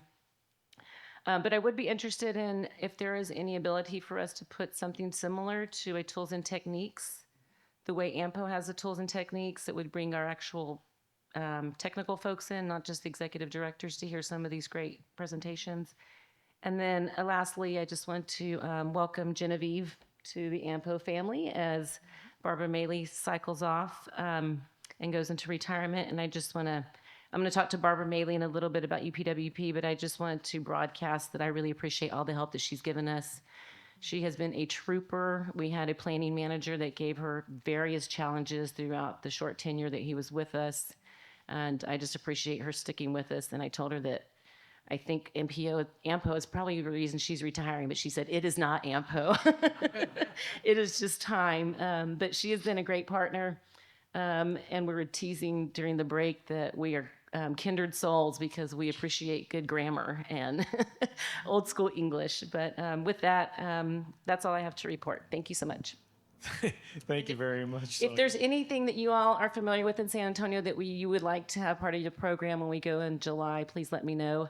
I will tell you it is hotter than Hades, so be prepared for that, and we will do what we can to keep y'all air conditioned and cooled. Okay, thank you. Thank you. Any further questions for AMPO? Thank you so much, Sonia, and I hope everything works out there. It will. It will. It'll work one way or the other, as they say. So anyway, okay. Last but not least, Maggie. You already went to Victoria, didn't No, we didn't go to Victoria. You're at the very end of the list here. you? I was hoping I'd be able to sneak out of this. No. We do, in Victoria, there's a few things going on right now.